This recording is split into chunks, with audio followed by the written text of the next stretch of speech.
I'm sure a lot of kids, or at least some kids, found their grandparents' house a little creepy. Am I reaching? I could be, but I'll tell you about my grandparents' house and my experience there, which involved my sister, my cousins. So that makes at least 3 people I know, myself and them, who share my feelings about a creepy grandparents' house. First things first, my grandparents, Nonnie and Poppy, were very old. Their home was very old. They were lovely, even throughout their passing, which was less than a month apart from one another. Rest in peace to both of them. So they were very loved. Their home was a source of a lot of great family memories, but it was haunted. And because it was haunted, or because something within that home was charged, as Aunt Peg used to say, it houses some other memories too.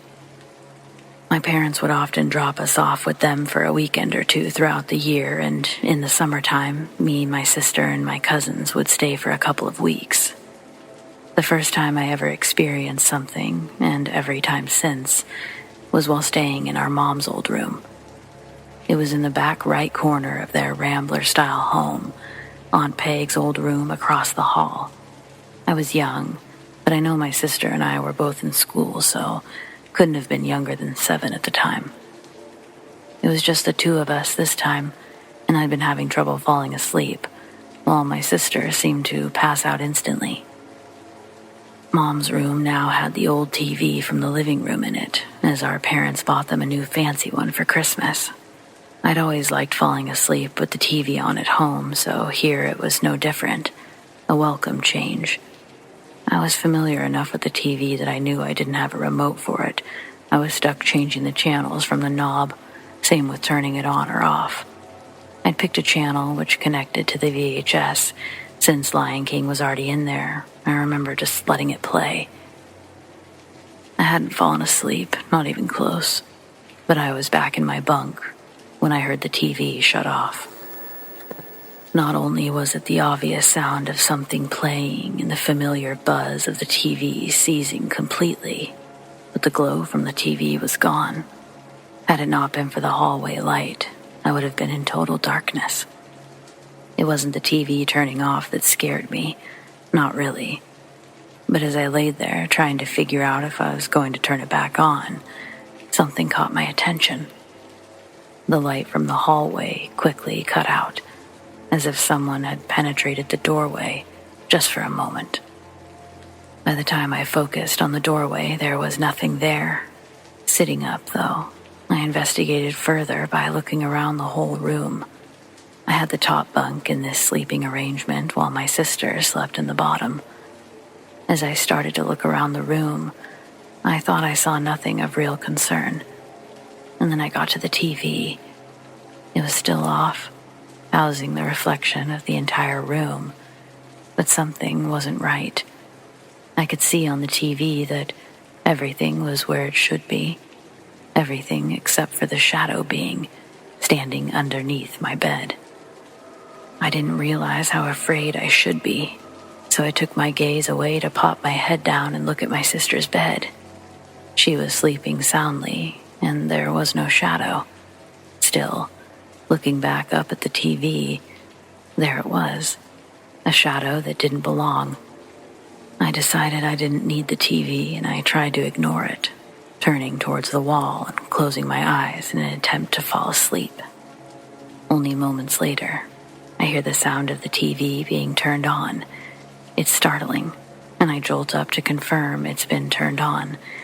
It wasn't on a channel, though. It was just a fuzzy static screen, but the static was getting louder. I was going to have to leave my bed and handle the TV, but I felt so frozen. Almost sure I wouldn't be able to do it, but I had to. The sound was going to wake up the whole house. I jumped down the ladder, feet hit the floor, and the TV turned off. I look up at the TV, and there's a shadow just behind my right shoulder. I can't hear anything or feel anything, but the image alone makes me want to scream. I consider swinging around, punching and kicking, but what if this time it was my sister? Instead, I spun around, fully expecting the shadow to not be there. just like last time. Only this time, it was there. An endless black mass, about as tall as me. No eyes, no face, no distinguishable features at all. Before I could even scream, it suddenly passed through me, leaving my chest with an intense, cold pain. It felt like my torso was experiencing brain freeze. It hurt, but only for a moment. As much as I wanted to turn on the lights, the ladder was closer. I jumped up, dove under the covers. I had no idea what had just shot through my body, but I felt like I couldn't breathe. I don't think I got more than a couple of hours of sleep. It was this odd in and out of sleep, and it kept me exhausted, like when I had the flu. I remember the next morning being afraid to tell anyone about what I had seen. I kept the image to myself, and intentionally slept in the living room that night, after my grandparents retreated to bed. I almost felt sorry for leaving my sister in the room, but she didn't really seem to have been bothered the same way I was bothered, so I reasoned with myself that it was okay. Suddenly, I heard screaming. It was coming from my mom's old room, and it was my sister. I wasn't the first one awoken by her screams. I saw Nani walking toward the room. She didn't even see me on the couch. I contemplated just staying where I was. Somehow I knew it was going to be the figure on the TV. My sister was crying, screaming. Then she started calling for me to come help her. I was forced to move, and I ran into the room. My sister was sitting outside of her bed, on the floor, full of tears, crying about a shadow that woke her up by touching her face. She said that she called for me. I don't even think that Nani knew what my sister was talking about. She continued to try to console her into a less amped up state. Once my sister calmed down, I started to crawl into the top bunk, took my position there. Clearly I couldn't just leave her again. And that was that. An event my little sister barely remembers, but I remember it super clearly. The next time I encountered this figure was in the same room, less than a year later, as it would have been the summer versus the holidays. Our cousins were there, staying in Aunt Peg's old room. Since my cousin Shelby and I are around the same age, we made our younger siblings sleep together in Aunt Peg's room, while we took over Mom's old room with the TV. Most of the night we were playing card games and any board games that we could find for 2 players. But eventually, we'd have to go to sleep. And I hadn't forgotten about the last time I was there. But somehow, I felt more brave or maybe safe with Shelby being there. Only thing was, Shelby wanted the top bunk, which would put me on the bottom. I didn't want to seem like a wuss, so I agreed. I almost made it a full night without getting scared. I kept telling myself that I wouldn't experience the same thing twice, because it was probably a nightmare. Technically, I didn't experience the same thing. But I saw the shadow. I don't know what woke me up exactly, but I suspect it was the TV turning off. Or I suspect it was something similar that happened to my sister. I was suddenly awakened, and I could see a dark shadow, and a piece of its shadowy self reaching towards my face. But I didn't feel like screaming. I just felt like being perfectly still. But I must have made some sort of noise as I heard Shelby whisper my name from the top bunk. Remembering the last time, how I'd said nothing, how I'd turned to face it. I didn't want the same thing to happen to me, but I didn't know how to prevent it. So I just called back up to her, and it felt good to use my voice. But it felt bad that this shadow was still above me. It's like I couldn't even focus on what else she was saying, because this all-consuming energy, it was over me, and I was freezing. Without moving, I watched as Shelby jumped down the ladder in a familiar routine, but she ran for the light. The shadow either disappeared just before or just as she switched the light on. But Shelby had seen it. She basically had my exact experience from the first, except she was smart enough to just run away from the shadow instead of facing it. With the lights on, Shelby came running back towards my bunk. She was almost crying as she tried to tell me what she'd seen. I asked her before she could even get the words out, "Did you see the shadow?" Her eyes widened. She shook her head. Even though I'd been really scared, I felt like I needed to help Shelby because she seemed more scared. I told her it was okay. We decided to sleep on the floor of Aunt Peg's old room. The next morning, I didn't plan on saying anything, but Shelby was adamant, grilling Nani and Poppy the next morning. As she recounted her experience, I could see my little sister start to remember her own experience, but I watched it leave her face too. I backed Shelby up by saying that I'd seen the shadow. I told them all I'd seen it twice.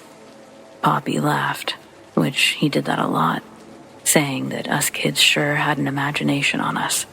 Shelby squealed in frustration, stamped her feet, and declared that she wouldn't be staying in that room anymore.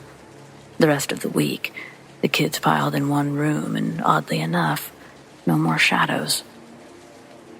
These types of events would repeat themselves through the years, but as I got older, the shadow became less visible, so much so to the point where it was easy to dismiss it as a trick of the light, though truthfully, I never believed it to be a trick of the light. Instead, I was just happy that it was fleeting and short-lived. The reality is, when you experience something like this, I don't think it's as easy to dismiss anything anymore, and you're just destined to be a believer. Though I haven't seen the shadow since I was a child, the fact that it was there never left me. I'll try to convince my cousin to share her own experiences with the shadow, but even as adults, Shelby really doesn't like talking about it.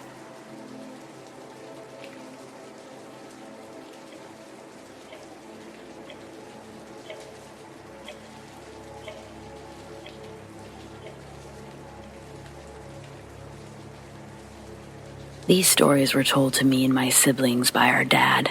Me and my twin were 11 or 12 at the time, so I'll be going off memory.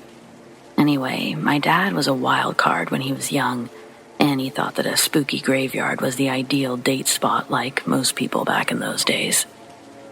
The Bull's Lament. There was once a farmer who had a prized bull in life. The farmer loved the bull so much that when he died, he wanted the bull to be killed and buried beside him. He also wanted a monument of the proud bull placed over their graves to watch over them for all eternity. Most folk during that time thought the farmer was crazed for thinking such a wish, yet that didn't stop them from honoring his wish. When the farmer passed, the bull was put down and placed right beside him. The monument was then placed over them, just as the farmer wished. I'm not sure how many years went by until my dad's experience, so I apologize for not having any idea when it happened, possibly when he was in his early to mid-20s. My dad liked to hang out in the nearby graveyard with several of his friends. It was like their own playground where they could just play army men and pranks.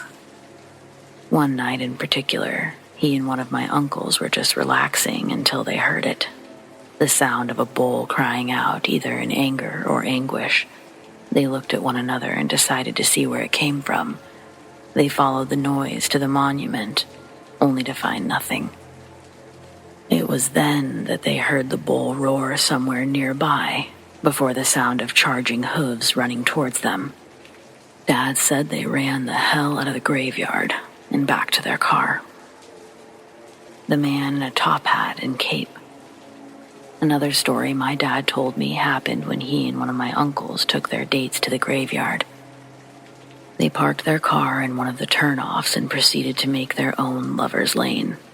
Things were getting serious when one of their dates noticed a green fog begin surrounding their car. All four of them sat frozen, watching the mist grow even further in thickness.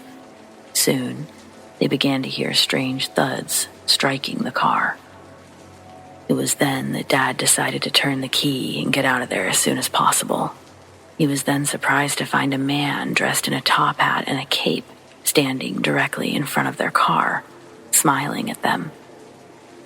The thudding on the car began to become even worse, scaring their dates. Dad hit the gas pedal and drove forward directly toward the man, hoping that he would move out of the way. Instead of moving, the man stood still, allowing the car to drive through him. Dad stopped the car some distance past where the man had stood and looked through the back window. To his surprise, he saw the man still standing there, unharmed with the same grin. The man began to gesture for Dad to try again, but Dad decided to just drive out of there for several miles in silence. As I said, I was either 11 or 12, so I'm going off of memory. I don't remember the name of the cemetery, but I do remember being told many other experiences from what happened, aside from these two stories. I'll have to share those next.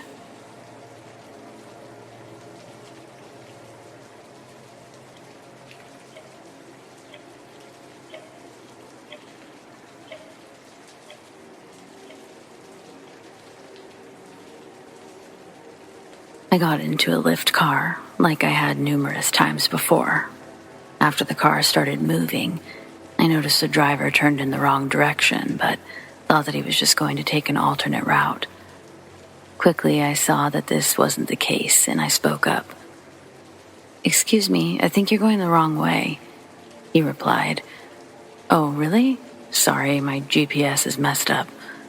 He poked around at the smartphone attached to his dashboard, which I noticed was now off.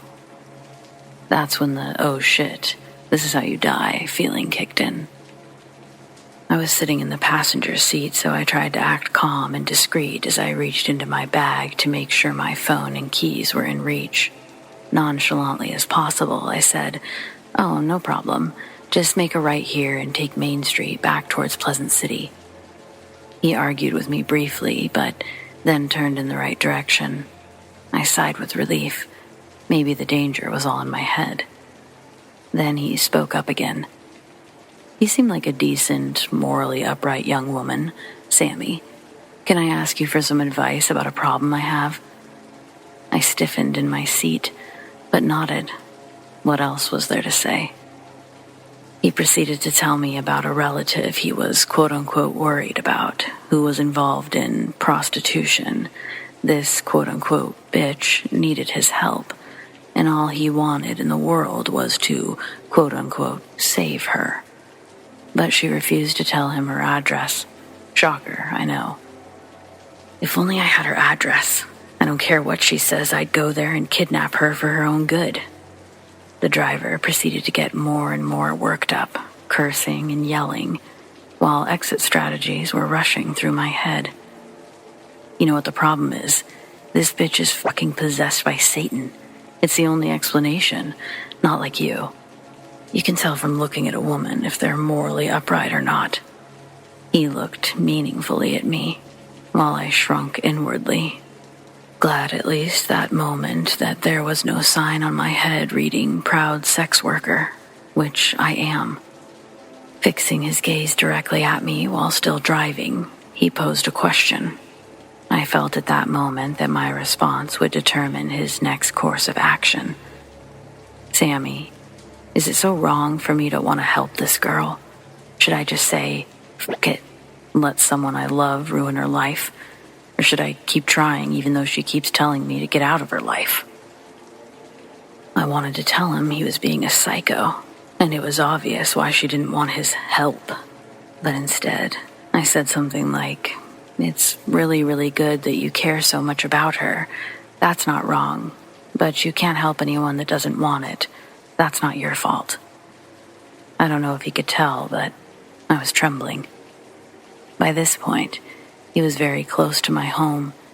He seemed to calm down, but I'd had the distinct feeling that I'd narrowly avoided disaster. As he pulled up to my place, he said without a smile, "You're a smart girl, Sammy.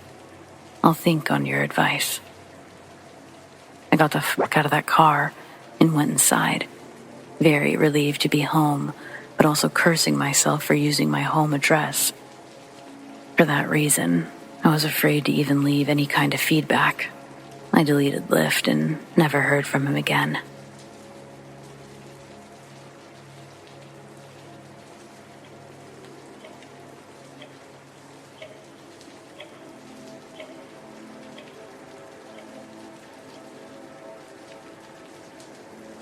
I lived in an apartment in this old house in New Orleans. I lived with my boyfriend at the time, and we got this insane deal on a beautiful apartment.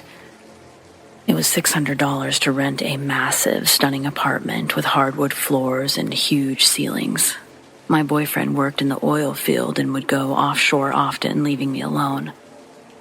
99% of the things happened when I was alone. One day I got out of the shower and the mirror was fogged up. I leaned over while I was brushing my teeth, and when I looked up, the mirror had been wiped in a circle where my face was. That happened a few times. It had wiped away where my face was when I looked up from brushing my teeth. Only a handful of times for the few months that I lived there, but when it did happen, it happened the same way every time. While I was sleeping, I often heard things crashing, and also often heard footsteps in the attic. When my boyfriend was there, he heard the footsteps too. He went into the attic to check it out, and no one was up there. I came home from getting groceries, put them on the gas stove, got a feeling of being watched, and looked up. After 2 or 3 seconds of me coming in and putting the groceries down, I looked up and all the cabinets were suddenly open 90 degrees. I closed the doors and tried to recreate it happening, which I couldn't. I brushed it off, went back to put the groceries away, got another creepy feeling, looked up and all of the cabinet doors were open again at a perfect 90-degree angle. While my back was turned, looking at the cabinets, all of the burners turned on full blast. When he was home, every night we heard footsteps of someone walking slowly in high heels up and down the hallway, sometimes for hours. The apartment next to us was a mirror image of ours, and the walls were thin. My boyfriend thought that the guy next to us had a lady over, and I said, "No woman wears high heels on hardwood floors, walking back and forth all night. They would have taken them off." Well, it turns out our neighbor worked as a nurse during the night shift and wasn't home anyway. I was going to sleep one day, but I was scared, so I left the hallway light on. I heard footsteps and was too scared to sleep. I looked up and saw an evil being. A man. But he looked half something else. Something was wrong. I saw him walk into the doorway of the room, stop, and turn towards me. I'd never been so scared. I was paralyzed in fear. He came into the room, stood at the left side of the bed, and sat down. I felt like I was being electrocuted the entire time he was looking at me. It felt like an eternity. I think I passed out from fear. I woke up in the morning and panicked. I felt like it happened, but kept trying to convince myself that it was just a nightmare. One night, my boyfriend and I were watching TV in the dark. We heard the sound of the wood floor creaking, and we both looked over to see an evil-looking, older, ugly woman glaring at us. We both looked at each other. I knew by looking at him, he saw it too. That was the day that I went from thinking I was paranoid to living in full fear. And for me, here's the most terrifying part. Our dishwasher broke and these handymen came to install the new one. One guy says to the other, "Hurry up, I hate being in this apartment." I asked him to explain why, and he said he'll only talk to me outside. He said that a serial killer lived in that apartment and had killed women who were all the same age who looked similar in the French Quarter. He was a cross-dresser and walked up and down the hallway in heels. The FBI found a headless body and searched the entire property for the head and never found it. They looked in the attic and found traces of him living up there at some point. If you're curious, 2835 General Pershing, New Orleans, Louisiana. It's the upper right side apartment. I tried to look up the news story online and haven't had any luck. Maybe someone here is a better sleuth.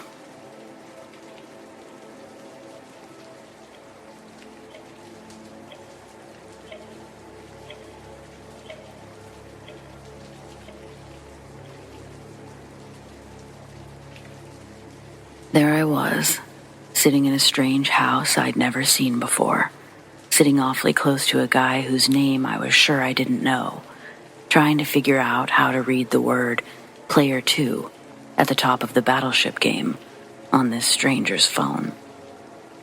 Now let's rewind an hour and also provide some backstory. I live in Southern California, but had traveled to Connecticut with my boyfriend for his close friend's wedding. The last night that we were in town, we decided to drive to Massachusetts, a state I had never been, to visit another good friend of his. Everything was going well that evening. Good food, good people, good conversation.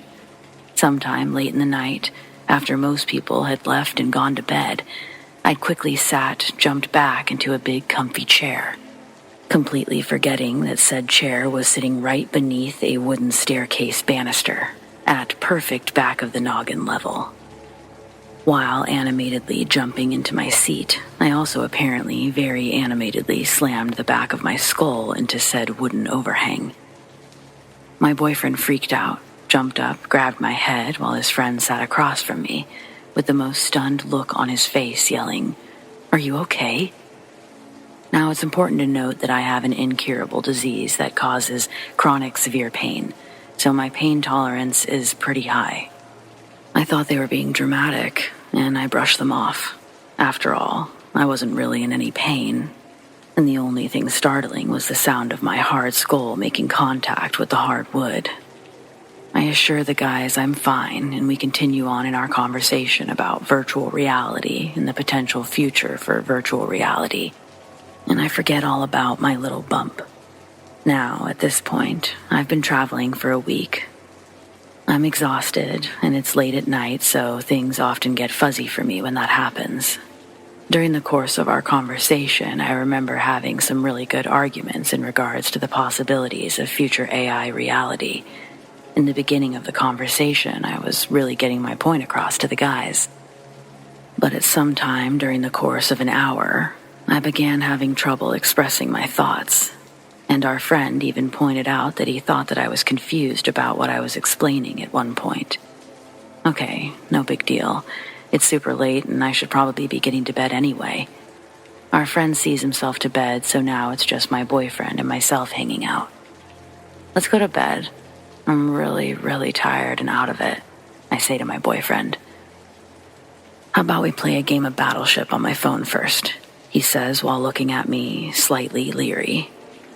I was really exhausted and knew that we had a plane to catch the next day, but Battleship was a special thing between us and I couldn't really say no to one game, could I? So we're playing Battleship and I'm winning. What? I never win this game. The screen switches seamlessly at the top from player 1 to player 2. I begin having trouble remembering which player I was. Oh right, I'm player 2, I thought to myself. Man, I'm really tired and out of it. As the game goes on, I realize I'm having trouble really reading the word player 2, but again, I brush it off. Then, I won the game. Oh my God, I won! I won! I never win! I scream in excitement at the guy sitting next to me. Wait, the guy sitting next to me. Who is this guy sitting next to me? He looks familiar, but I just can't remember his name or place where I know him from. Wait, this house doesn't seem familiar either. Okay, that's okay. We must be on a first date at his house. Just play it cool, and if you don't remember his name in a minute, just politely ask him to tell you again. It's just not coming to me. I turn, smile sweetly, and say, I'm very sorry, but I can't really remember your name. You know when people say the color drained from someone's face? Well, the color drained from his face, and a look of shock and confusion replaced it. This is a joke, right? You're kidding me right now, he desperately asked. You know my name. I'm your boyfriend, Glenn. So there I sit, fairly calmly and quietly, while trying to remember his name was Glenn, and he was my boyfriend. While assuring him I was fine and just out of it and joking. I was just out of it and joking, right? Right? Just then he gets a call and leaves the room for a minute. I hear him on the phone, and I'm sitting on the couch and just trying desperately to remember whose house I'm in. What was that guy's name again? I already forgot. Did he drug me? This must be a first date and he drugged me. Okay, play it cool and you'll find a way to get out of here and you'll be safe. I think to myself, starting to panic a bit. Just then, he walks back into the room. I look at him and realize he's a total stranger. He looks back at me with a worried look, still on the phone, and rushes over to the couch to sit next to me. I'm so sorry. I really can't remember your name, I say again. The fear returns to his face. Well, what's your name? He asked me. My name? What is my name? Aaron. You're Aaron. Aaron Ramona, he says, more than a little upset. Where are we right now? He continues. Okay, yes, I have definitely been drugged. Who is this guy I'm with? What house am I in? How did I get here? He's holding my hand when I look up and feel that ever-familiar burn of tears filling my eyes while I gulp in a panicked breath and finally admit out loud. Again, I'm so sorry, but I think something is really, really wrong. Okay, full-blown panic mode. I said it calmly, but my shaking hand in his has definitely betrayed my calm exterior. Babe, you hit your head, and I think we need to take you right to the hospital. Now, remember how before this, when I hit my head, we were in the midst of a very deep conversation on virtual reality? Oh my God, I knew what was wrong. I was in a virtual reality simulation, and I've completely gone off my rocker. I'm having a psychotic break, and that's why I don't remember who I am. Okay, it's okay. You can cry and shake a little, but don't tell this strange guy you're with that you're having a mental breakdown. That's not a good idea. Just play it cool and play it off and do some breathing exercises because you're really losing your mind. The brain does funny things when it's injured and swollen tight, pressing hard against your skull. After asking Glenn the same round of questions 5 times in a row where I could only tell you my name because he had told me, and he didn't tell me my middle name, so who knew what that was, he decided to wake up his friends, who I also did not recognize, who also answered my same round of questioning and some way, somehow, convinced me to go to the hospital with only slight resistance. Again, I was convinced I was having a nervous breakdown, and I didn't want to embarrass myself at the hospital for a silly little anxiety attack. But okay, fine, I'll go. So they help me get dressed, put on my shoes, and into the car we go. Oh shit, I'm being kidnapped. Stay calm. We arrive at the hospital. I still don't know who I am or where I am, or really even who this guy is. He seemed trustworthy, and I thought I knew him, but I still couldn't place him. Oh no, he's crying. He's hurt. I'm crying. What's happening? Forgetting the entire situation all over again, I drew the conclusion that something was wrong with him and that we were at the hospital to get help for him. Why was no one helping him? Silly me. Ouch, oh my God, my head is throbbing, I think, as I'm sitting in the waiting room, watching this strange guy fill paperwork out, still trying to wrap my head around, well, everything. And here's this guy, who I'm sure I know, but I can't really figure it out.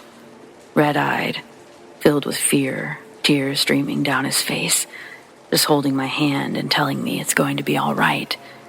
Okay, so maybe he didn't drug me. Maybe I am safe. Please keep holding my hand and don't let go, I cry to him. I don't know you or know what's happening, but your hand is the only thing that makes me feel safe right now. I'm not leaving your side, Aaron. I'm not leaving your side ever. I'll take care of you. He says so compassionately and sincerely, with the tears streaming and the worry still written all over his face. A few brain scans and several very confused hours later, in a very terrible, incompetent hospital with what may have been some small repeated seizures, a constant cycle of fear and questions of who are you, where am I, and I think something is really, really wrong, and many, many hours, I was starting to somewhat consistently remember that my name was Aaron. I was 34. I was on vacation in Massachusetts when I hit my head, sustaining a severe concussion and subsequently losing all my memory. Both my mother and my boyfriend have lived through very, very severe, life-threatening brain bleeds. My boyfriend's requiring a craniotomy, so when I hit my head and slowly lost all memory, my boyfriend feared the worst and was worried that I had a brain bleed and could be having a stroke. I can't even imagine the fear and pain that he was experiencing, watching the girl he loved forget everything she knew. I learned a few things that day and the days following as I started to regain my memory. 1. Brain injuries are hard, really hard. Losing all memory of your entire life is even harder. And the headaches? Oh Lord, the headaches. The dizziness, the blurred vision in my right eye from all the pressure, the weakness in my knees that wouldn't let me stand, and the nausea. Holy moly, recovering from a brain injury is hard. Remembering your life all over again is kind of cool though. Wait, I drive my dream truck? Are these super cool tie-dye vans mine? I have long hair. Oh my God, I have beautiful long hair. Seeing yourself in a mirror after you lose your memory is a very, very weird experience. Flying on a plane 3 days post-severe concussion is a very painful, hard, dizzying experience, made even worse by the fact that I couldn't sleep on the plane, wasn't allowed to read books or play on my phone. Basically, I just had to sit and wait it out, feeling like I was going to barf the entire contents of my stomach on the plane, and also faint simultaneously. Sustaining a brain injury while 3,000 miles away from home with a guy that you've only dated for a few months, who doesn't leave your side for a second, takes care of you for days on end, bringing you endless glasses of icy, icy water, my favorite, holding your hand pretty much every second of the day to keep you somewhat grounded in reality, rubbing your back while you're crying and your body shakes uncontrollably. That, my friends, is love. And that man is what you'd call a keeper. Nothing like a serious medical scare to solidify a newish relationship. Several months and unfortunately several hospital visits later, I'm still in love with this guy more than ever, and I know that I'm so very lucky to have him in my life. I know this isn't a traditional scary story, but this was the scariest thing that's ever happened to me.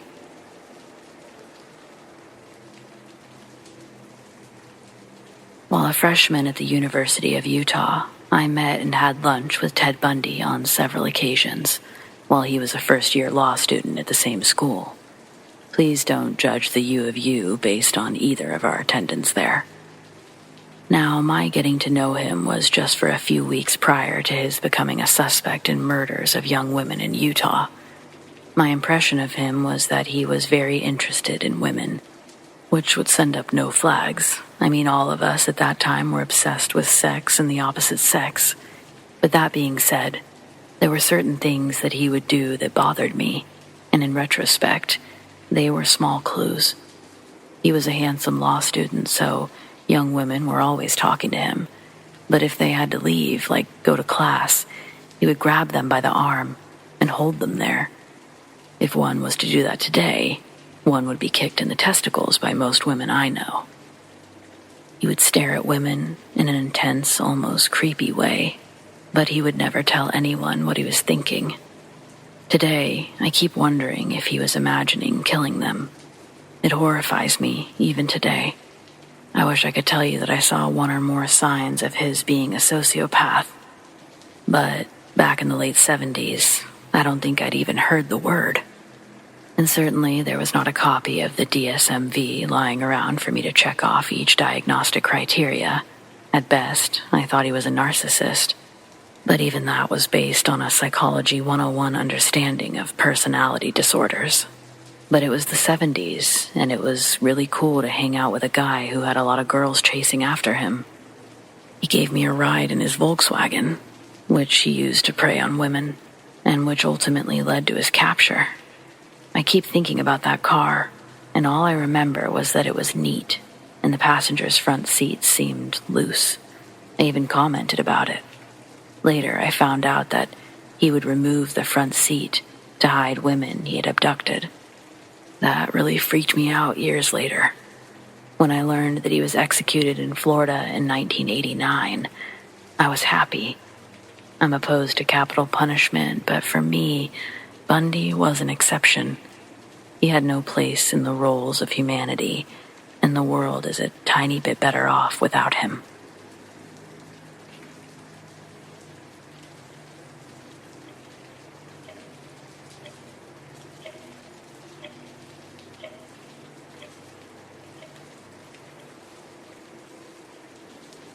I was about 10 or 11 years old. My grandmother and I lived in the projects in Racine, Wisconsin, USA. My granny wanted the best for me, so I went to a Catholic school on the other side of town. Before I started to attend, she and my aunt took me to the city bus stop, and we rode the bus to and from the school, just so I was comfortable with the route. I was not a naive child by any means. My grandmother was sickly, and I took care of her. I would ride my bike to the bank with money and a note to get the money orders for bills at that age. I was always taught not to talk to strangers and those types of things, so she was confident I would be okay. I remember like it was yesterday. It was the end of the school day, and it had been pouring rain. The rain was coming down in sheets. The city bus stop was about 2 blocks away from my school. I took a deep breath and started to run as fast as I could, with my backpack over my head, because, we don't play about our hair. Sometimes there was someone there waiting for the bus as well, but not this day. I stood at the stop in the rain for about 10 minutes. The bus usually came within that time, but not this day. I saw a brown-colored Chevy slowly pass the bus stop and didn't think anything of it, but shortly after, I saw the car coming back down the street. There was a male driving and a female in the passenger seat. The Chevy slowed down in front of me, and the lady rolled the window down. Instantly, I saw a weird look in her eyes, even though she was smiling. She said to me, "Hey, darling, it's pouring down out here. Would you like a ride?" I said, "No, thank you, ma'am." But strangely, they didn't pull off. I remember the man looked in my direction, which made me uneasy. Even at this young age, I was a watcher of people, their mannerisms, and their eyes especially. She asked me again, with a bit more authority, to get in the car because she couldn't bear to see me drenched the way I was. I again said, "No, ma'am." I began to get scared. I didn't know why. I was thinking to myself, why aren't they pulling off? She asked why I was alone at the stop. "Where's your mama?" she said. I said, "I'm not alone. My brother just ran into the house to get his friend before the bus comes." That lie slid right out of my mouth. She started to open her door as if she were going to get out, so I ran and started beating on the random door next to me, instinctively screaming, "James, the bus is coming!" Just then, I saw the bus in the distance. This startled her, and I heard the man say, "Close the door, Deborah." She did, and they pulled off, screeching, the tires and all. I don't know why I was trembling so bad, but I remember being terrified. No one ever did come to that door. I'm an only child, and there was no James.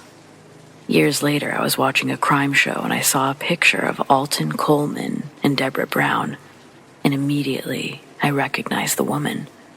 Although I only saw the man from the side, I was sure it was him. The hair was unforgettable. I broke into a cold sweat all those years later.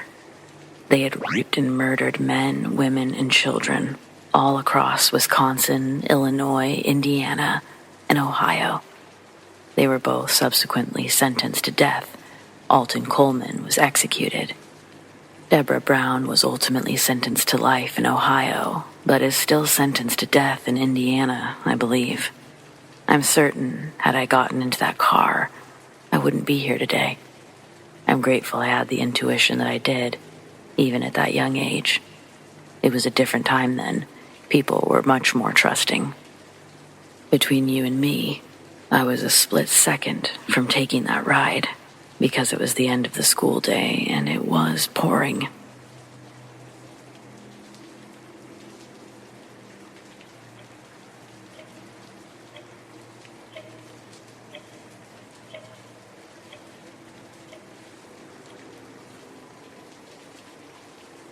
I had a near brush with the Night Stalker, Richard Ramirez. I didn't realize that it had happened until a couple of weeks later when the FBI contacted my dad. It was around 1984 or 85. My grandmother had passed away and her house in San Francisco's Marina District was vacant. It was a beautiful house in a spectacular location. Cary Grant used to live there, and it has spectacular views of the Golden Gate Bridge, Alcatraz, and the bay. There was also a creepiness to the house. The address was 3666 Baker Street, so the 3 sixes may have been a coincidence, but I had some family who lived there, and they all died from untimely deaths. I had just graduated from high school in 1984, and my high school girlfriend had come back from college in the Midwest to visit me. She loved the views and food at my grandmother's house, and I told her that my grandmother had recently passed, so the food is not there, but let's go out and watch the sunset, as I had a key. It was the first time entering the house after my grandmother had passed. I didn't realize how quickly the vibrant feeling of a home could change. So there already was a creepy feeling going on as we entered. We went to the top floor and just started to enjoy the view, and then we heard a loud double bang thud sound. I told my girlfriend that there's a tree in the yard that has long branches, and when the wind blows hard on one of those branches, they occasionally bang on the side of the house. She was more observant than me and said that there isn't even a light breeze outside. I looked outside and realized she was right, and it felt like someone had just punched me in the gut, as I knew something was wrong. I wanted to be brave and solve where the sound came from, so I said, "Yeah, you're right. I'll go down and check the basement." As I was about to head down, she stopped me and said, "Do you mind if we just drive to the beach and watch the sunset? I've got a bad feeling about being here." I agreed, as I did have the same strange feeling about the house and the noise too. As 18-year-olds, we walked out of the house and quickly put the incident behind us. A few weeks later, the FBI contacts my father, as he was the executor of the estate. They ask him if anyone had been to the house in the last few weeks, and he said no, as he didn't know that I had been there. They told him that he was lucky because they discovered that Richard Ramirez had been living there for at least a week. And then they gave him the date range. I was there exactly in the middle of the date range. The FBI said that Richard Ramirez was going into the basement through the backyard, and that he would kick the back window open while hanging onto a tree branch, the one that would bang against the house. The FBI told my dad that if anyone had been in the house while he was there, he would have most definitely killed them. He had broken into some other homes in the neighborhood, and they found some of the stolen items in the basement, as well as some newspaper clippings and other clues that they couldn't disclose at the time. I told my girlfriend about what had happened, but I waited many years before ever telling my dad. The Night Stalker was arrested shortly after. An angry mob in LA recognized him and chased him down. It's a great ending to a tragic story of serial killing. The house became ours after the estate was concluded, but was eventually sold as none of us wanted to live there.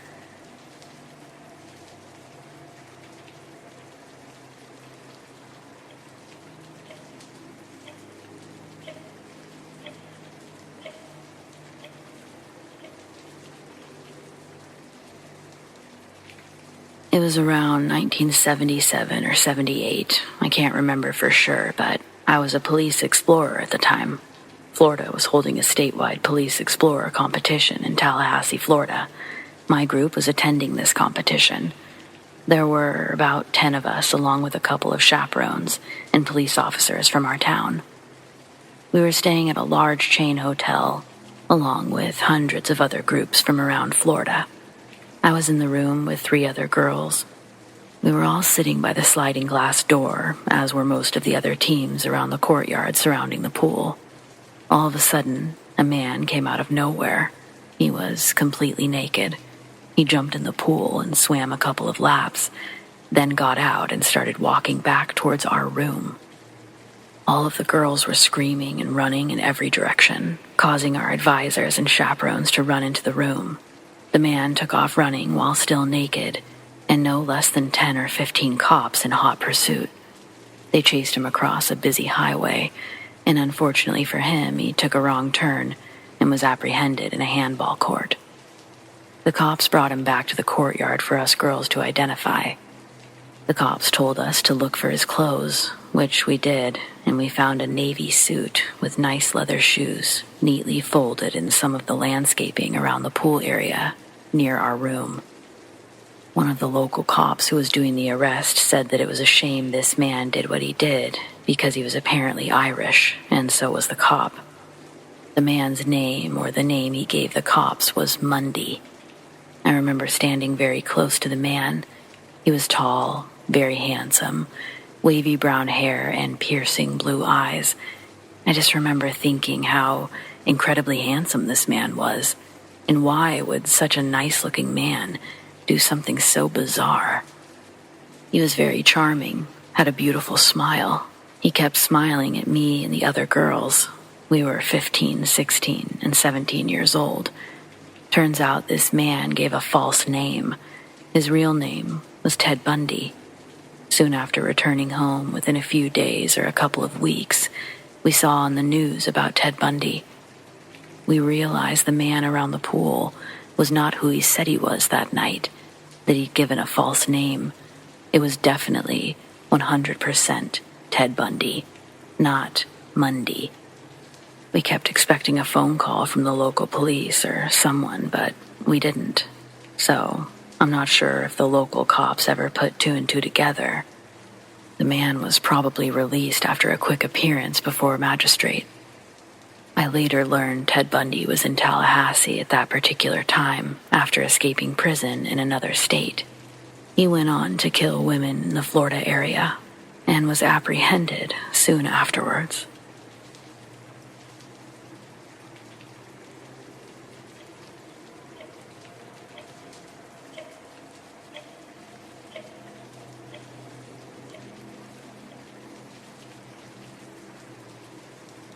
George was one of these 20-somethings who preferred the company of high schoolers. He was somewhat of a beloved figure. A charming black man in an extremely white town. A bit of a troublemaker, sure, but more of a rascal than anything else. He volunteered with the city's police department, but he would also volunteer to buy beers for his underage friends, especially the girls. Girls loved George. He had a lot of female friends. I wasn't one of them. Mostly due to the fact that I was more or less a straight arrow in high school. Plus, unlike most of my friends, I wasn't scared to venture into the semi-shady neighborhoods across the bridge. There, I could buy alcohol directly from the source, the sketchy convenience stores that sold it to minors, bypassing George and his ilk. Though I wasn't much of a partier, I did like to hang out with Peter, another party boy in his early 20s. Peter lived in a house that he owned, but the backstory was rather tragic. His family had been killed in a car accident, and he'd purchased it with the settlement money. Peter was the only survivor, and the accident left him with quite a few facial scars, certainly emotional scars, and I now realize a bit of brain damage. Peter filled his house with furniture cast-offs and things stolen from the high school, and teenage roommates who somehow had the wherewithal and parental permission to live with the guy. It was the quintessential party house. Any given night, there was some type of underage gathering over there. Peter, like George, loved the ladies, but he was more into the 13, 14-year-olds. At 17, I was too old for him. Yeah, I know, but it was the 80s and things were tolerated. The big parties would happen on the weekends, attracting hundreds of kids sometimes. Without Peter's knowledge, George started coming around. These gatherings could get big. I spoke to George a few times, definitely accepted a free beer from him on several occasions, but he didn't appear to like me very much, which wasn't surprising. I was a dorky wallflower type, and the guys who did like me, they tended to be on the dorky side as well. But Peter liked me and my friends, and I liked him, even though he was prone to fits of rage. He was smart, a funny guy, and we had a nice platonic friendship. I was welcome in his house and felt comfortable stopping by just to see what was going on. When I got my license and started driving and working part-time, I started coming around more and more. Peter's house wasn't far from my workplace, and I'd often stop by after work. Those gatherings were smaller, usually just a few people huddled around an electric heater, smoking weed or clove cigarettes. It was during one of these weekday hangout things when George arrived, with a case of beer and an entourage of young women. Rocker chicks, slightly older. Definitely didn't look like they lived on the island being a snooty bastion of preppies, with a few goths and waivers mixed in. Peter didn't usually mind strange girls showing up at his door, but George was another story. Peter immediately confronts George, tells him to get the fuck out. George puts on the charm. Hey, what's the problem? I've got plenty of beer for all of us. Come on, let's party. The group gathered inside is saying, Hey, calm down, Peter, let him in. All the time, I thought that either Peter didn't want the competition for his attention, or he was just being racist.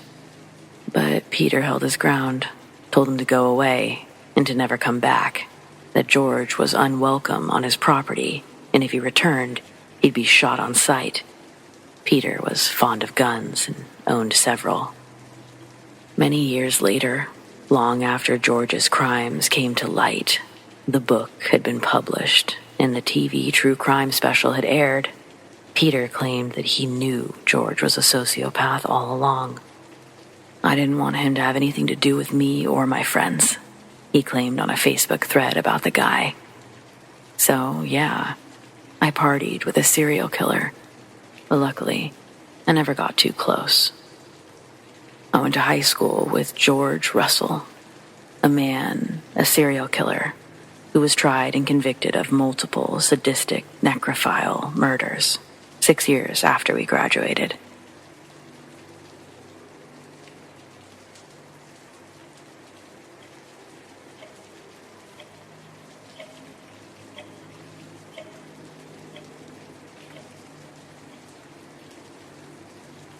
This isn't my story. It's my step-grandmother's. I sat watching the news with her when an old picture of a serial killer came on the screen. Did you know I lived over the road from him? She said to me. No, I exclaimed, and she nodded and told me about it. He was very charismatic, charming, and lovely to all the kids on the street. He always offered us sweets and was happy to talk to us. His wife wasn't as fussed, but she still spoke to us on the rare occasion she came outside. We all played outside on the street, as was the norm back then, going up and down, playing hopscotch and the like. Everybody's parents left them to it and didn't know where we were half the time. The world felt safer. Then one day, my own grandmother told me that we couldn't play outside. She kept us indoors, away from the windows. The police were searching the neighbor's house. It wasn't until many months later we found out what had happened and how many children he and his girlfriend had killed. They took a girl from one of the local roads, I believe, though she was older. We weren't allowed out without somebody watching after that. I think it stuck in people's minds that Ian Brady and Myra Hindley, they could have done the same to any of their children too. When she finished her story, my blood ran cold, and I still get chills every time I tell it.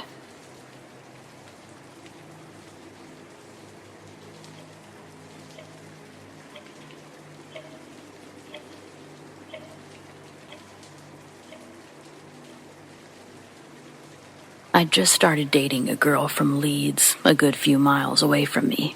I was pretty engrossed with this girl. She was my first, so subsequently I missed the last bus home and had to walk.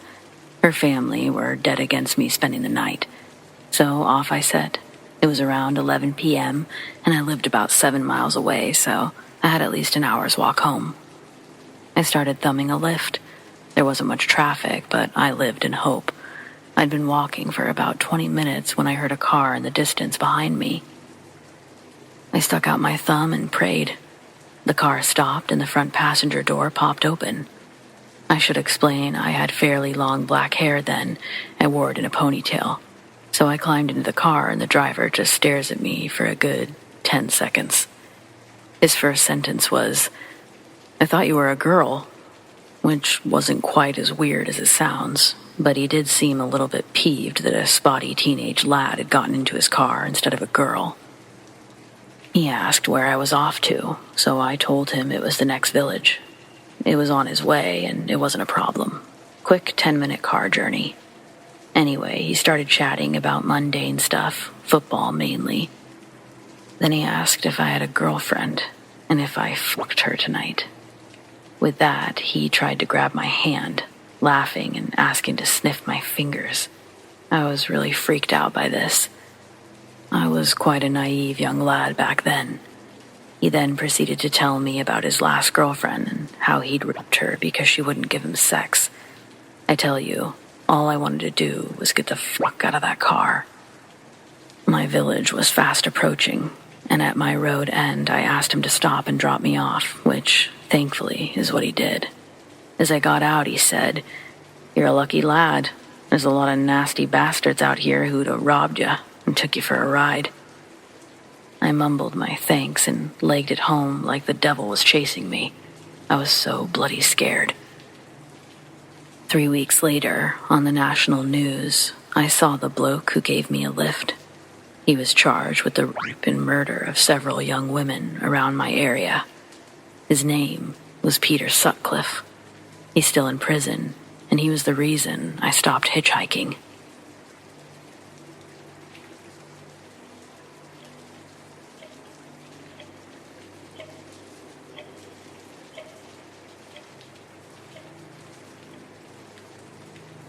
Full disclosure, I did not have face-to-face contact with him, and I would never want to take away from nor imply my experience to be more horrific than the experiences of those who actually did that night.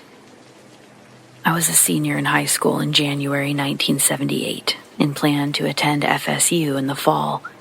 That mid-January weekend in 1978, my roommate-to-be, Roxy, and I took a road trip to Tallahassee to experience the co-ed life. We couldn't wait to graduate and live on our own in a college town. We arrived Friday evening and met up with another friend from our hometown who was a freshman at Florida State and our hostess for the weekend. Her dorm was Gilchrist Hall, which is situated right across from the Chi Omega House, basically the center of campus at the time. The city and campus was beautiful and so cool to us yahoos from a small, sleepy town with no nightlife. Having grown up on the east coast of Florida, which is flat and full of palm trees, Tallahassee had old buildings and crawling ivy, rolling hills, and older, cooler college students doing college-type activities. We were mesmerized. That Saturday evening, we went to Sherrod's, a popular college bar across the street, next door to the Chi Omega House. I was only 17, but the drinking age in Florida that year was 18, and bars were lax in terms of alcohol service to minors. And it was a college town. It was later reported that Ted Bundy was at the bar several hours before committing the Chi Omega murders. After spending some time at the popular hangout Sherrod's, Roxy, Karen, and I were then off to a frat party at the Lambda Chi House. I don't remember much about the night other than walking around with my solo cup of grain alcohol punch and talking to people. Eventually, we were all partied out, met up, and jumped in my little Toyota Corolla to drive back to the Gilchrist Hall. As we headed toward the dorm, I slowed down due to police cars and flashing lights. As we approached the Chi Omega House on the right, there was a couple standing outside on the lawn in an embrace, one that indicated something terrible had happened, and they were comforting each other. A bad car accident? It was late, sometime after 3 a.m. We made our way back to the dorm and our beds, crashing. Out of a deep, alcohol-infused sleep on Sunday, mid-morning, came loud pounding on the door. Gestapo-like pounding that continued at each door all the way up and down the hall. The resident assistant called for all of the residents to come out now for an emergency meeting. I remember the Gilchrist Hall residents, me and Roxy, sitting along the wall in that dorm hall. There came the sobering news. 2 Chi Omega sorority sisters had been killed, a stone's throw away from us, only hours before. Do not go out alone. Do not prop doors open. Be careful. Our magical weekend ended in that sobering moment. Roxy and I left a short time later. We had a 5-hour drive to discuss our crazy weekend. And it wasn't lost on us that it could have been us. We could have been Bundy's victims. He could have been at Lambda Chi and charmed one of us off somewhere. I'm sure I thought that was a scenario I could handle at the time. And when you factor in alcohol, or he could have walked into the side door of Gilchrist Hall and attacked someone, or the possibilities, they were endless. But I was happy to be in my car with my friend. That fall, as freshmen at FSU, Roxy and I went through Rush Week. I recall visiting the Chi Omega house. There was an elephant in the room. No one wanted to pledge that sorority. The FSU campus changed forever. Bushes were cut back. Doors were never propped. You didn't open the door to strangers. Ted Bundy may have moved on, but his presence, even if yet unknown, was still living there. People talked about where they were and what they were doing when the murders occurred. It was too close for comfort. May all of Bundy's victims rest in sweet peace. I hope and pray that their loved ones have found some comfort and healing. There, but for the grace of God, go I.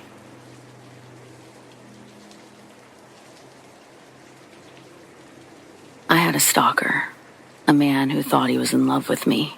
He would dream of me, which were signs that we were meant to be together. He lived in another city. I'd known him years ago, but had forgotten that he existed. He began sending letters to me that were pages long. He called my place of work to ask about me. He kept calling until our administrative assistant told him in no uncertain terms that this was harassment. He responded with a slew of epithets that I won't repeat here. But these comments likened her to female genitalia, along with racial slurs. My director told me to report him as a stalker, and I did. He stopped calling, but he didn't stop writing. I got more letters. He found my work email and my personal email. He found my home phone number. He asked questions about my husband. He asked for money. He wrote disgusting things. I contacted the police in his city, begging for help. They told me that he hadn't broken any laws, so they couldn't do anything. He had a police record for assault. I had to seek out information, searching for details about my stalker, finding out everything I could because the police in 2 different states couldn't help me. This meant that he stayed in my head. I found out he had a Facebook page. People had left remarks saying that he was stalking a 13-year-old girl for sex. They called him a child molester. I left all social media save Quora and Twitter. I kept all the media that was related to my job because I had to do so. He also found me on Twitter. I blocked him and anyone who had a similar name. I deleted my website, which I used to conduct a side business, and I deleted my email address that he found on my website. I blocked any numbers I didn't recognize from my phone, and I never answered any unknown calls.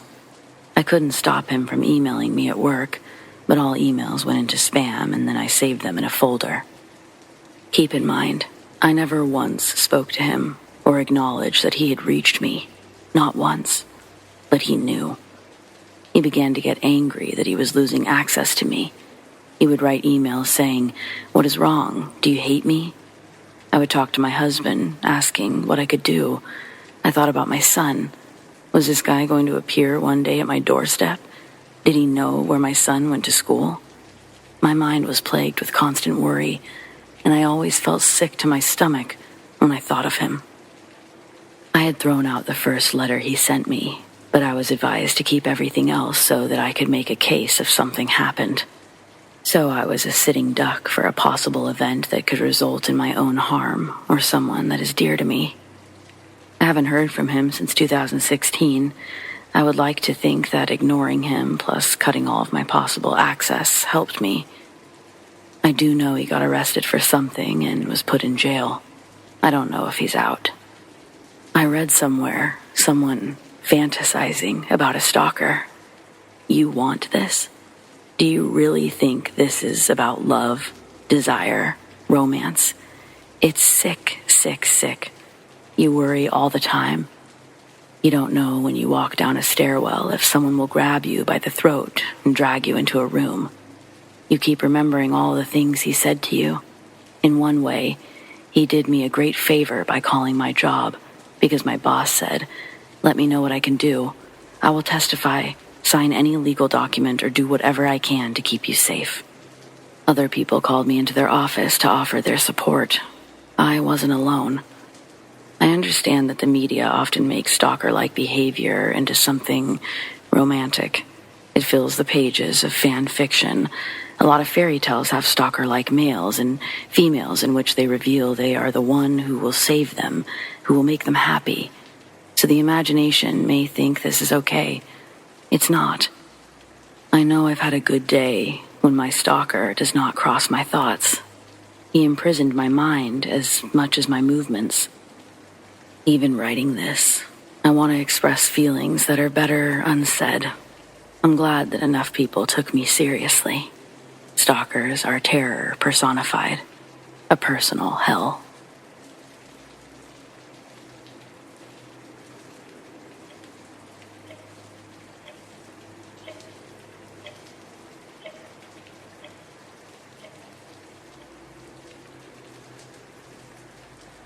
I'm going to preface this story before getting into it. I'm a Division I football player here in Alabama. I play offensive line. For those that don't know what that is, I'm basically saying I'm a big dude. Currently 6'5", about 300 pounds. This to say that I've not really been scared of animals or people where I live, because I'm genuinely just bigger than them. Now, it was late at night, and my high school basketball team at the time had just made the playoffs. I was currently on the phone with my girlfriend at the time, and it was around 12:30, 1 a.m. As I was pulling into my neighborhood, I saw this woman with long black hair wearing a Civil War period dress. It wasn't very weird to me to see random kids around my neighborhood because I live near a foster home. What freaked me out at first was that it was January, February, and it was late at night. It was freezing. To pull into my neighborhood, I had to drive past her. I slowly went about 3 miles an hour past the woman, and I really didn't know what to do. As I passed, she was still staring at the ground. As I checked my rearview mirror, her head snapped up, and I saw an extremely evil-looking face. I hung up the phone and was going 65 to my house. As I mentioned, I'm a big dude, so when I arrived at the house, I sprint up my porch stairs and into my room. Me being my size woke everyone up in the house. My dad enters my room to check on me, and I tell him everything that's happened. He asked if I was on anything, and I told him of course I wasn't. He told me to get some sleep, and I of course couldn't sleep. It popped into my mind. I had a neighbor that I was very close with who had long jet black hair. Instantly, I snapped her on Snapchat saying, "That was a good prank. You got me." She said she wasn't even in the state. She didn't know what I was talking about. She sent me her location on the Snap map, showing that she was in Baltimore. That was it. There was no chance I was getting any sleep that night. I hopped on Xbox to tell my friends about the events that had just occurred. Of course, they didn't believe me, saying that I was joking, and I told them how serious I was. At the end of the Xbox session, it was around 4 a.m. I had gotten off and was going to try to get some sleep. I went to my bedroom, and as I was walking past the blinds, there she was, standing there, under the one streetlight in my neighborhood. I slammed the curtains shut and peeked again. She was gone. I have no idea what happened or what was going on that night. My dad and little brother, they've claimed to see the same woman years later. They have some stories of their own that I'll ask if I can share. This is my first post, so if you have questions or if you have any idea what's going on, please let me know. Update. Since my encounter, I've now moved to college to play football, but as I mentioned earlier, my brother and my dad have had encounters as well, and they've agreed to let me share them. I've also done some research, but I'll get into that as well. About a year ago, my brother was packing up around 10 p.m. to go to a baseball tournament in Atlanta the next day. As he was loading up the car, he heard a noise that sounded like a woman, far away in the woods. He said he thought that it was our neighbor or something. My brother finished putting the last bag in the back of the car when he looked in our driveway and saw the woman fitting the description of my encounter standing there.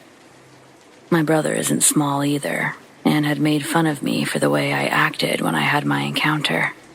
Anyway, as he saw the woman standing there, she did the same thing.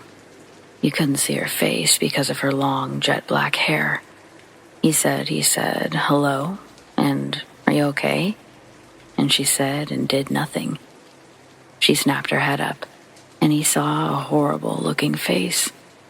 He sprinted up through the porch and locked the doors. He peeked out the window, and she was staring back. When he peeked back again, she was gone. My dad's experience, it's not very long, but it's an encounter. My dad works around the country because of his job, and he finds himself coming home late sometimes. As he was driving home late one night, he saw the woman I'd described, but this time, next to the cemetery where we lived. I have no idea if that's a connection to her or not, but we've never stepped foot in that place. Anyways, he saw this woman with the same description as both of our encounters and passed her. He checked his mirror and she was still there. He turned around his car to get a better look, and she was gone. So, my research. I'm not into horror films or really anything scary for that matter, but I have done some research since my encounter. But this is definitely a new field for me, so any advice would be great. There's a website that talks about the ghosts in our area of Alabama, and it turns out I live near an old iron mill. And to sum up the short story, this woman and her child, they were killed by a fallen chimney about 1 minute from where I live, and she seems to be sighted from time to time. She's labeled as a stalker spirit, one that's mostly friendly or doesn't hurt anyone, but I have no idea, to be honest. I appreciate any feedback. Thanks for listening.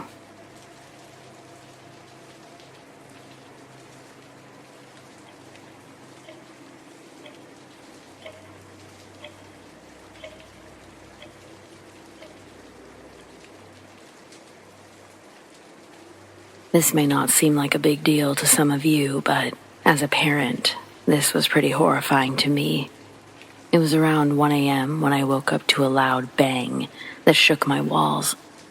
My husband was still asleep, but my 8-year-old daughter rushed into our bedroom just as I was getting to my feet. She was crying because her shelves had fallen over, and that was enough to scare me. They were heavy and mounted to the wall above her bed. I couldn't imagine how they would have fallen. That was my greatest fear when she wanted them over her bed, so they were extra secure. Not that I would tell her this, but they were installed with the assumption that she might try to climb on them. I followed her to the hallway to see an intensely bright light spilling out from her room, and started feeling like I was in the Twilight Zone. It reminded me of when people talk about UFOs and see a blinding light outside. I really didn't know what to think. We live in a tiny neighborhood in a tiny town. I mean, nothing happens here.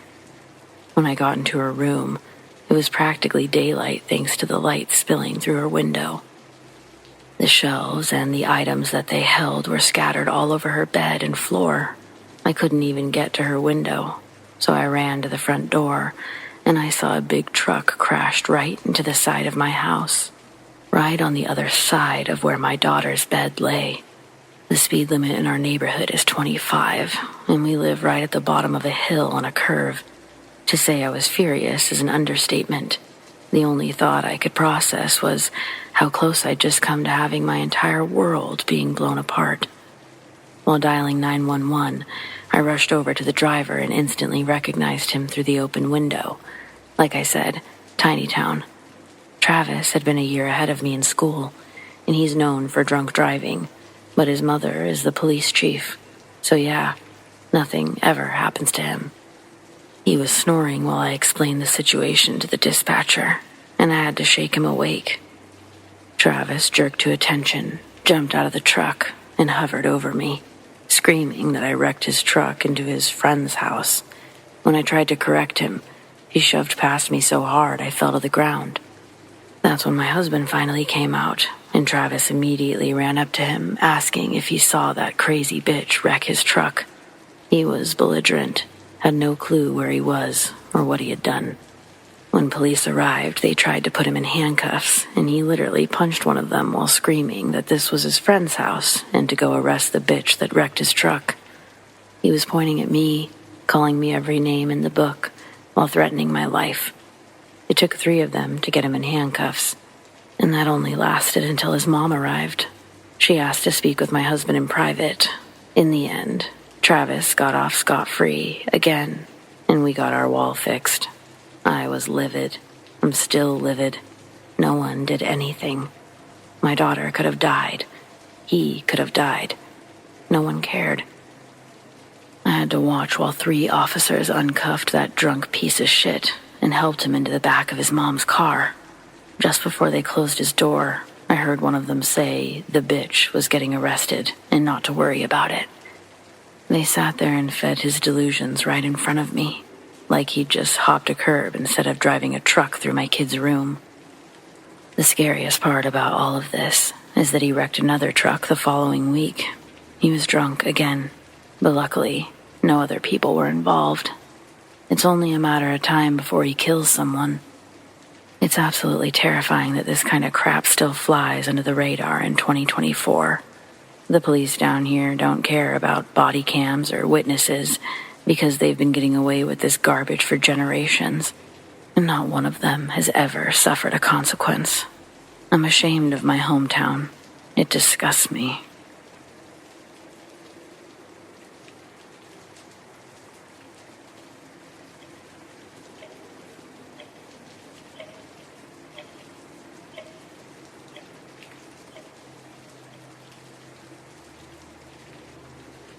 My mom was a single parent through my teenage years. I have 2 younger sisters as well. My mother worked 3 jobs at one time, and she was always gone. Her first job started at 4:30 in the morning. She left the house before any of us were awake for school and wouldn't be home until midnight. Yeah, she didn't sleep for years. One morning, I saw a dark figure walk past my bedroom door and down the hall. I called out, "Mom?" The figure leaned back and poked its head into the doorway, as if it were taking one more glance to answer my call, and then continued back down the hallway, out into the living room kitchen area.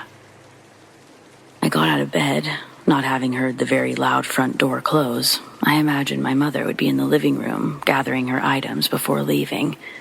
I walked into our living area and found no one. Nothing. I immediately phoned my mother. She was already at work. I told her what had happened and explained I was freaking out. This was before cell phones, so my mother had asked me to take the cordless phone and check the entire house. Are the doors locked, front and back? Yes. Check my room. Is it empty? Yes. The bathroom? Yes. Oh my God, Mom. I know I saw someone. Didn't I? My mom calmed me down, tried to explain that maybe it was sleepy stuff in my eyes, throwing me off. Over the weekend, when we had time to spend together, Mom finally broke down, telling me that maybe it was a ghost, but it would be a friendly ghost. Mom went on to explain that the people who sold her the house, they did tell her that an elderly man had peacefully passed away in his sleep before we purchased it. My sister, who's only 3 years younger than me, decided to name the ghost. It was a kind old man, so his name would be Henry. Naming the ghost made it seem less scary, for some odd reason.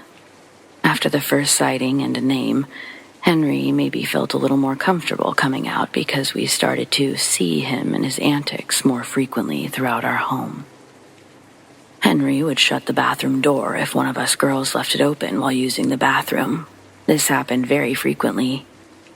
We were a house full of girls, so we never bothered to shut the door to our one bathroom that we all shared, and locks were not an option, especially in the mornings when we were all getting ready for school. One day, both my younger sisters were visiting my friends or doing their own thing, so I had the house to myself. I decided to watch a movie. We kept our movies on the bottom shelf of a china hutch that my grandmother made for my mom. The door was heavy and preferred to be open as opposed to shut. What I mean to say is if you unlock the door, it would naturally swing wide open. When opened, the one door, movie side, would hang in such a way as to block access to the hallway from the living room. I didn't need to go down the hall, so I left the door open. While watching the movie, out of the corner of my eye, the door slowly swung shut on the china hutch. And while it didn't lock, it was impossible that it would close on its own without some help. Chills ran up and down my spine, arms, legs, neck, everywhere. I immediately phoned my mother at work again and said, "Hey, sorry to call you at work, but Henry just closed the door on the china hutch and suddenly I didn't feel like being alone anymore." Mom told me that she understood and was impressed with Henry's strength to close that door. I agreed. We chatted until I told her I felt better, safe again, and I went back to watching the movie with the china hutch door locked, closed, to keep Henry happy. We moved out of that house when I turned 17, and as we were closing the front door for the last time on the move-out day, we all stuck our heads back inside and said, "Goodbye, Henry." Even though Henry was a friendly ghost, it was still scary as a young teen to come face to face, so to speak, with a ghost, regardless how nice he was.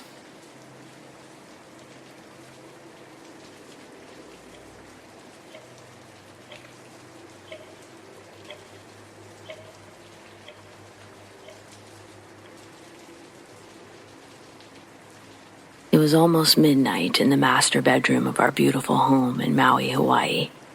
My wife and I were settling into bed, and there was a soft light in the room.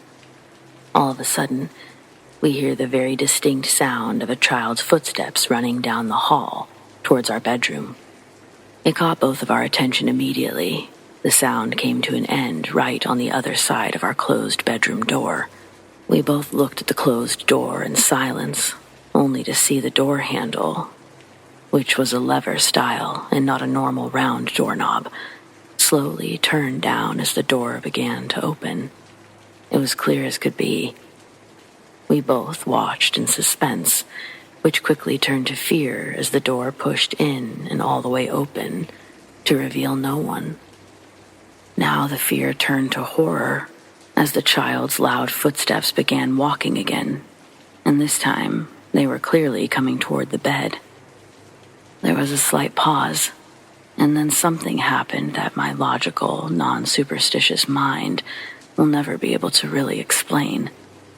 There was suddenly the weight of a young child climbing on our bed, and although completely invisible, this energy moved to the middle between the two of us and settled in. The indentation on the blankets and mattress were as clear as could be, and yet there was no one there. We turned to each other in absolute horror, as we both knew we were seeing the same thing. How could this be? Who was this, and why were they in our bed? After a few minutes, this entity, which we both agreed felt like a small male child, disappeared as fast as he appeared. We laid there for a long, sleepless night, and the next day, through many calls and inquiries, we found out why this and many other things, some even more terrifying, had been happening to us. We learned that the man that built our house did so as a dream home to his wife and young family. He had a 3-year-old son who, shortly after the house was completed, died in the home. He tragically drowned in the bathroom, off the hallway right outside of our bedroom. A bathroom, by the way, where the bathtub had mysteriously filled and then overflowed with water and flooded the house on numerous occasions, even when no one was home. But that's another story, if you're interested. We realized that his son was still present in our house and had been for the 2 years that we lived there. The day we learned this full story, we left all of our belongings except a suitcase of clothes and left Hawaii, moving to Oregon, on the U.S. mainland. We sold the house furnished as is and never stepped foot in it again. That was the scariest thing I've ever seen in our bedroom. Luckily, never had to see it again.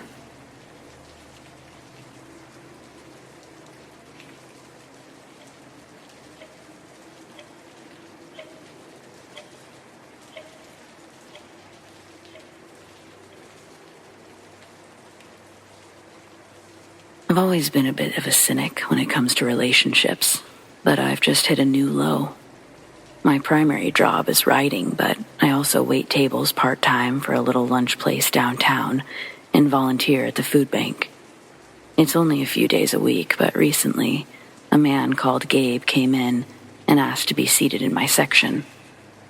The hostess assumed he was a friend, and he did look vaguely familiar, but I didn't know him. When I asked if we'd met before, he said that I did a good job waiting on him a few months ago. It seemed like a reasonable enough story, so I took his drink order and didn't think any more about it. He looked to be around my age, and he wasn't unattractive, but even if I had been looking for a relationship, he wasn't my type. When I brought him his sweet tea and took his order, he asked a few questions about the menu and slid in a bit of small talk. That was all fine. Some people are just friendly, and he wasn't setting off any creep alarms. Then he needed 2 refills before he'd gotten his burger, so I left a small pitcher on the table and went back to work. All of my tables were full. I didn't have time to chat even if I wanted to. When I brought out his food, he was staring at me with a goofy look on his face. I laughed it off, asking if there was something in my teeth, and he said that I was just really beautiful. That's when I realized he had actually been flirting the whole time, and I worried my friendliness may have been misconstrued. Well, it clearly had been. Don't get confused, though. I'm really not all that special to look at. In my 2 years of waiting tables, I've been hit on maybe 2 times before that. It just isn't a very common occurrence, and the previous incidents were awkward but completely harmless, so I expected Gabe to be the same way. When I gave him the bill, he asked me to dinner that weekend, and I politely declined. That should have been the end of it, but he came back a couple of days later and repeated the whole process. Then we did it for a 3rd time a couple of days later. Once again, I said no, and he left without making a fuss, but my patience was wearing thin. That night I drove home, and I was off for the next few days. My only plans were to write and watch Netflix, yet at 9 a.m., I got a call from a number I didn't recognize. When I didn't answer, they started texting. The first one said, "Hey, it's Gabe. Call me back real quick." I still didn't know how he got my number, but since I didn't give it to him, I saw no reason to respond. And then, 5 minutes later, he said, "I'm running a little late, but I'm on my way. Call me when you get this." I assumed he was referring to the restaurant, like he'd decided to come sit in my section and call it a date or whatever, whether I liked it or not. That really rubbed me the wrong way, but since I wasn't at work, I decided to let it go for the time being. Then, a few minutes later, he sent, "Hey, can you call me real quick? I'm on Highland, but I can't remember if your house is the one with brown or maroon shutters." That terrified me. Not only did he know what street I was on, he had my house narrowed down to 2 possibilities. I ran to the window and peeked outside to see a blue truck creeping past. It went to the end of the street. It turned back to park on the curb between my house and the one with the brown shutters. The next message read, "I'm here. Can you come out front? I don't want to go to the wrong house." I'm not sure if he followed me home or what, but I felt there was no choice but to respond. I couldn't tell if he was genuinely delusional or if he thought this would actually manipulate me into going out with him, but it didn't matter. A strange guy was sitting outside my house, and I take that sort of thing pretty serious. Leaving no room for misinterpretation, I replied, "I don't know how you got my information, but you're not allowed on my property. If you don't leave immediately, I'm going to call the police." When he actually started driving away, it was like a huge weight lifted off my chest. I called a friend to vent, but after a while of nothing else happening, I went back to writing and mostly let it go. That evening, just as it was getting dark, there was a knock on the door, and my blood froze. But then I looked outside to see a flower shop van and a uniformed man holding a large bouquet of roses. Gabe was the only person who could have sent them, and it was annoying that he wouldn't take a hint. But I didn't want to leave the flower guy hanging, so I opened the door. You guys probably already know that it was actually Gabe, but I almost puked when I saw his face. I dropped the flowers and tried to run back inside, but he got his foot in the door and came in behind me. Even as he cornered me in the kitchen, he was still talking like we were going on a date. He wasn't angry or aggressive in the traditional sense.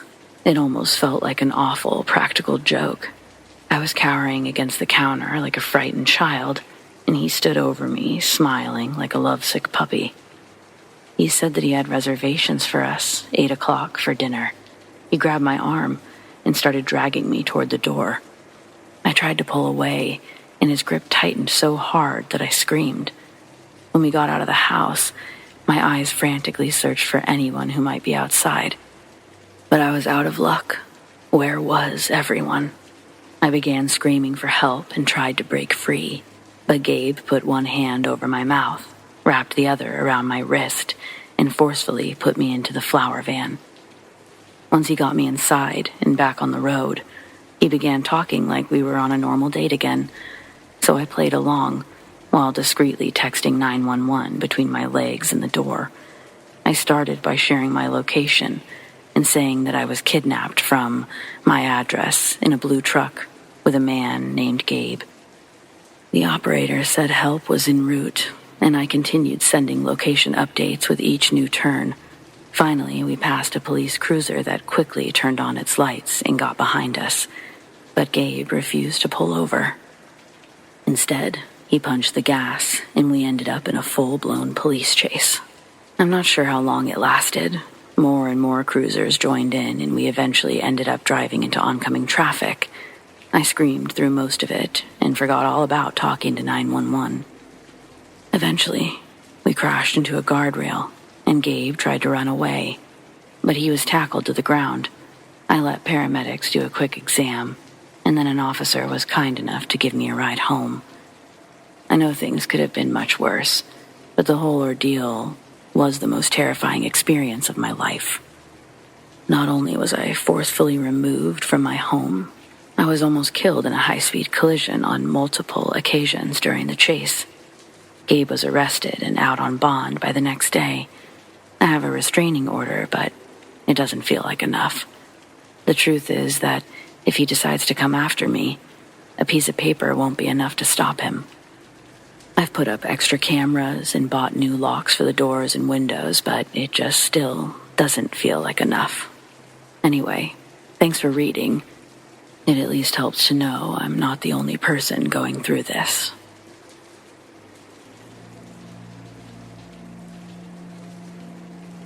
My buddy Alonzo would never forgive me if he found out I was still telling this story 10 plus years out of high school.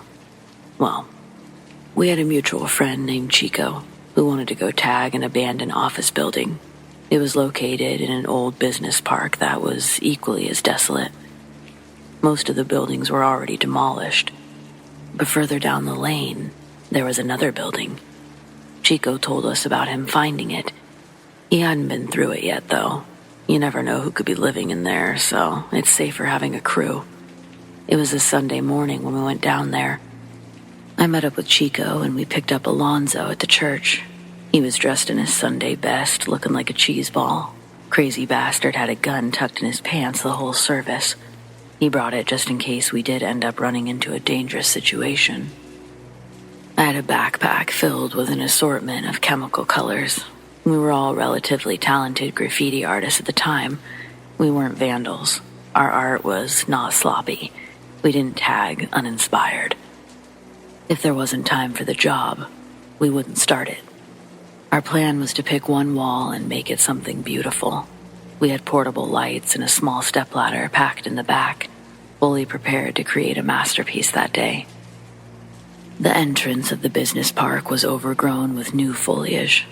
The narrow road that led us through the rows of empty land, the greenery made it hard to find evidence that there were buildings there to begin with. The broken pavement made Chico's car shake and bounce us off the walls. The shock absorbers on his suspension were completely worn to the ground, and we felt every bump. The road got so bad, we had to park the car, grab all of our stuff, and walk the rest of the way. Deep back behind a row of trees, bushes, and thorns, we finally get to this office building Chico's been talking up. It was almost untouched by the nature around it. The parking lot was non-existent. The sidewalk, concrete, broken up with weeds like the rest of the pavement. But aside from everything else around it, I remember this building looked like it could have still been up and running. Pristine condition. A 2-story canvas of steel and concrete. There weren't many windows on the outside, and when we walked inside, it was nearly pitch black. Entering wasn't a problem. The front doors were closed, but not locked. The smell of mold hung heavy in the air. We put on our masks before we even busted out the paint, just so we didn't have to breathe in the stale air. Earlier in the week, we'd drawn up a blueprint sketch of the image that we were going to do. It incorporated all of our insignias. The design went through many drafts before we landed on the perfect one. Now, all we had to do was find the perfect wall.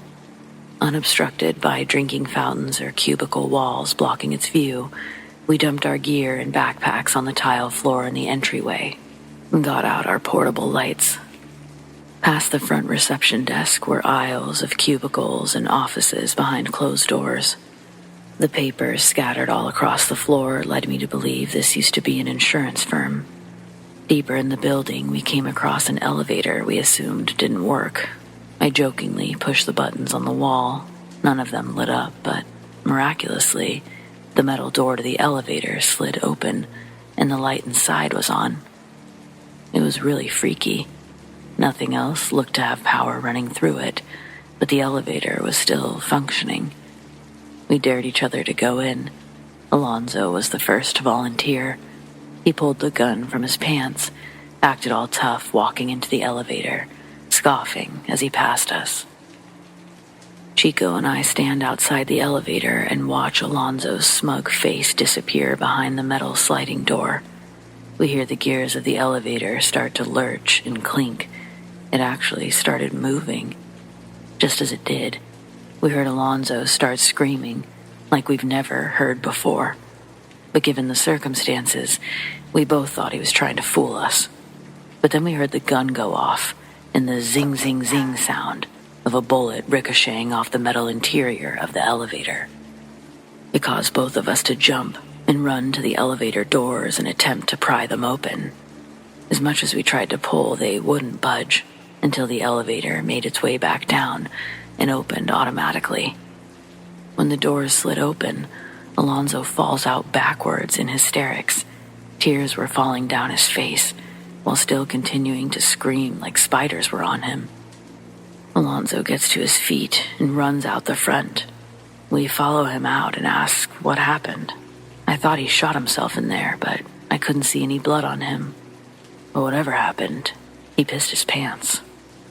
Chico and I probably could have been more sympathetic to our friend, but I think we were just in shock at how wild Alonzo was acting. First thing he says is, "Shit, I dropped my strap in there." I said I'd go retrieve it, and with tears still coming down his cheeks, Alonzo straight up grabs me and says, "Wait, don't." I'm like, "Get off me, dude, chill, what's wrong?" Then Alonzo tells us what happened when he walked into the elevator and the doors shut. The light, it turned off again. Standing in complete darkness, he heard something moving around above him in the elevator shaft. Then he heard the emergency escape hatch open enough for him to look up and be able to see the light from the second floor door. Then that light and depth that he was staring at became blocked by a human figure.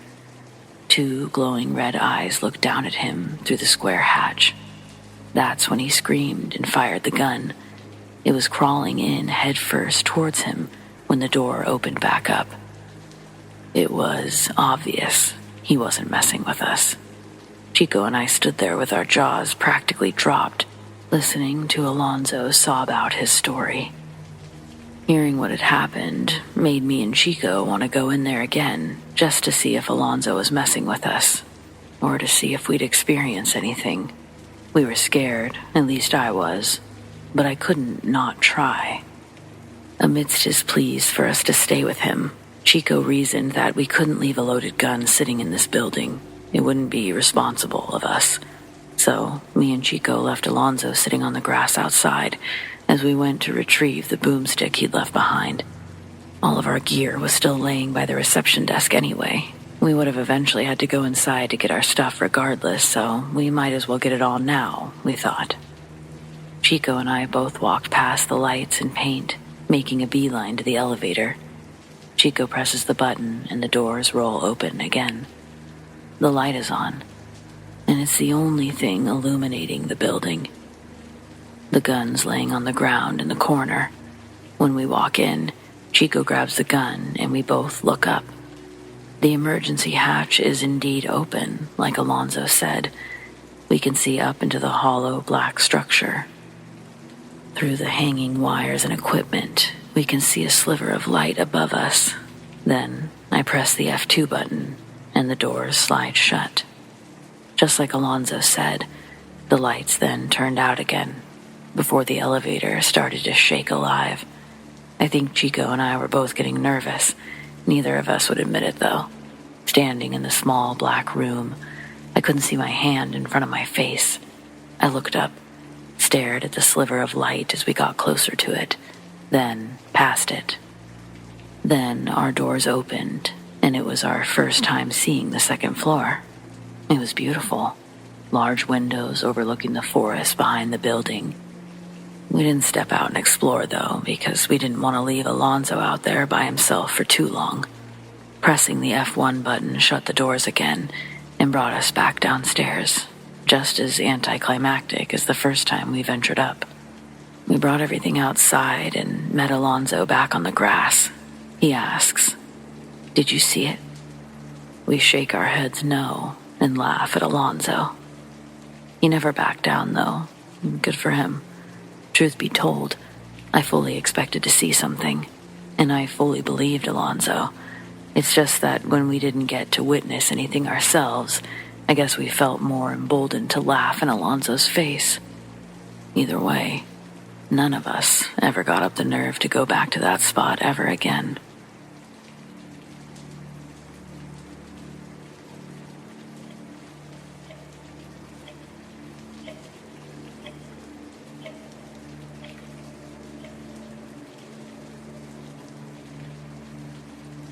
One of the most haunted places I've ever been. It's a place in South Africa in an area called Northcliffe. I just did a quick check on the Google Maps and I couldn't find it, so perhaps this house no longer exists.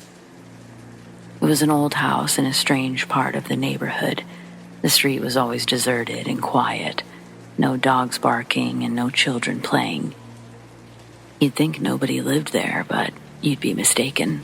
People lived in the houses, but they were not often seen outdoors.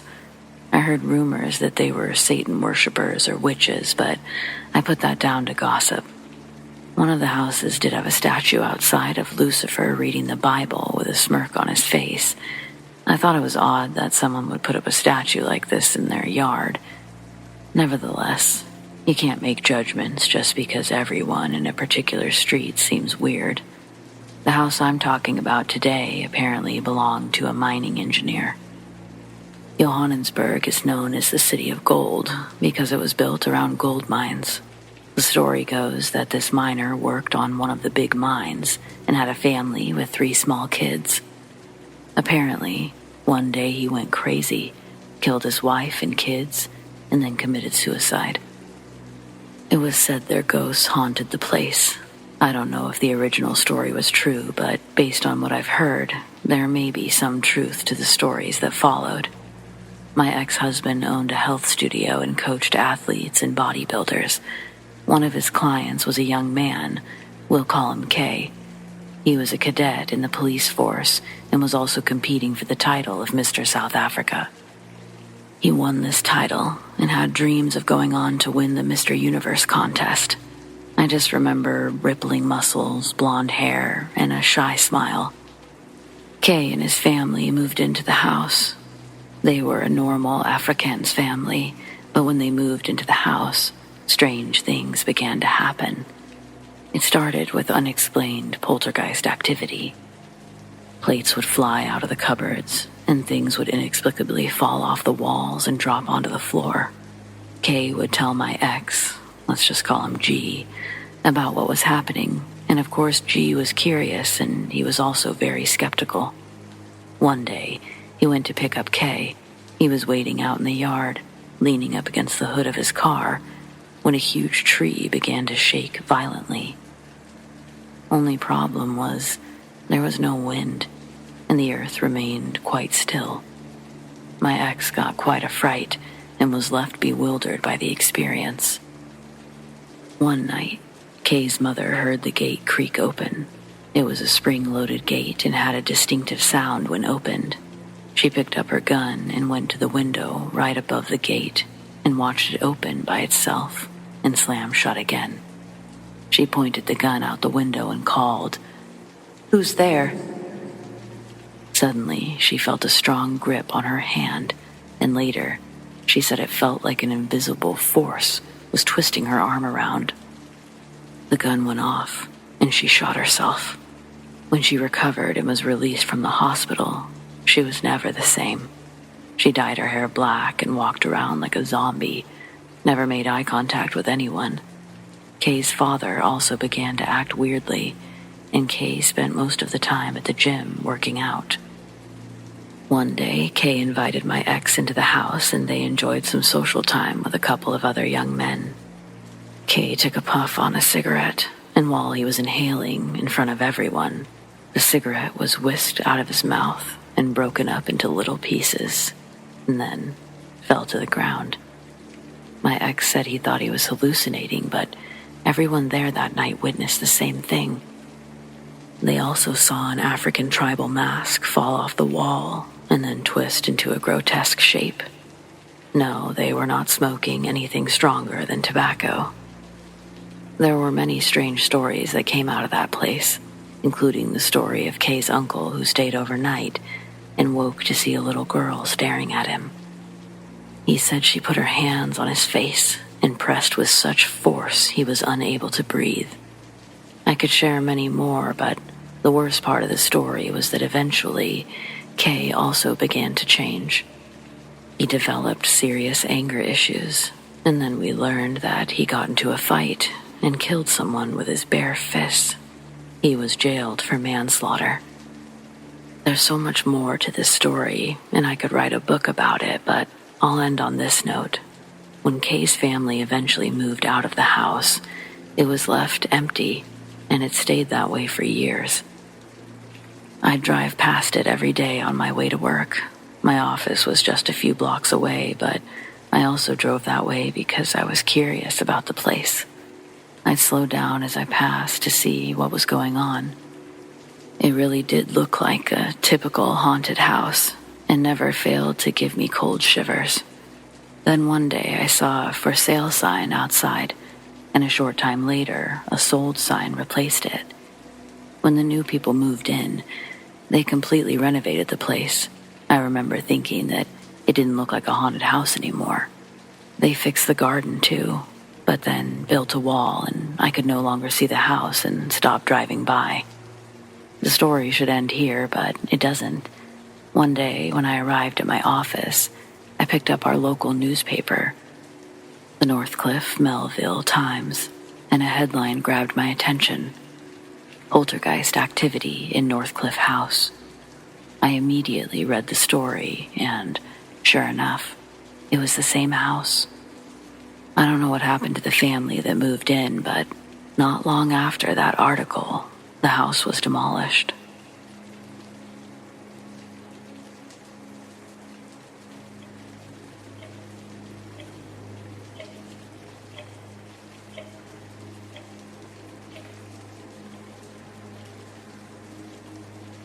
"1986. I was 14 years old visiting my dad in Alberta, Canada. After my parents had separated, my dad decided to live out in a small house in the woods, about an hour and a half away from the nearest town, off the grid. This was his dream, and he allowed me to experience it with him every other weekend. We would go hiking, hunting, kayaking, bird watching, you name it. We'd sometimes camp outside in the woods, and that's where I saw it. It was one of those camping trips I went on with my dad, where not only did I see a Bigfoot, but it was terribly close to me. My dad and I found a spot pretty deep in the brush to set up camp, and when night fell, we decided to sleep in our sleeping bags outside to watch the stars. My dad fell asleep pretty quickly, but it was a bit harder for me. I remember trying extremely hard to fall asleep that night, but to be honest, even though by that time I had been on plenty of camping trips with my dad, I was still pretty freaked out by the forest at night. This fear kept me awake all through the night. I remember that at a certain point, when I was just starting to finally drift into sleep, I heard something come out of the trees, snapping twigs loudly as it walked on towards us. My dad still fast asleep, and now I was basically pissing my pants. I thought some strange person was walking on towards our campsite, but as I squinted my eyes open a bit, I could see that only about 10 feet away from me was an enormous, hairy creature that stood and walked on two legs like a human would. Obviously, I wanted to scream out in fear, but I tried my best to pretend I was asleep in hopes that it would just eventually move along. I think the creature, which I now believe to be a Bigfoot, was attracted to the smell of the meat my dad had been cooking. And strangely, it didn't seem the least bit interested in us. It seemed more interested in just slowly walking around and out of our campsite. Presumably, they were looking for some food and must have thought we had some. But I have to tell you that not only was I scared at the sight of the giant hairy man, but I was also sickened by the pungent and overwhelming odor that the beast was emitting. Eventually, the Bigfoot seemed to get bored and disappeared into the darkness. I remember trembling in my sleeping bag, not being able to sleep the rest of the night. I didn't tell my father about it until he woke up the next morning, because I was afraid if I tried to wake him up during the night, the creature might have seen us awake, or even heard us, and I wasn't willing to find out how it would react when it did. When I told my dad about it, he just told me it was probably a large bear walking around on his hind legs. But I described to him that the creature was extremely human-like, walked like a person would. He chalked it up to me either hallucinating from fear or that I wasn't aware I was dreaming. To this day, I know exactly what I saw.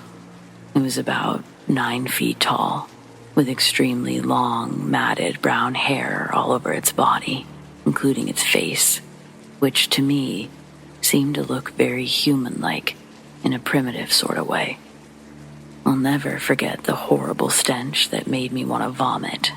That was probably the longest and most terrifying night of my life, but afterwards, I came to honor the experience, because I would come to realize that the creature was undoubtedly a Bigfoot, and I was one of those few people who got the chance to see it extremely up close. So, to all you skeptics out there, I understand your incredulity, but believe me, I've experienced it firsthand, and there's no doubt that these creatures exist.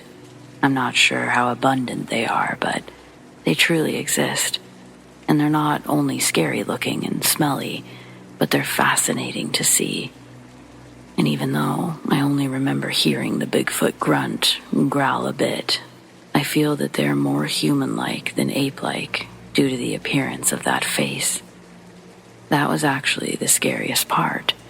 Seeing not only was there a strange giant creature creeping around my campsite, but it was a very human-like, albeit extremely hairy creature. When I say hairy, I really mean it.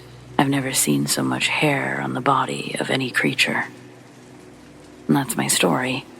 You can believe it or not, but I'd advise you to believe it because they're out there. It's not a myth. Unfortunately, or maybe I should say fortunately, I never encountered one after that. But the image stays clear in my head to this day. In fact, there have been many nights since then where I have dreams and I'm reliving the experience. My words here can never do justice to what I saw that night as a kid. I can never describe to you just how otherworldly and surreal the situation was. But it was real. I know I wasn't dreaming because I could not get to sleep the whole night.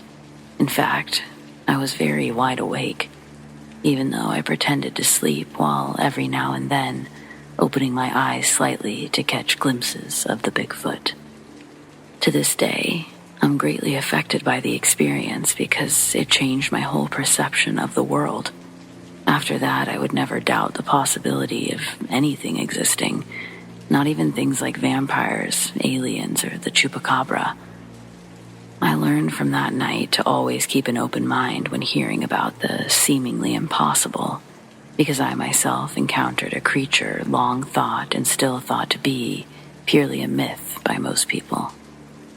So, thanks for reading, and thanks to all the other people who have encountered Bigfoot like I have and have shared their stories. Stay strong, and know that even though most people will never believe what you've been through, there are loads of people out there, like me, that know you're telling the truth.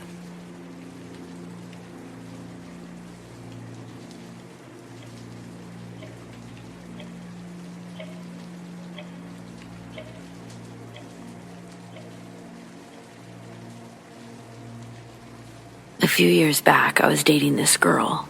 She told me her parents' house was haunted. Skeptical as I was, I thought she was playing with me.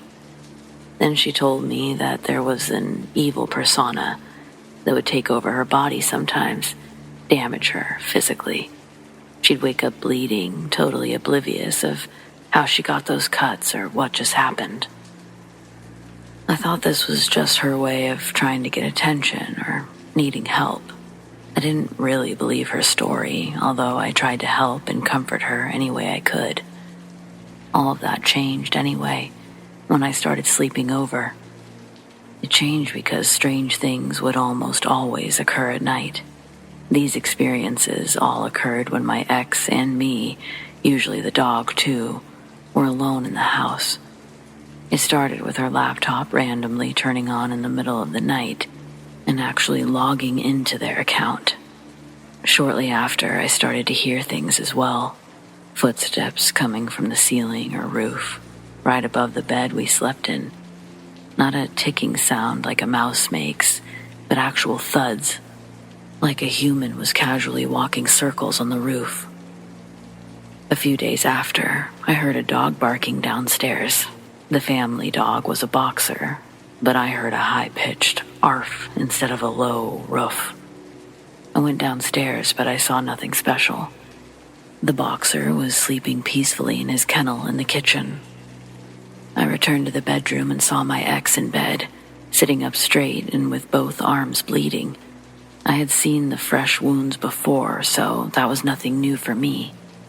Really sad to see, but nothing new. What startled me to death is that she had her eyes closed, like she was still sleeping, but her mouth was wide open, as if she were screaming her lungs out. But she wasn't. Needless to say, I didn't sleep that night. A few nights later, we were in bed sleeping together again, and I woke up to my ex trying to climb over me, mumbling, "Break, glass." As the situation in the house was starting to freak me out, I felt the urge to protect myself. I grabbed my ex by the shoulders and yelled, "What are you trying to do?" My ex woke up, but a second later we heard a loud tack and the sound of glass breaking in the kitchen. I went downstairs to look and saw the locked cupboard wide open, and on the floor, shards of what used to be 2 long drink glasses. I cleaned up the mess, walked back upstairs, and found my ex sleeping as if nothing had happened. Once, something strange happened in the middle of the day. We were upstairs in my ex's bedroom, and her father was working in the garage. Nobody else was home. We went to be physical. We made sure the bedroom door was closed. Then, in the heat of the moment, the door flew open, hard, as if someone kicked it in, except there was nobody there. I do remember feeling a slight breeze, and the next moment, her bedroom window shattered into pieces. That kinda killed the mood, to be honest. Shortly after this, we broke up, and some strange things happened to me, but nothing like what happened to her or while we were together. But it did get me interested in the paranormal, spirituality, and finding out what else is with us.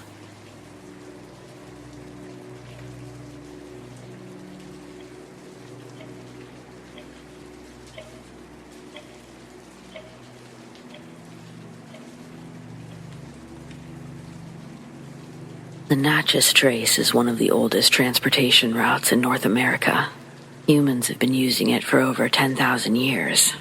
If you enjoy stories from the pioneering days, you've probably heard of it, as it's fairly well known for all the brutal robberies and murders that took place there.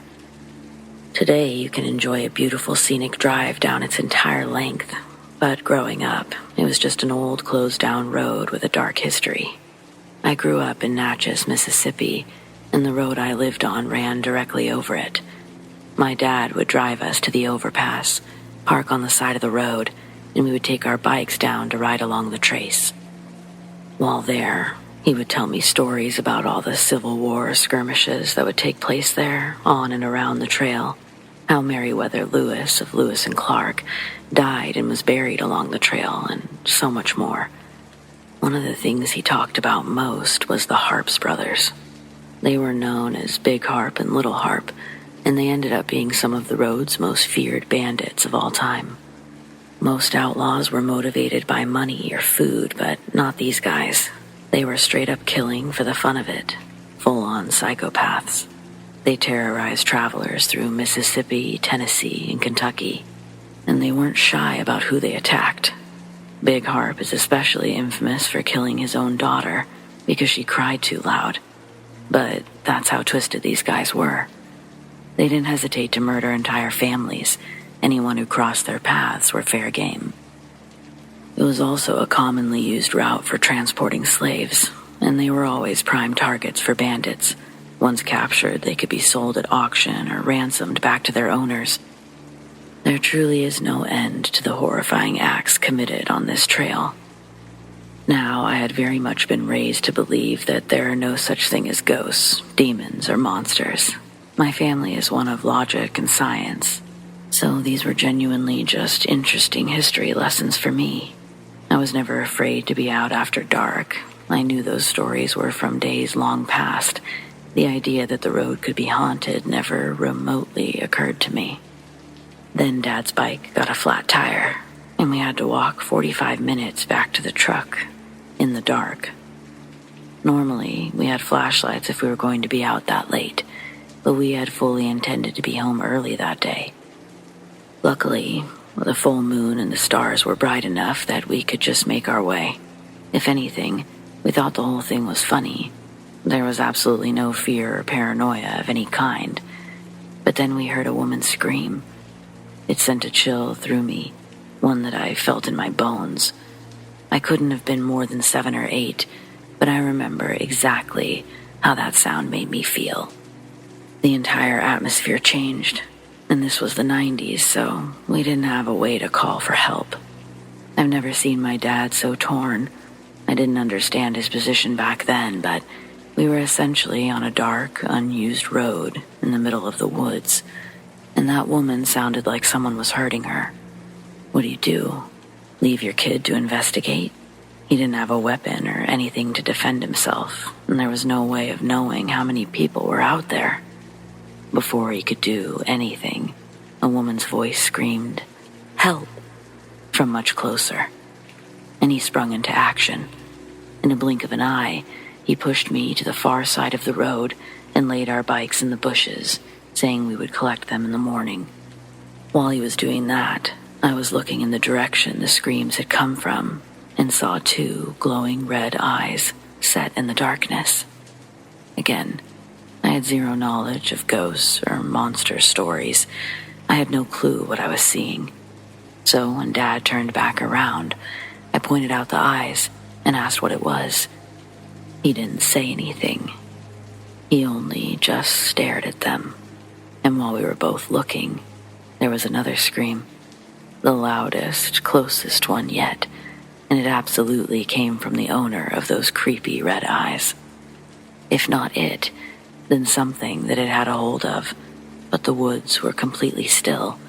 There wasn't so much as a light breeze when this was happening. At that point, Dad scooped me up and started running for the truck. I had my arms wrapped around his neck, looking over his shoulder, facing behind us, and the second we began moving, something in the woods began moving, fast. It didn't come out into the open, but I could hear it crashing through the brush as it chased after us, and Dad only ran faster. Before long, it was even with us, and there were two more blood-curdling screams that sounded like someone was being murdered, but whatever it was, never broke the tree line. When we got to the overpass where the truck was, Dad started climbing without slowing down a bit. I saw the eyes one more time. Whatever it was watched us as we climbed the hill, but that was it. When we got to the truck, Dad pushed me through the driver's side and got back on the road in record time. We lived less than 2 minutes away from that spot, so we were still full of adrenaline when we got home. And Dad kept looking outside every few minutes for the rest of the night, worried something may have followed us. I must have asked him what that thing was 1,000 times, but he didn't know any more than I did. He called the police to report the screams, but he didn't mention the part about being chased, and we never heard anything back from the cops.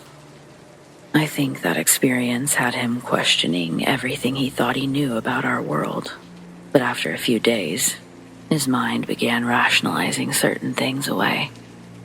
He went back for our bikes the next day without me, and we eventually resumed our regular trips to the trace. But we were never out there past nightfall again. We also planned how far we went based on how long it would take to walk back, just in case there was another accident. I really don't know what we saw. Some people say it was a skinwalker. Some people say it was a demon or a restless spirit. One person thought it was a banshee. I'm not sure if I believe in all of those things or not, but if those things do exist, then that road has to be crawling with them. I'm sure everyone says this, but I want to preface my story by saying that I try to be as rational and as logical as I can be in everything that I do. I wouldn't attribute something to the paranormal if I thought there would be a rational explanation. That being said, I've always had a fascination with the paranormal. Here are some of my, what I believe to be, paranormal experiences. The first was when I was about 10 years old. My family and I went to stay with my dad's sister and her family for Easter. Before my aunt and uncle split up, they lived in a very large, very old, almost mansion-like house. I loved this house, even though it often made me feel uneasy. One night when my extended family were in the kitchen playing board games, I opted to stay in the living room and watch TV. My family are all quite a bit older than me, and I often got bored sitting around with all the adults. I was channel hopping and generally zoning out when a noise startled me. The handle to the living room door was rattling. I quickly turned and the rattling stopped. I went to the door and opened it, expecting to see one of my brothers tearing down the corridor to the kitchen, but there was nobody there. The corridor was dark, lit only by the light that leaked out from around the kitchen door. I returned to the couch, a little perturbed but otherwise okay. A few minutes later, the rattling started again, this time more urgently. I quickly got up and sprinted to the door. For a moment, the rattling stopped. Then, to my horror, the handle began to turn, slowly but surely. I don't know how I found the courage to do so, but I ripped open the door while the handle was still turning, ready to scream at whoever was teasing me. The corridor was empty. I've considered several explanations, from the wind to a mini earthquake, but nothing explains how the handle started turning, as if someone was on the other side. My next experience, it took place in my family's home. I was about 15 and going through a phase of staying up late every night. Before my dad died, he ran several brass bands in the local area and often came home late at night. He'd always wind down with some TV before going to bed, but he'd always forget to put the headphones in. This night was no different. I was sitting reading on my bed, and I started to hear the muffled sound of the TV beneath my feet. I don't know if I was in a bad mood or something, but it made me really mad that night. I threw my book down, stormed down the stairs, flung open the living room door, and pitch black. The room was pitch black and dead silent. My heart started pounding. Had I imagined it? But I hadn't. As I shut the door and started to walk back up the stairs, the sound started up again. It sounded like a conversation, but no matter how hard I strained to hear what was being said, the voices remained distorted. I didn't sleep a wink that night. This last experience, it also occurred in my house. I was about 17 and settling in for bed at about 3 a.m. I was lying in bed, about to sleep, when I realized I needed to go to the bathroom. Absolute pain, but I dragged myself up nonetheless. As I go to open my door, I'm hit by a sudden sense of dread. Something's telling me not to go out into the landing. As I try to steady my breathing, I hear something outside my door. A slow, steady step going up the stairs. The stairs in my house are ridiculously creaky, and it's impossible to go up them without making a sound. I was also the only one in the house that night, so to hear the footsteps coming up the stairs was utterly terrifying. I shouted to whatever was outside, hoping to scare it off. The footsteps stopped abruptly, and it took me several minutes to muster up the courage to open the door. The landing was empty. I quickly went from room to room, looking for any evidence of someone having been in the house, but everything was undisturbed, and the windows were all shut. I didn't sleep a wink that night either. So, there you have it. Some very spooky, unexplained incidents that may or may not be paranormal.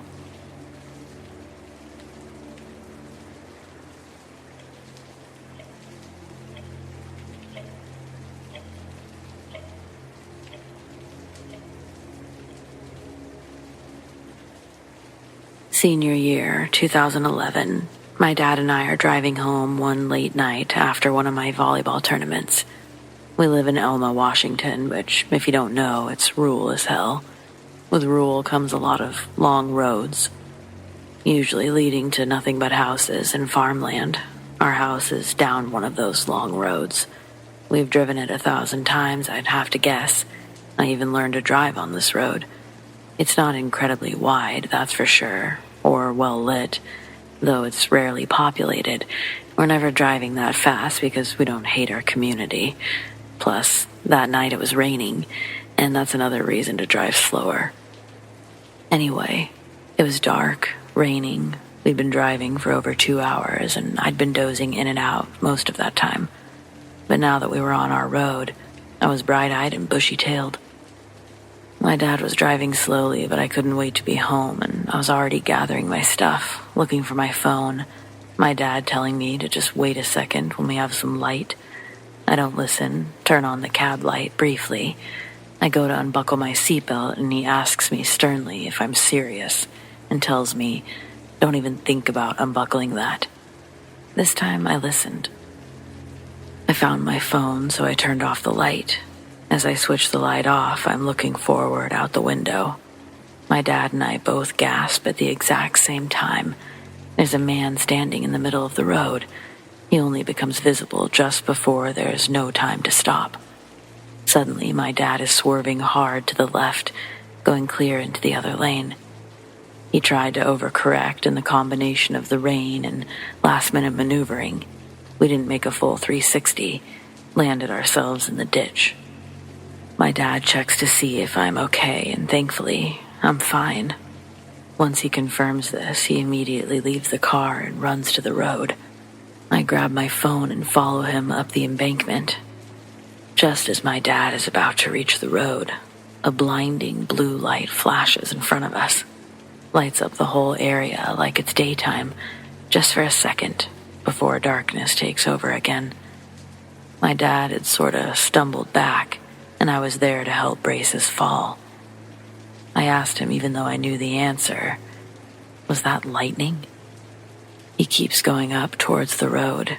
We search for the man on the road, but it's like he'd vanished into thin air.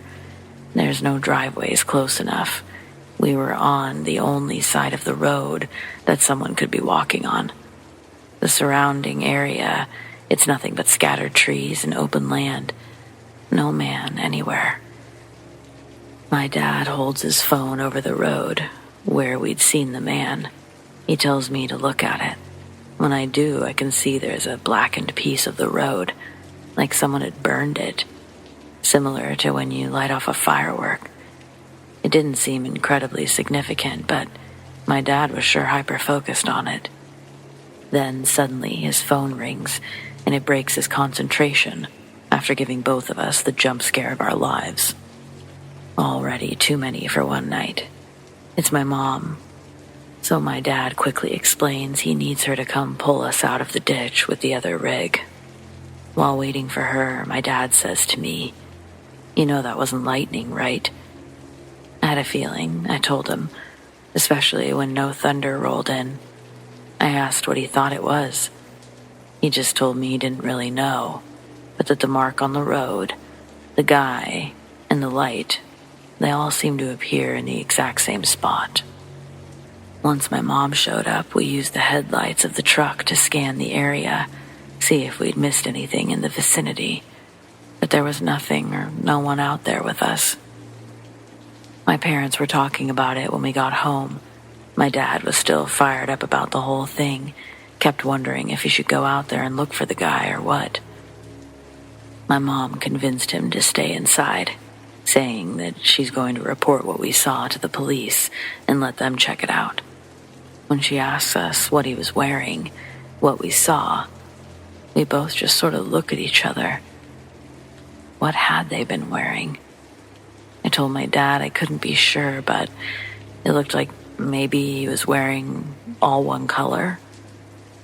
He sort of shook his head, no, but agreed verbally that, yeah, maybe all one color, like gray or some sort of blue. We couldn't seem to agree on the color. In fact, the more we thought about it, the less we could recall.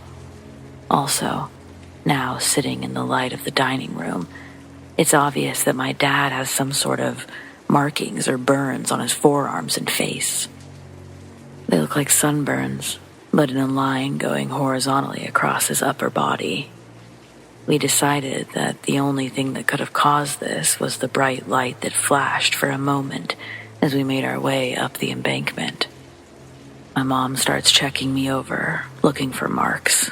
Nothing, but she ordered both of us to take showers. This is probably a good time to mention that my mom is big on X-Files. She loves her aliens and fantasy shows. My dad too, but sci-fi, if you will, it's her favorite. She starts talking about how she saw that flash of light, chalked it up to lightning, till there was no thunder.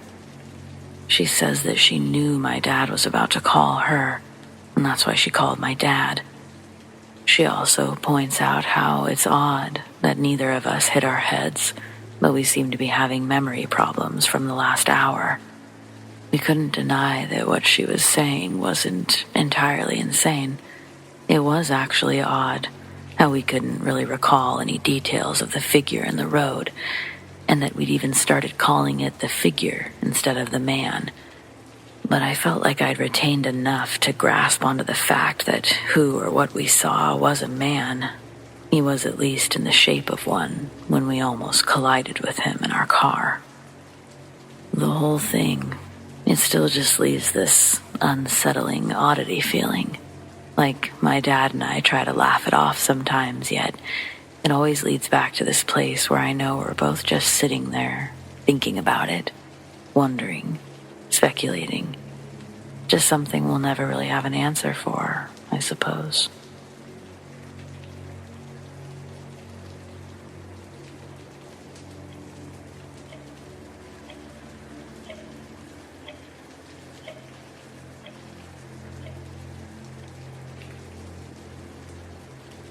I was swimming in the ocean with a friend when I saw something floating in the water nearby us.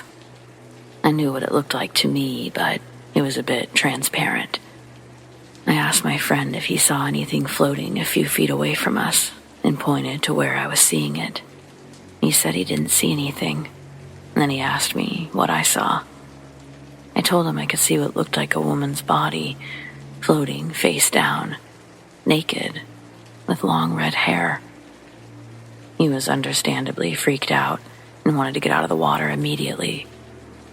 We went inside, changed, and started preparing dinner. His roommate came home, and while we were all sitting around talking, I started asking his roommate some questions about his job as a criminal defense attorney. As the conversation went on, I asked him if he ever had to defend anyone he knew on serious charges.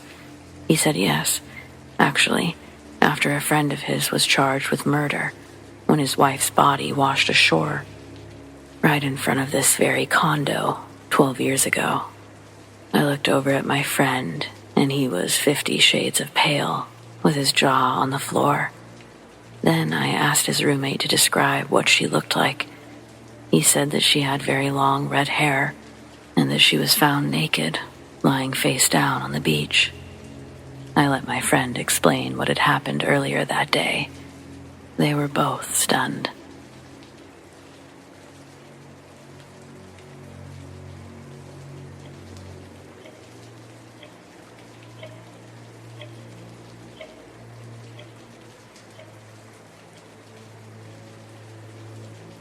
When my dad died in 1979, it was sudden and without warning.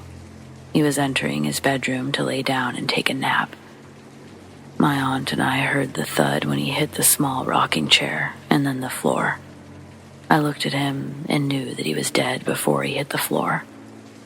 His routine each morning, starting at 5 o'clock, he got out of bed, got dressed, then walked through the living room, through the small swinging doors into the kitchen.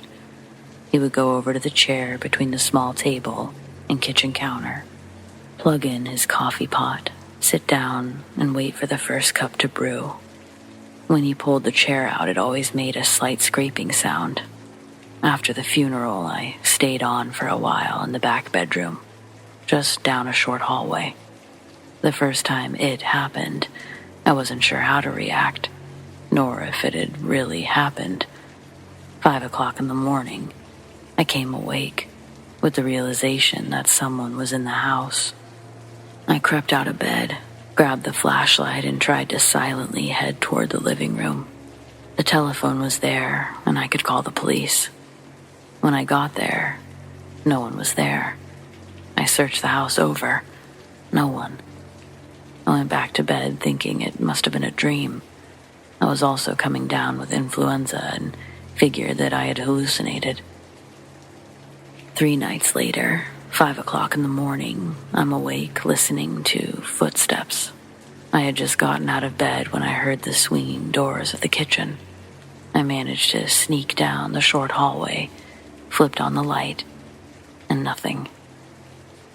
Okay, and this went on for the rest of the week, until finally I just lay in bed, listening to the sounds, and then it took a horrific turn. I heard the chair at the table scrape out, and then the smell of coffee brewing filled the air. I could even hear the coffee pot brewing.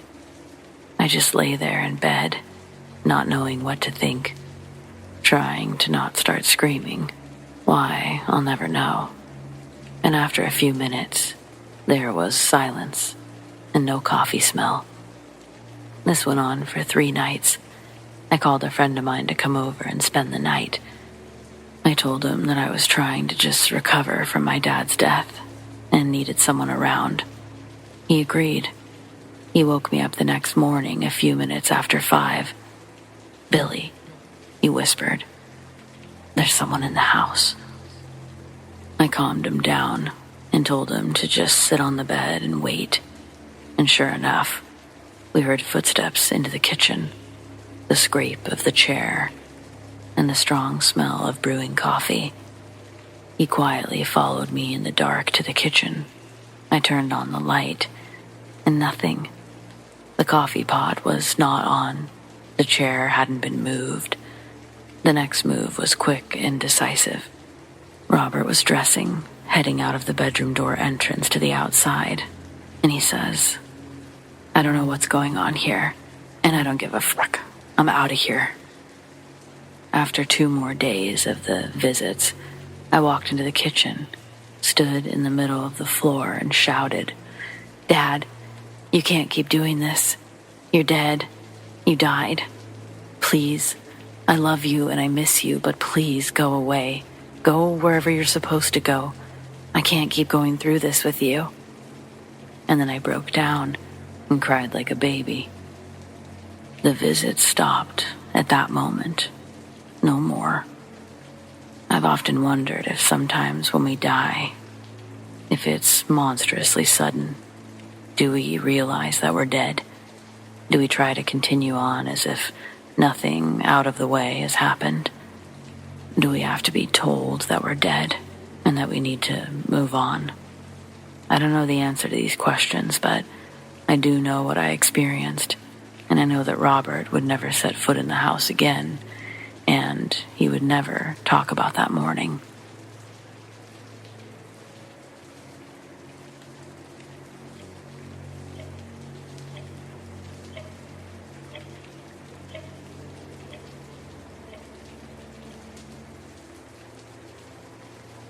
My ex-father-in-law was a troop leader for a local Boy Scouts. I was chaperoning a group of boys on a night hike in some woodland locally.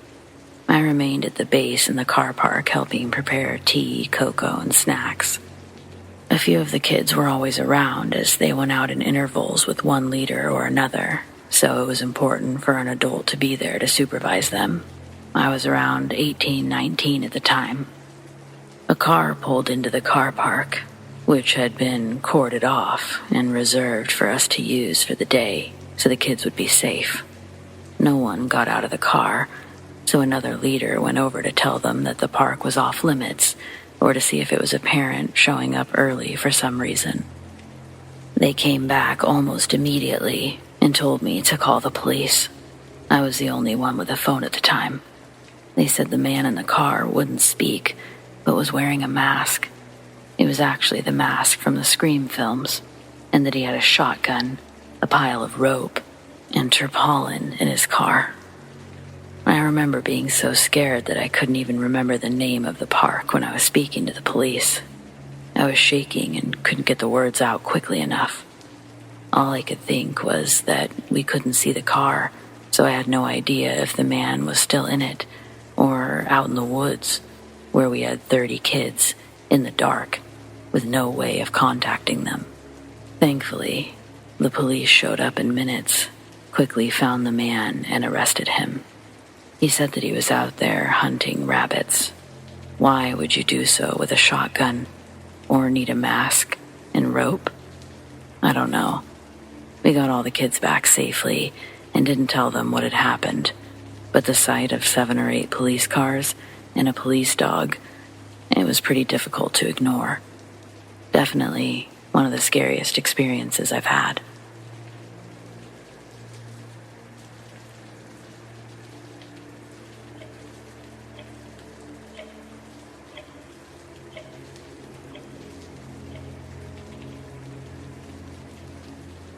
There's a house a few doors down that's been sitting vacant for years. Now its decay has become an eyesore on our street and probably brings the house value of our own neighborhood down. It's one of the first things you see when you pull into our cul-de-sac. The house is in shambles from years of neglect. The yard's overgrown with tall grass and weeds. A large part of a tree had fallen through the roof long ago, and the house was never fixed. My dad used to golf with the man that lived there. Then one day, cop cars filled up our little dead-end road. All of us stood pressed against the window to watch my dad's golf buddy get let out in handcuffs.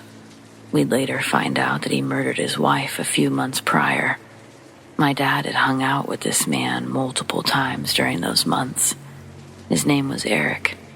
I remember my dad was genuinely shook to the core about this. My dad said that when Eric's wife would get brought into the conversation, he talked proudly about all the plans he and his wife Rachel were attending to the following days. All the while, her body was stuffed into the hollow of an oak tree that touched their bedroom terrace. Same oak tree that set a branch through the ceiling years later. The HOA board that Rachel used to be a part of helped organize the funeral with the family, and everyone in the neighborhood showed up to pay their respects. The murder felt so out of nowhere. There had to be more to the story, but nobody had a bad word to say about Eric. It caught the whole community off guard. He was a 5-star dentist and a member of the church. Eric and Rachel were both held with high regard in the community. Now, everything had changed. The next HOA meeting would happen on a Sunday afternoon the following month. My dad would talk to a man named David. He'd been a mutual friend with Eric. David and Eric were close friends and worked at the church together. Out of everyone, David took the news the hardest. He was in denial that his friend could commit such atrocities. David would actually visit Eric in prison, if only to get some closure. All David wanted was for his friend to say he didn't do it. He was looking for any sign of hope that his friend wasn't the monster everyone thought he was. But I don't think the story David told my dad gave anyone any sort of peace of mind. David said that when he went into the visitation area, he was on a phone behind glass. The guards led Eric into the room. He'd lost a lot of weight, and the dark rings around his eyes, it led David to believe he wasn't doing too well in his new conditions. When Eric saw David, however, he smiled a big, joyful smile, almost a creepy smile, at David. Given the circumstances, he thought Eric would be acting as somber and exhausted as he looked. But when David picked up his end of the phone, his voice was chipper. Eric told David that he was hopeful about his release. In the same positive tone, Eric fully admits to murdering his wife. David asks, why? Eric explains that his actions were forced upon him by a higher power. Since Eric's childhood, he said that angels in blue light would visit him, describing them as 3 tall, magnificent beings in white robes. They had large black eyes that he could see his reflection in when they got close. These beings visited Eric multiple times throughout his adolescence. He'd be woken up by a large orb of blue light that would float into his room, divide itself into 3 separate orbs. Then those orbs would stretch into angels in his room. This even happened once when Eric had a friend stay the night in his room. No matter what Eric did, he couldn't wake him up until they were gone, and the blue glow had finally extinguished from the room. On his later encounter, they implanted a triangular chip into the back of his neck. David would confirm that Eric did have a triangular scar, about the size of a dime, on the back of his neck. Eric had shaved his head while incarcerated, and the nape of his neck was no longer hidden by hair. The skin, according to David, it looked raised, like a new tattoo, but with no ink. Could he have done this right before seeing David? No, because David's visit was a surprise to Eric, and he didn't say any of this in his defense. He pleaded guilty. The angels had made a pact with Eric, never to speak of their interactions until he fulfilled his duty to God. During most of these angel visits, they'd enter his room. Their warm light would fill him with a euphoric calm. They'd float to his bed, scan the chip, then leave. But sometimes, these angels would tell Eric that he needed to prove himself to God in order to earn his place with them in the blue light. This test by God was ordered at 4 different times of Eric's life. Sacrifice what you love most to demonstrate your loyalty. When he was 5, he could barely understand what they meant, but to the best of his knowledge, under the presence of their influence, he grabbed his favorite book from the shelf next to his bed, The Tiger Who Came to Tea. His mom would read it to him every night until he'd fall asleep. I remembered that name because I had the same exact book in my bedroom when I heard this story. The angels gave Eric a sign of approval and left after he'd torn the pages of the book and thrown them around his room. The next morning, he watched his mother cry. He couldn't tell her why he'd done it, so he said, "I don't know." He thought their relationship changed a little bit after that. The second was his hamster. The third was his grandmother. In his teenage years, his mother had passed away, and he was finally old enough to escape his father's alcoholism and abuse. His grandmother helped him graduate and apply for all the scholarships to get into college. The night before he left, they showed up. Eric then casually admits to David another murder he committed for these angels. He explains how he smothered her with a pillow, then made it look like she had died in her sleep before he left for college. His final test, number 4, was Rachel. Eric felt no guilt, no shame, or understanding of what he'd done.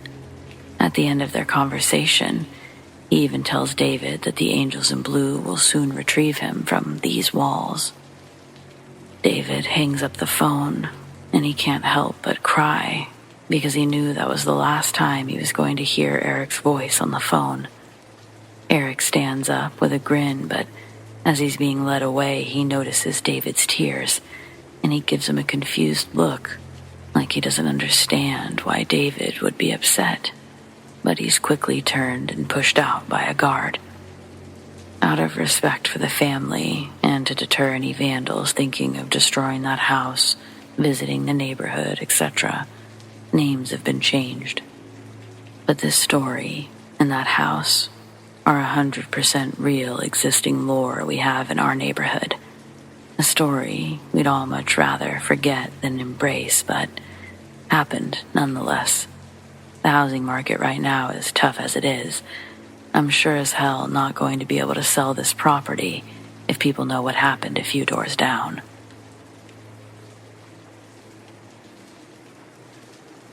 My mother is from India, and every couple of years we would go stay with my grandparents.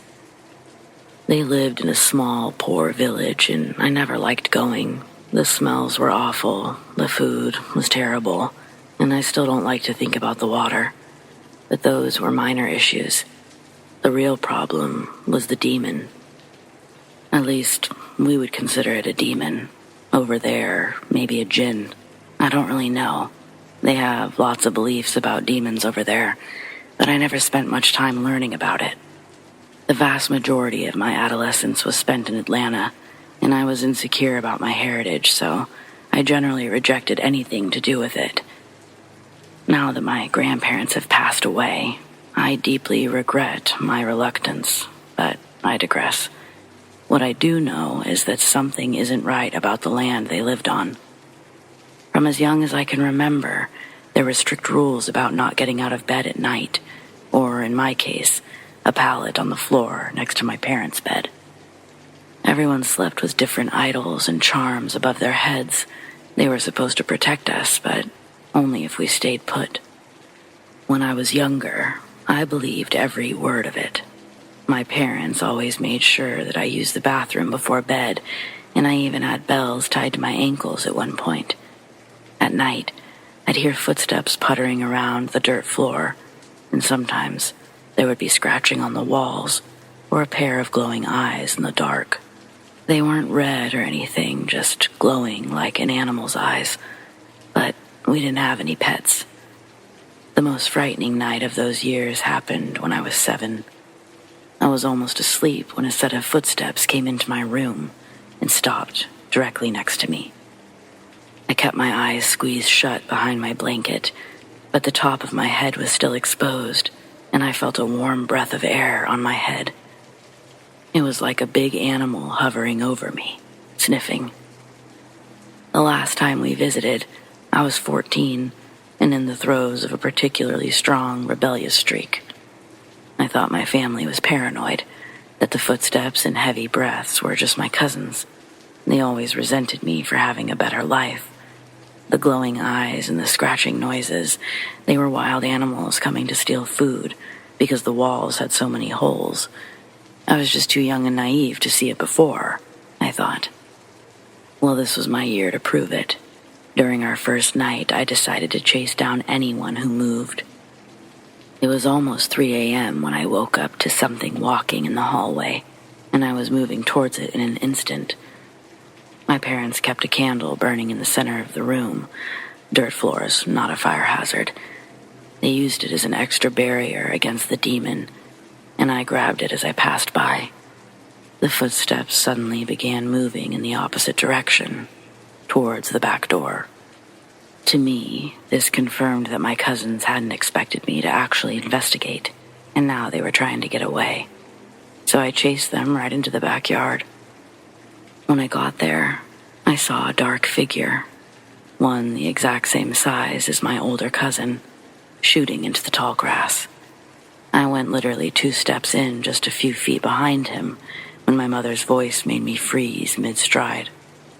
She had followed me outside and was screaming for me to stop. At first, I was relieved, because I was about to have proof that the bad, scary stuff was actually just my shitty cousin. But as I stepped backwards, a 10 to 12 foot spectacled cobra struck out exactly where my foot had been. If I'd taken one more step, it would have gotten to me, and there's no way I had a chance of making it to a hospital in time. My initial reaction was anger. I was so focused on proving there was no demon that I forgot about the very real dangers that snakes present in India. Even more so since my cousin should have known better. We've lost family members to cobras. Most people in that village have. I couldn't imagine him running into that grass. I'd gone in right behind him, though, so how had he not been bitten? I ran away from there faster than I've ran in my life, straight past my hysterical mother, and into the house where I intended to show everyone that the cousin I suspected was gone. I wanted to shove the whole thing in their faces, but my cousin was sleeping in his bed. All of them were. Not one person was missing. Now, I know you're going to think that someone doubled back through the front door, but they didn't. Even though I stopped at the sound of my mom's voice, the figure's footsteps never did. I could hear them continuing in the complete opposite direction and into the distance. No one is that fast. Plus, it's a tiny house. They would have woken everyone trying to rush back inside. So, who or what led me straight into a cobra without getting bit themselves? This whole incident only reaffirmed my family's belief in the demon. They believe it ran into the field and took the form of the cobra. But my mom was able to save me just in time. Technically, she did save me, but I don't know if I can believe that the snake was anything but a snake. Part of me wants to say that we had an intruder that got extremely lucky, but another part of me has to wonder, what are the odds that we have an intruder on that night of all nights? I'm fully aware of all the stories going around where homeless people live in someone's attic or crawl space, but we're not talking about America. This was a dirt-poor village in a small hut with 4 tiny rooms, all packed with people. There were literally no extra nooks or crannies. My close call scared my parents so much that we didn't go back at the usual time when I was 16. Instead, they decided to put it off a couple more years. And then, both my grandparents died just 8 months apart from one another. My mom never had a particularly close relationship with her siblings, so we never returned. I'm almost 40 now, and I think about that snake regularly. What do you guys think? All theories welcome.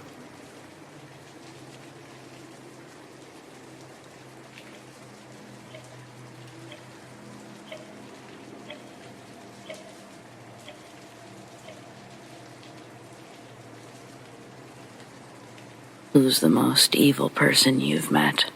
For me, it would be my ex-brother-in-law and my niece's boyfriend. My sister, who had always had high standards for the guys she would date, was so excited for me to meet this new guy she was dating. She thought that he was the one. We had a cookout at my parents' house for Memorial Day, and she was bringing him for all of us to meet. He was a restaurant manager and sounded like a decent guy. Everyone was sitting out in the yard when my sister and her new boyfriend arrived. I was just bringing out the food and setting it on the picnic table. By this time, everyone but me had introduced themselves. I wiped off my hands on a napkin and turned around as my sister started to introduce me to her new guy. He extended his hand for me to shake. I was looking at my hands to make sure that all the sauce was off of them. As I extended my hand and started to say, "Hi, and raised my eyes to meet his. The exact same second our hands touched, I looked up at our eyes. My knees gave way for an instant. I got a sharp pain going through my eyes and chest. I lost my breath and couldn't speak. The most evil, terrifying feeling went through me as I watched his brown pupils turn laser red. I jerked my hand back. He gave me such an evil smile, like he knew that I had just saw the demon in him, like he knew that I had just seen his secret. I could only think, dear God, he's a demon. Everyone was looking at me. I couldn't take my eyes off of him, like I was just stunned. I could only whisper my name. I backed up from him and excused myself into the house. I couldn't believe what I'd just seen. His eyes glowed red. I knew he was evil, and I knew he was going to hurt my sister. My sister came into the house all happy, asked me what I thought of him. I told her I didn't like him. I told her what I saw, and that he was going to hurt her. She was upset with me and didn't listen. Well, she ended up marrying him. A few months later, she became pregnant. In her 4th month, she miscarried the baby.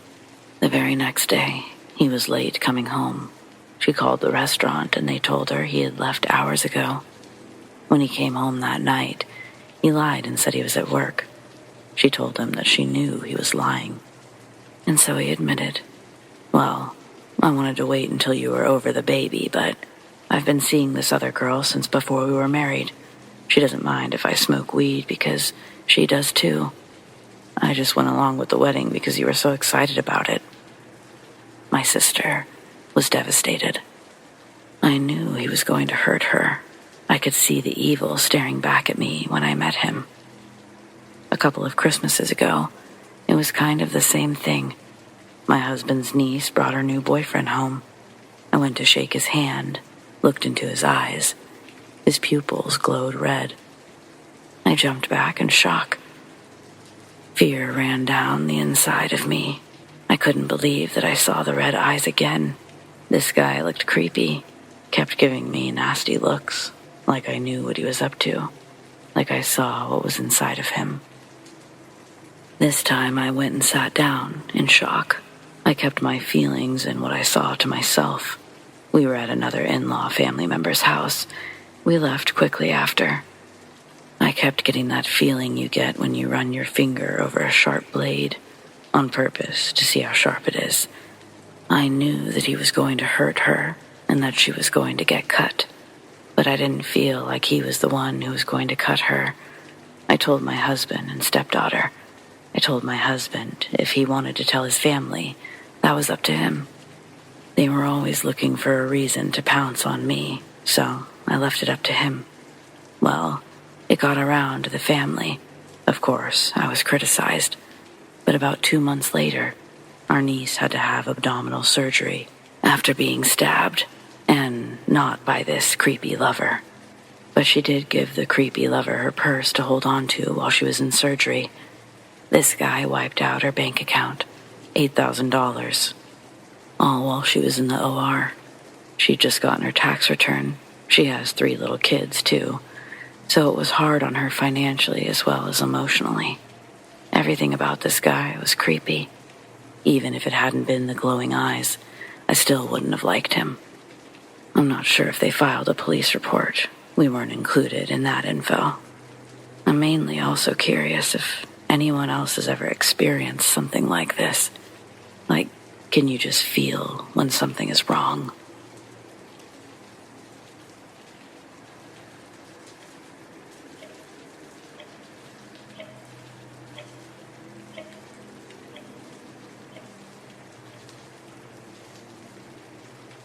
I believe I have witnessed demonic possession or something of the like. It was in 9th grade, about 7 years ago. I had a best friend, let's call her Ashley. Well, Ashley didn't have the best upbringing. She lived in Wisconsin, I believe, growing up. And she always told me about how, when she was around the age of 8, her house that she'd been living in caught on fire. She ended up making it out with her father and brother, but her 2 younger sisters and her mother died. She used to always say that she felt something following her. I'd be on the phone with her late at night and I'd hear her scream. I'd hear a thud. She'd come to school with bright red handprints around her ankles from where something or someone had yanked her off of her bed.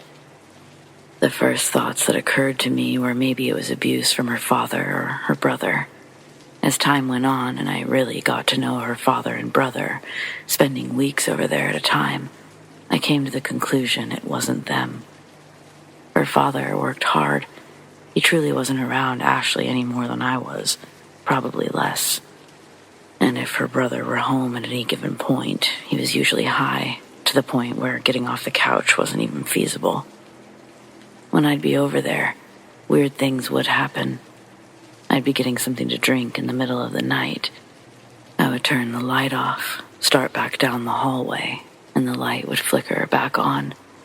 There was only one light switch, at the edge of the kitchen and the living room, and I'd quickly turn around. No one would be there. Well, one night, it was me, Ashley, and our friend Eli over at Eli's house. Everything was going fine, and Ashley had fallen asleep, head in my lap. Eli and I were watching something on TV, when out of nowhere, about an hour into her sleep, Ashley got really cold.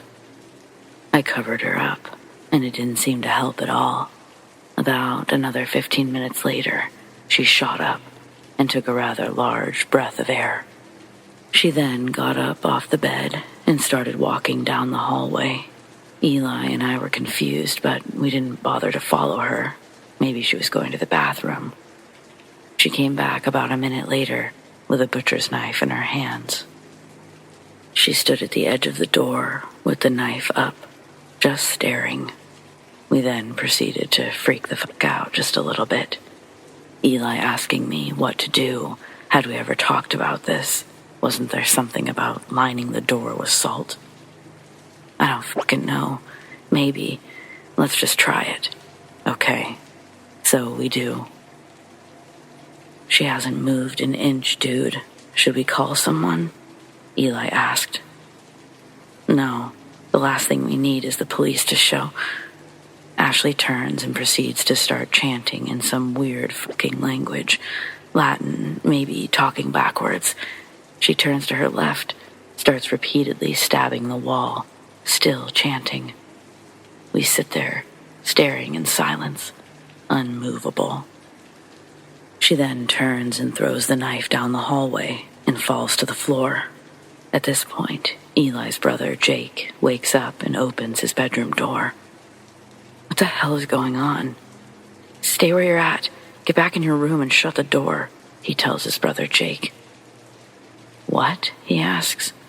He walks towards Ashley, and her gaze turns to meet him. He instantly freaks out, jumps into the bathroom, shutting and locking the door. Then she begins clawing at the fucking door. We all just sit there in dead silence while we can hear the scratching at the door. This goes on for 5 more minutes, and she stops. She then makes direct eye contact with Eli. She starts repeating his name over and over again in a horrifying voice.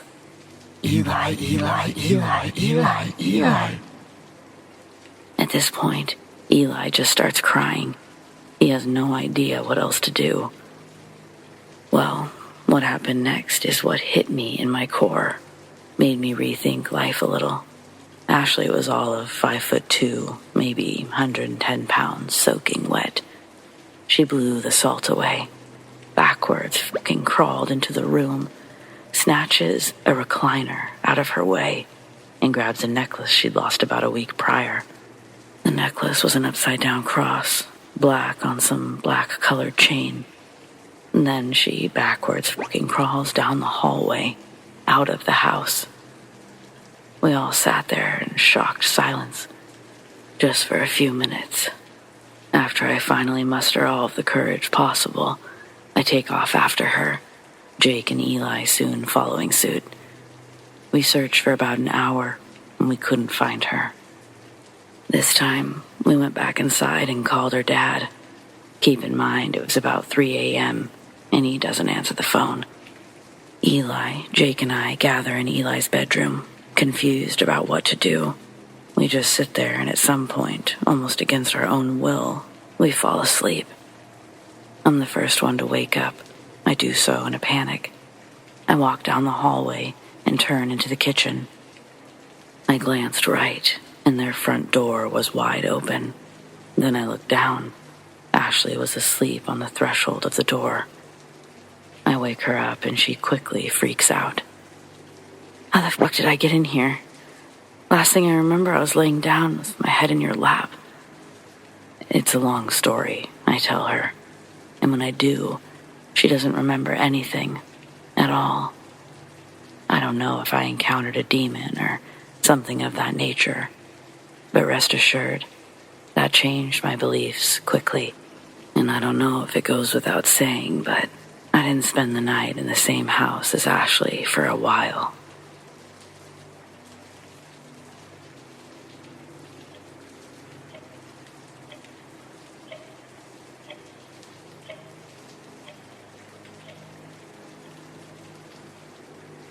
I was blissfully unaware of my stalker's actions until he was arrested. I work as a counselor in an addiction treatment clinic. Most of our patients are wonderful people, but we do get some strange ones. 2 years ago, when I was 29 and hadn't worked there long, I was assigned a new patient. He was a man in his late 30s who had been a heroin user for most of his life. It was clear to me that he was very isolated and that he craved attention. So I was extra careful to be as professional as possible, while still showing him the appropriate level of understanding. He began to stop by my office uninvited, but he never wanted to discuss his treatment. Initially, he just talked a lot about himself, but he soon began to ask questions about me. I explained the boundaries of our relationship to him again, and gave my supervisor a warning that this patient may need a different counselor. Then he bought me flowers and a stuffed animal, and I was forced to have him reassigned immediately. I obviously couldn't accept his gifts, and my rejection angered him. He threw a fit in our lobby, accusing me of leading him on, and our security guy had to escort him from the building. We treat patients with methadone, and we are reluctant to dismiss them without detoxing first, but my supervisor told the patient he wouldn't be able to return if he acted out again. A couple of days went by without incident, and the patient, let's call him John, apparently showed up to dose every day and left quietly like he was supposed to. One day I came out after we closed to find John sitting on the ground next to my car. He told me that he was sorry for getting upset, that he understood that no one could know about us. I was starting to feel scared, so I just stood there and listened to him ramble on about his love for me until some of my coworkers came out and found us. They convinced him to leave, and I knew now that he would definitely be discharged. Looking back, I feel so stupid because I actually pitied him. I was even planning on asking my supervisor to see if they could transfer him to another clinic, at least for a 3-week detox, so that he wouldn't have to suffer through the severe, acute withdrawals. John stopped coming on his own, and I didn't see him again. Unfortunately, he saw a lot of me. Everything that followed, I heard from the police or my family members. John might have stopped coming into the clinic to dose, but he was still there every day. He waited in the parking lot across the street and followed me when I left. I often run errands after work, so he followed me as I picked up my cat from the vet, went to the dentist, did my grocery shopping, had my nails done, and when I had lunch with my husband. I'm very lucky that I always take the same route home, and that it includes a 3-mile stretch of empty, straight highway. John had made several attempts to follow me home, but his paranoia made him think that I'd spot him if he continued to follow me all the way along the road. I'm sure I wouldn't have noticed him, but I'm glad that he thought I might. Our house is hidden by trees, down a long driveway, and he could easily have assaulted me as I got out of my car. John followed me on at least 5 separate occasions. I know this because the police told me that, and there were pictures on his phone of me in 5 different outfits. On the last day, he thought that he'd managed to follow me home. He saw me take a slightly different route, park at a big house, and walk in the front door. He couldn't have known that I was visiting my mother-in-law, and he would soon cease to care. My husband's sister was 19 at the time, and she's a beautiful girl. John was parked up the road when she got home from school, and that was all it took to break his obsession with me. When he saw me leave later that evening, he stayed behind. The next morning, he accosted my sister-in-law as she walked to her car. He rambled on about wanting to marry her. He scared her, but she's a smart girl. She managed to get into her car via the passenger door and honk the horn. My husband was going over some paperwork with their dad inside, and they both ran outside. John was banging on my sister-in-law's window and kicking her car. He saw these 2 6-foot-something men approach and pulled a steak knife from his cargo pants. My father-in-law kept his distance, trying to talk him down. My sister-in-law is calling 911 from inside the car, and my husband went inside to get his dad's gun. That calmed John down. He laid down on his belly and waited for the deputies to come. John was arrested on charges relating to his knife-wielding and vandalism of the car. But the police also found out that he was out on parole. They found pictures of me, and John eventually admitted that he'd been stalking me when he happened to see my sister-in-law. I feel incredibly guilty for leading him to her, for not paying attention to the warning signs. John's original conviction was for the aggravated rape of a young girl whom he had stalked first. It's nauseating to know that someone spied on you for a whole week without you noticing him. But it's worse to know that he chose a young girl whom you love as his next victim.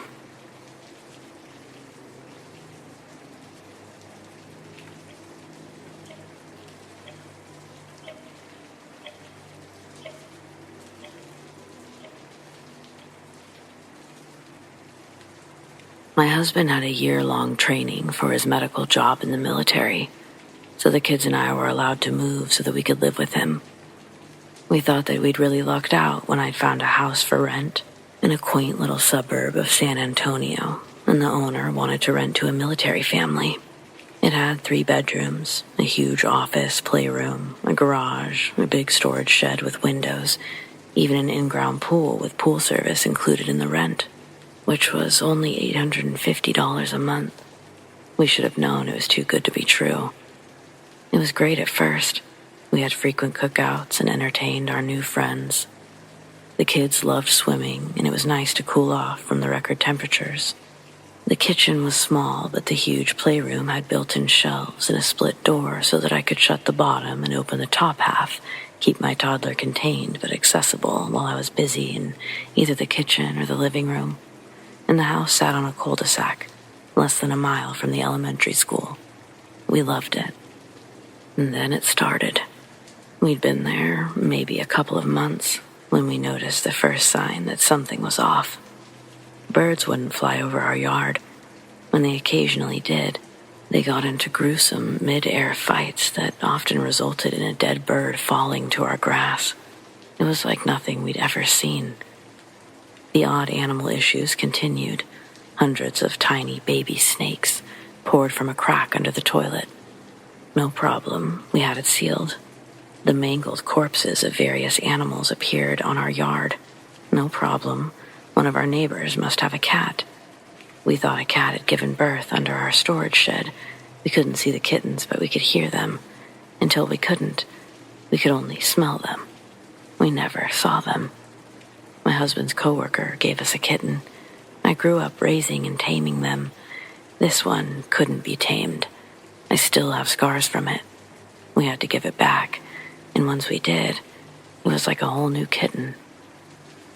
I think the animal event that upset me the most involved the nest of little birds they'd made it on our towel stand by the pool.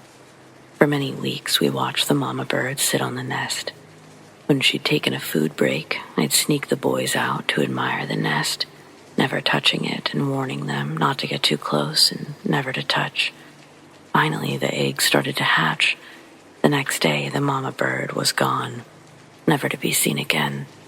When I peeked at the eggs, the baby birds were still inside, half-hatched, dead, with the most horrible expressions, as if they'd died in agony, their bodies twisted inside their shells.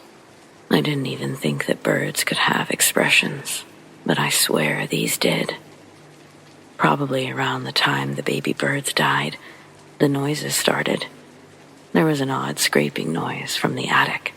We brushed it off as squirrels or a tree, but it didn't seem right. Then the knocking started. Steady, rhythmic knocking. It would go on for hours, but it took me forever to find the source. Sometimes, out of frustration, I'd scream for it to stop, and it would immediately. The knocking was coming from behind a door in the garage. I didn't know what was behind the door because it was screwed shut, with hinges on both sides that had been painted over heavily. I called the landlady to ask what was in the closet. I explained there were noises emanating from it. She said it was the water heater. I knew it wasn't. I reminded her the water heater was in the closet, in the hallway. She muttered some dismissive excuse and quickly hung up. It made no sense. One day, I crept towards the knocks. Just as I reached my hand towards the door, they stopped. My fingers were still about an inch away, so it wasn't as if I'd pushed shut a loose door. And believe me, the door wasn't loose. I went back inside, and they started again. I tiptoed back out, but again, they stopped when I got close. This went on for a couple of hours. I even said hello one time, and they stopped. But further questions did not elicit any response. I was baffled. Then the nightmare started. I was plagued by terrifying dreams. I was being stalked by a tall man in a tall hat. I never saw his face, but I heard his laughter.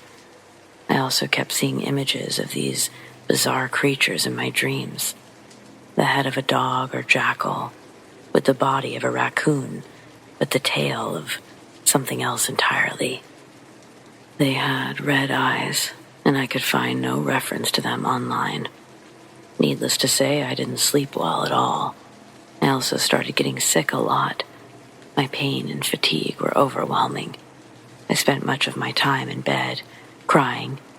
I became very depressed. The scrapes, knocks, and nightmares persisted. Eventually, I became determined to make it all stop. I searched online and in the phone books for paranormal research teams or psychics or anyone that would help me. I couldn't find much, and I couldn't seem to get in touch with anyone. Out of sheer desperation, I called the local Catholic diocese. I'm not even Catholic, but I figured they would know someone that they could put me in touch with, someone that would take me seriously. And they did. They didn't even flinch at my story. They said that I just needed to call this guy, that he was the one that handled cases like these. They had a guy who specialized in this. I thought I was crazy.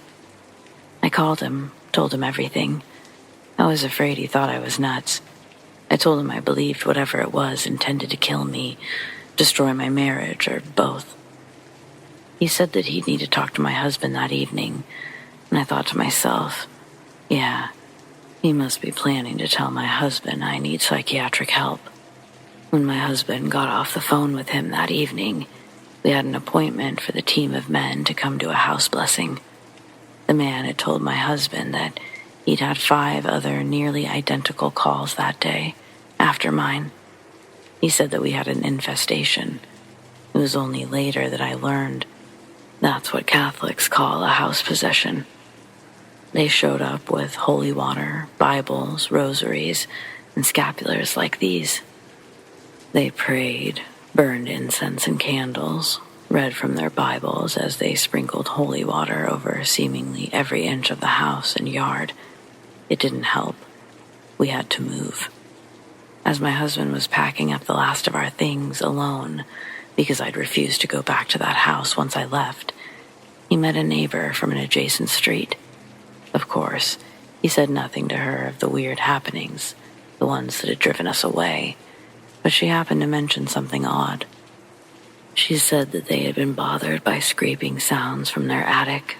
When her husband went to check it out, he saw a bunch of raccoon-like animals with glowing red eyes. She said it was enough to make them consider moving too.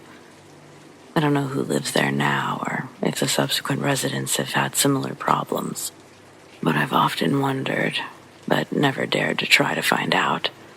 I'm just glad to be rid of that house. I do know that the neighbors had told us we were the first family to rent there for longer than 6 months, and I do know that someone else bought the house 2 years after we left. Oh, and I almost forgot the strangest part. Just before we moved, I became obsessed with getting into that closet in the garage. I stayed up literally all night, fighting to free those hinges. When I'd finally removed the last screw, I decided to take a break and gather myself before I revealed whatever was behind that door. I was exhausted, sore, and drenched in sweat. It was morning, and I'd already gotten my oldest son off to school, and my husband had taken the little one to daycare. I was almost ready.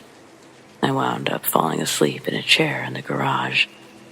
To this day, I can't understand or explain it, but I never opened that door.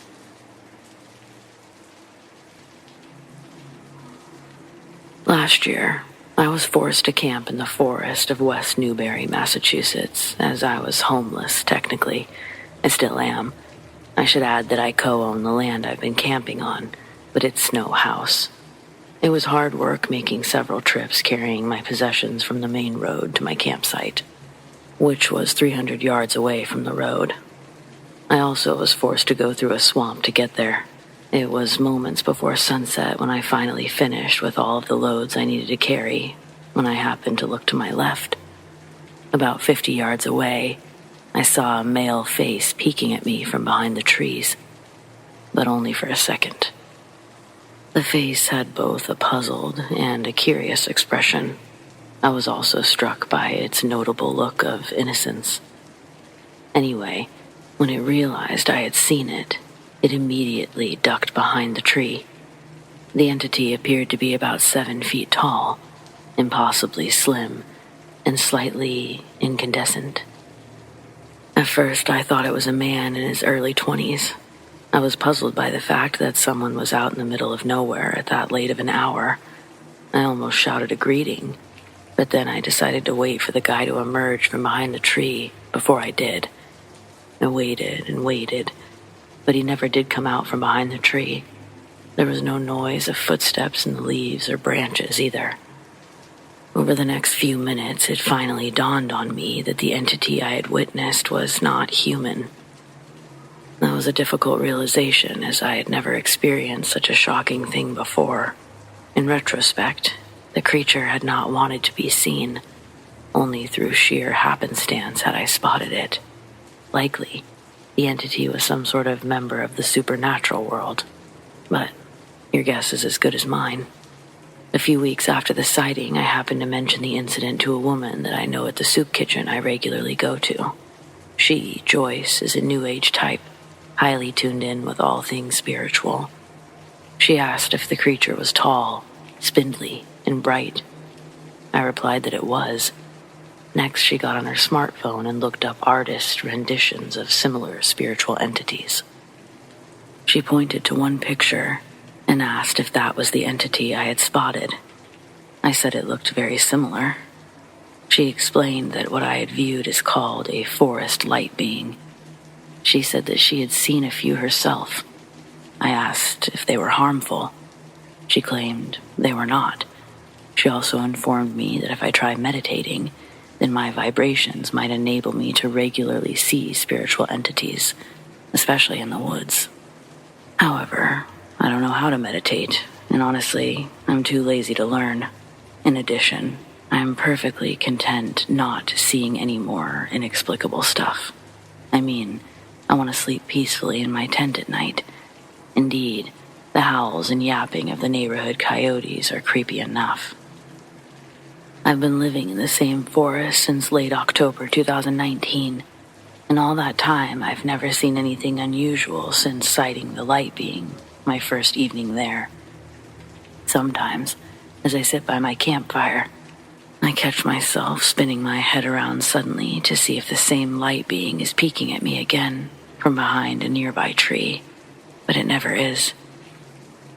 Update: December 14th, 2020 now, and I'm still in that same forest. Last night, by my campfire, I shouted to the trees, "Look, you owe me an explanation. What are you? Who are you? Where did you come from? Why the hell were you peeking at me? I'd like an explanation before I die. I'm right here, okay? Show yourself." Nothing happened. Likely, it never will.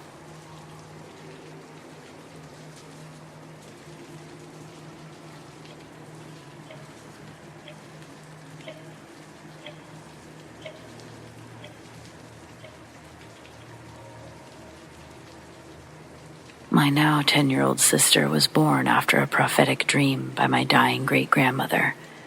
She saw my mother holding a pink blanket a year before my mother was pregnant, even said the calendar was on October.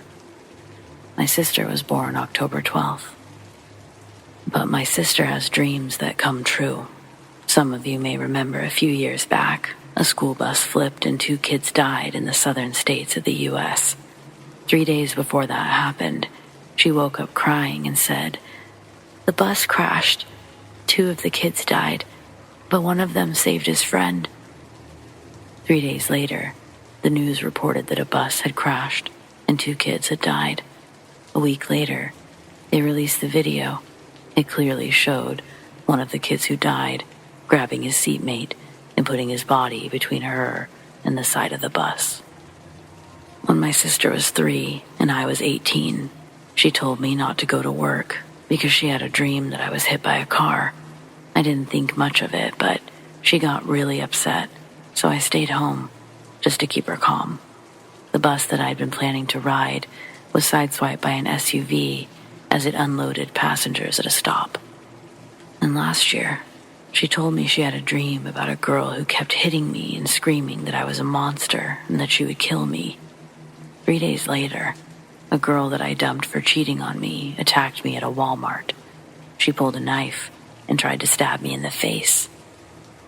Those are just some of the more unnerving ones, but there are a lot of others. I don't know if this makes her a psychic or what, but it's certainly strange, and no one in our family seems to be able to explain it.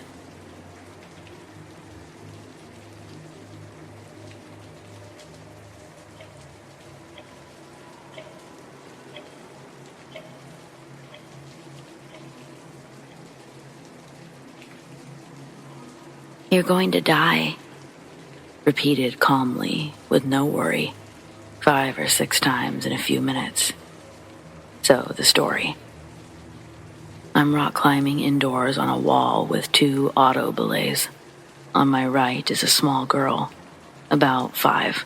As a courtesy, I let her begin climbing first. It's a friendly gym where patrons give positive feedback to fellow climbers. Nice job, I say as she gets started. She's climbing open, using any holds. I begin my route's ascent and I'm focused in working out the climb.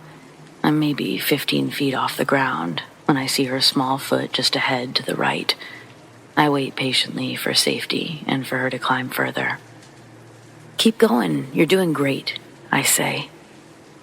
You're going to die, she calmly replies. What did she just say? I question myself. I'm sure I misheard this cute little girl. I'll just let her climb a bit further and ignore her. Back to concentration, now about 22 feet up the wall. I pause again, and with no prompting, I hear her again, very clearly say from about 4.5 feet away, You're going to die.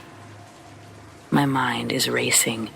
Why would this little climber have such odd things to say? Maybe best not to engage with someone who's so young and saying such odd things. I nod my head at her. We continue climbing. At about 32 feet, I realize she's slowing me down a bit as I keep waiting for her, and I should probably just pass her at the next safe opportunity.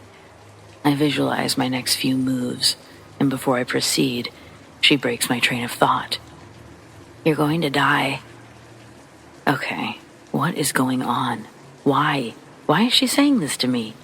She's not being rude or obnoxious, more just matter of fact.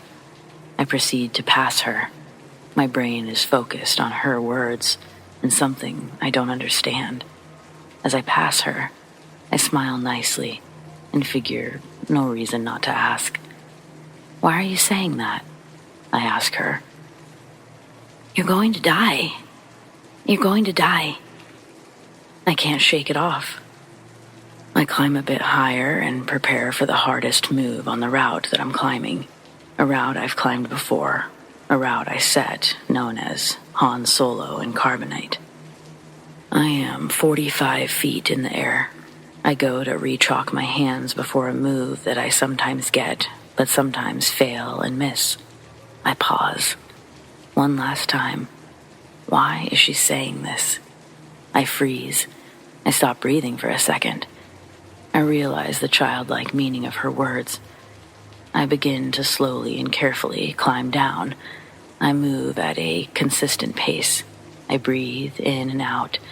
I'm past the girl who's still going up. I continue down, watching her in case she decides to come down. I reach the ground.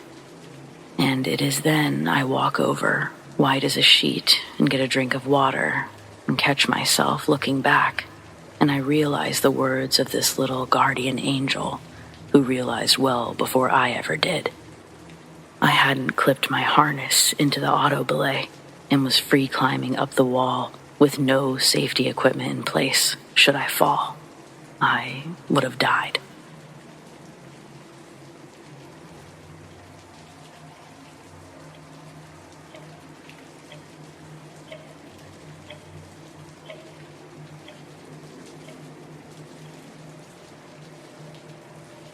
When my daughter was 3, she asked me if she could watch a cartoon while I was busy doing something. I turned on the TV and found a channel where an episode of Dora the Explorer was playing. I was thinking that maybe she could at least learn a little Spanish as she sat mesmerized by the electronic babysitter. After a few minutes, she asked me if she could watch Scooby-Doo instead. I asked her what was wrong with watching Dora, and she told me that the characters weren't speaking Spanish the right way. Of course they are, I said. Anyway, you don't know how to speak Spanish. What she said next gave me goosebumps. I used to speak Spanish, she said. We both did. Remember that time when I was your mommy and you were my little girl? We lived in Mexico. We had chickens in the courtyard, and my name was Maria. First of all, incredibly well-spoken. Pretty freaky stuff. What made it even more freaky, we lived in Ohio at the time, so I'm not sure how the word courtyard was even in her vocabulary. Also, at age 3, how did she realize the people in Mexico speak Spanish, or that Maria would be a common name? I never really considered the possibility of reincarnation before then. I do now.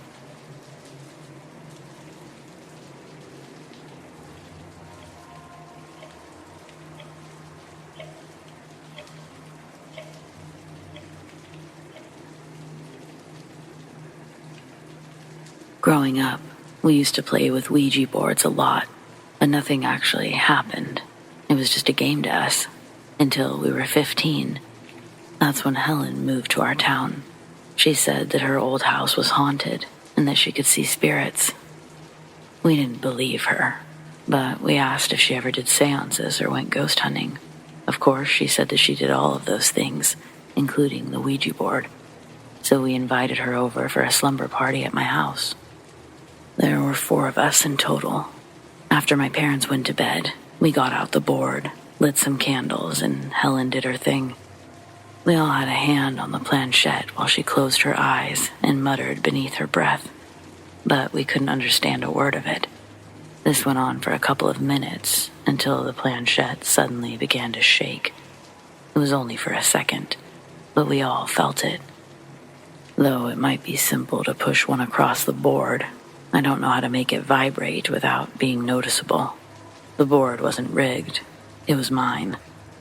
Once that happened, she started asking questions.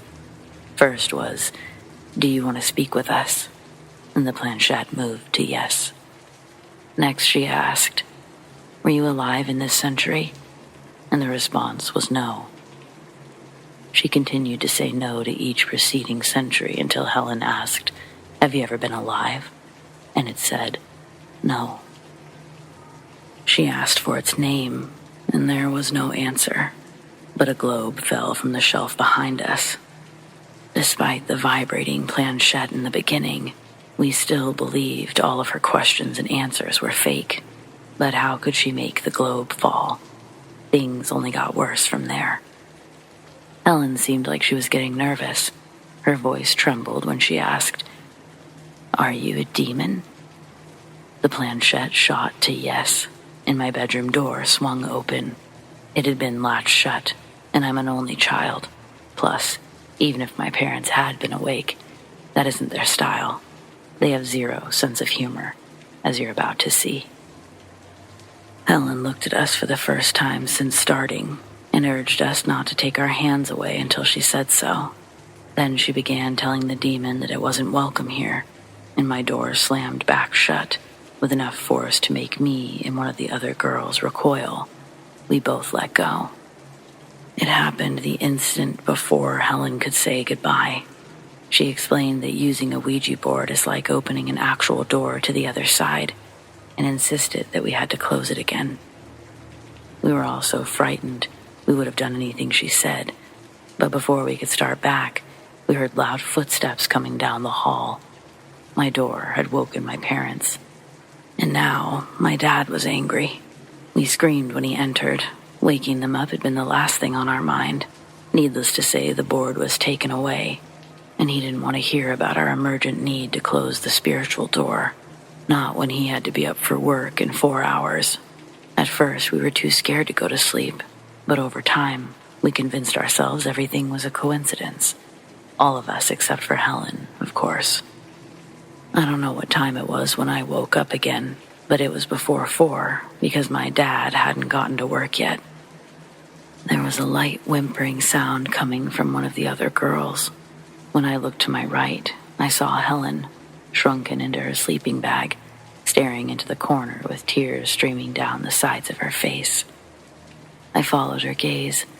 I saw a menacing, hunched-over figure standing in the shadows, only it wasn't a shadow.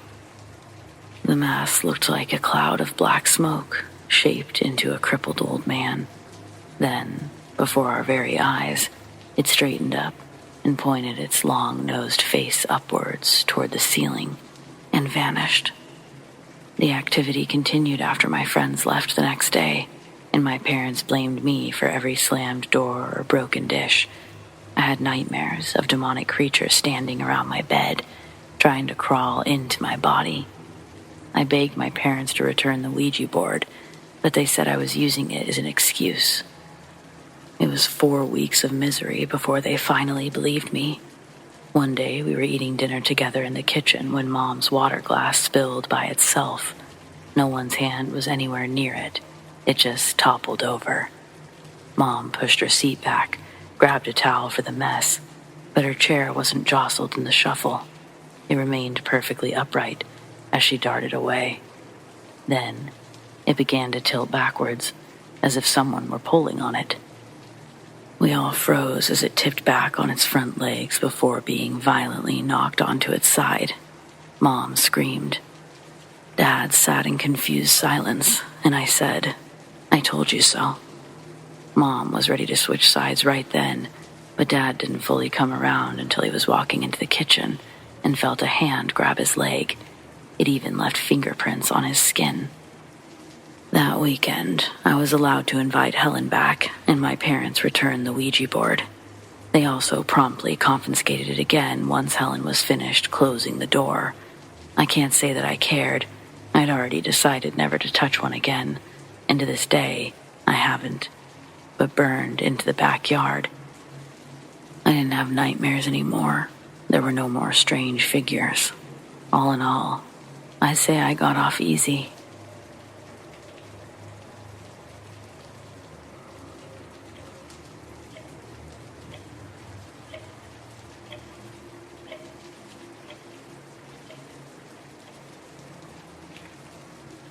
This Saturday, I went to a 1-year-old's birthday party with my daughter.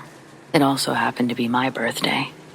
My daughter has literally just learned to walk, so I held her hand and was appropriately led by her across a huge room full of kids, toys, and food to investigate anything and everything that she could put in her mouth or stand over like some pint-sized Godzilla. As we approached a seesaw she wanted to investigate, another kid, who was probably 4 or 5, literally leapt into it and started playing, rocking back and forth. This was the conversation that proceeded. "Happy birthday. Do you remember me? We've met before." I don't know how this kid knew it was my birthday, and I certainly didn't know this kid. "Have we?" "Yes." "I don't remember. Are you sure we've met before?" "Yes, we have. Don't you remember? It was before I died." Then the child proceeded to run away. Never did get any answers. I mean, besides the kids are creepy, and I'm really hoping my daughter doesn't pull a similar stunt in her future.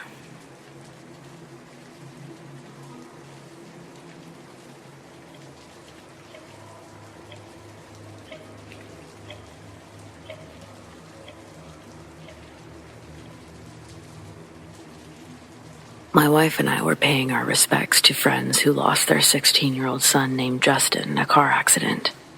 There were about 12 people at the house, all gathered in the living room, when we all noticed a little 3-year-old girl speaking while looking up above towards the ceiling. When her mother asked her what she was doing, she said she was speaking to Justin and pointed up above the chair. At that moment, Justin's mother let out a wail and began crying and laughing at the same time. That was Justin's chair, the place where he always sat when the family gathered in the living room. The little girl had never met Justin. Her mother was in a church group with Justin's mom. The girl kept looking up at the ceiling for another 30 seconds or so, turned to Jill, Justin's mom, and told her that Justin is fine and not to worry. Unreal. Creepy. Yeah, but in a good way.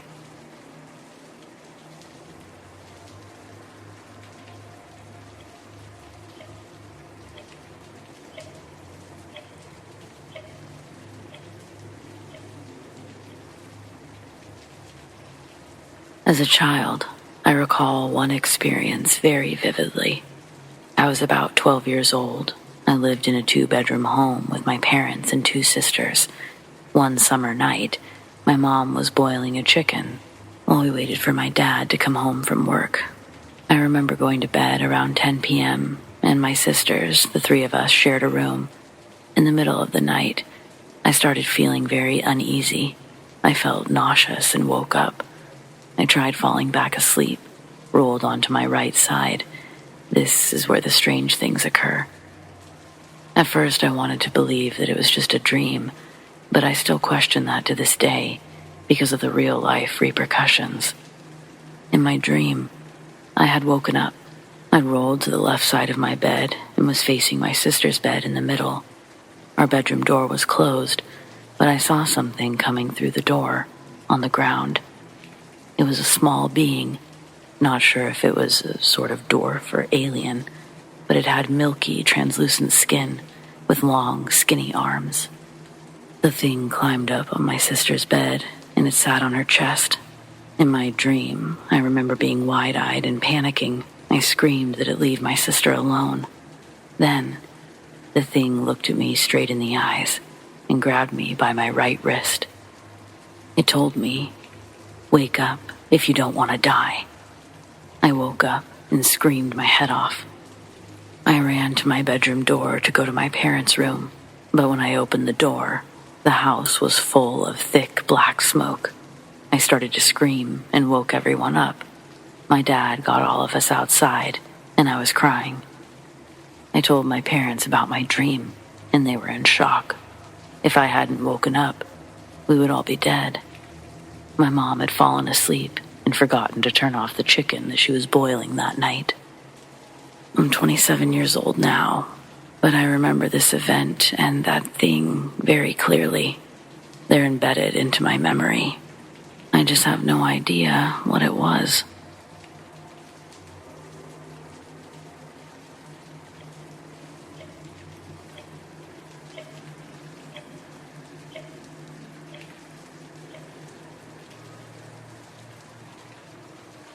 When I was 4 years old, my parents built their dream home on 2.5 acres of land off the beaten path. There were other houses nearby, but it was a very spacious area, mixed in with a few farmhouses. I was a very imaginative kid, and I preferred playing alone. Solitude meant that the crazy stories in my head could be as crazy as I wanted, without judgment from the others playing the game. The back acre of our yard was nothing but woods, mostly pine, and sometimes when I was feeling brave, I would play in the woods until dark, never after dark. Some adventures during the day had even ended in an unexpected sprint out of the trees. Strange whispers that sounded like someone was inches from the back of your neck. Once I even heard a scream, but never after dark. I couldn't even look out of the living room window towards the trees after dark. One night, I got caught up in building a fort in the woods. I call it a fort, but it was just boards nailed to trees, creating railings in a rectangular pattern. In my mind, it was my castle. I didn't even notice the sun going down through the trees until I heard my name being called from the direction of the house. I panicked, sweat broke my pores, and I sprinted so hard my chest began to sting. Don't look back. Don't look into the dark. I made it to the back porch and wrenched the door open. The kitchen and living room were empty. My brother was taking a bath while my dad told him stupid jokes. I got down the hall to my parents' room, my mother playing solitaire on her computer. I apologized for being out so late and that she had to call for me. She looked at me blankly, obviously confused. She didn't call for me. I went to bed unsettled that night, but fell asleep quickly after playing outside all day. I don't remember the dreams I had that night, just unease. For the first and only time in my life, I fell out of bed and onto the floor. Confused and waking up, I felt my way around, trying to understand what had happened. And what happened next is the description of the strangest moment of my life. I grabbed a pair of feet. I felt the ankles under my hands and the hair running up the legs. I looked up in a panic. Yellow eyes, broken, grinning teeth. A look of pure malice, wrapped in a blanket that I slept with. A pink and brown fleece blanket I'd stolen from my grandmother.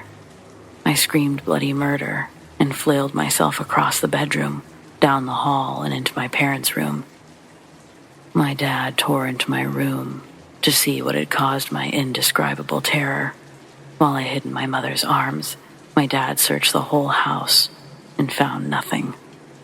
I moved out of that room into my brother's the next day. When I got older, I rationalized it all away, moved back into my old room. And every now and then, I suffered incredibly violent dreams, but nothing so up close and personal. I can still see that face, but I never did see my grandmother's blanket again.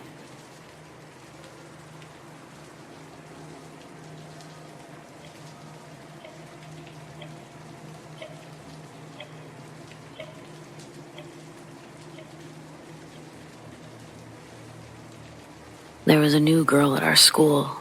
Her name was Summer. She invited me to her sleepover birthday party, along with maybe 6 or 7 other girls. I wasn't very popular, but I did have a small group of friends. As I recall, only one of them came to the party, so most of the attendees were not close friends. Her mother picked us up in a rickety old van, all of us. Their house was old, on a huge lot, and there were 2 little outbuildings on the property, a shed and an old outhouse. We all laughed about the outhouse, since there was no reason for one to exist anymore. Sure, this was in the 70s, but indoor plumbing had been a thing for quite some time. Summer had a little sister named Autumn, who was about 3. We joked about their names. Had her mother had another child, would it be Winter? I don't remember too much about the party. I know we all ran around and played in the outbuildings, and we asked Summer about her life. She'd only been at our school for a few weeks, and she said that her mom moved around a lot, but wanted Summer to make some new friends, which is why she invited a bunch of girls that she didn't know to her house. Being 11-year-old girls, we all immediately pledged to be her very best friends. Her mom took all of us home the next day. On Monday, I didn't see Summer. I asked my friend who'd been at the sleepover if she'd seen Summer. Nope, maybe she was sick. A few days went by and no Summer. I asked one of the other girls who had been at the party if she'd seen our new friend. She looked at me in puzzlement. Summer? I don't know anyone named Summer.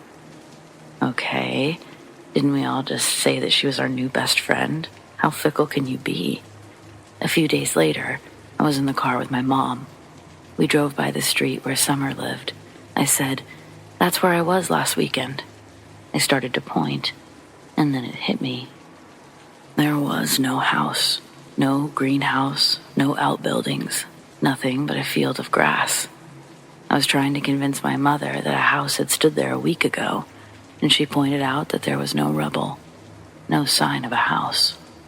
And she said there hadn't been a house in that location as far back as she could remember. Since none of the parents had dropped us off or picked us up, no one was able to verify the house's existence. And aside from my one friend, no one else acknowledged that they had been there. No one at school remembered knowing Summer. I don't know if this qualifies as paranormal, but it sure as hell wasn't normal.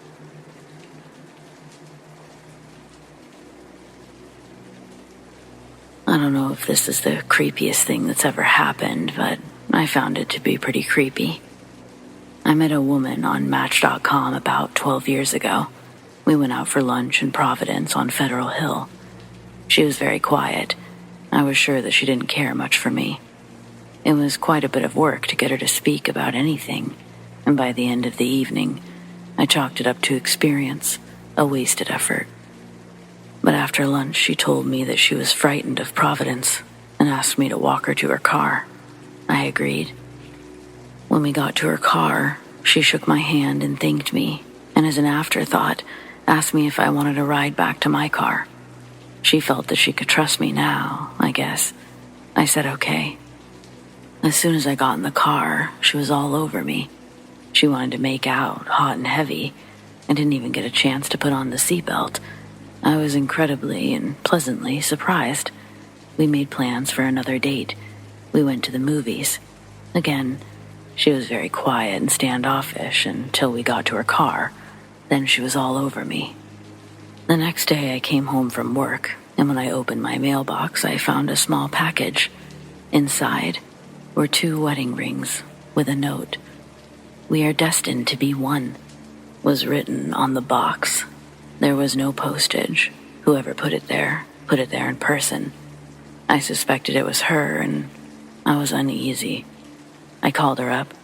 She asked me if I got her package. I said yes. She said, "I went to a psychic. She said you were my soulmate. We'll be together forever." I realized then that she was not right in the head. I said, I don't think so. And after a discussion of how inappropriate she was being, I hung up the phone. The next day, when I came home from work, she was parked in my driveway. I got out of the car furious. "Who the hell do you think you are, coming to my house uninvited?" I asked her angrily. She was nonplussed. "It's not the kind of house I want," she said, "but we can live in it together until we're married. But I like your cat." And she gestured to the cat watching us from the window. I told her to leave, to never return. She did leave, but not before telling me that we were going to be together. It was preordained. For the next year, I got calls, emails, and love letters every single day. Sometimes she called 10 times a day. At first, I tried to tell her that she was wasting her time, but it did no good. To her, we were destined to be together. It has been 10 years since this happened, but for the longest time, I'd still get emails from her once a month. I'd get phone calls from her about twice a year. She never changed her number, so once I figured out how to block numbers, I stopped getting the calls. Early on, if I'd accidentally answer the phone or something, she would just take it as acknowledgement that I have feelings for her, and it would turn into a burst of emails and phone calls and small gifts. I never saw her as a threat. At least, I never felt threatened. She's just sick in the head. It's very, very creepy. But the creepiest thing about her, in my opinion, is that she's a Harvard-trained medical doctor treating patients.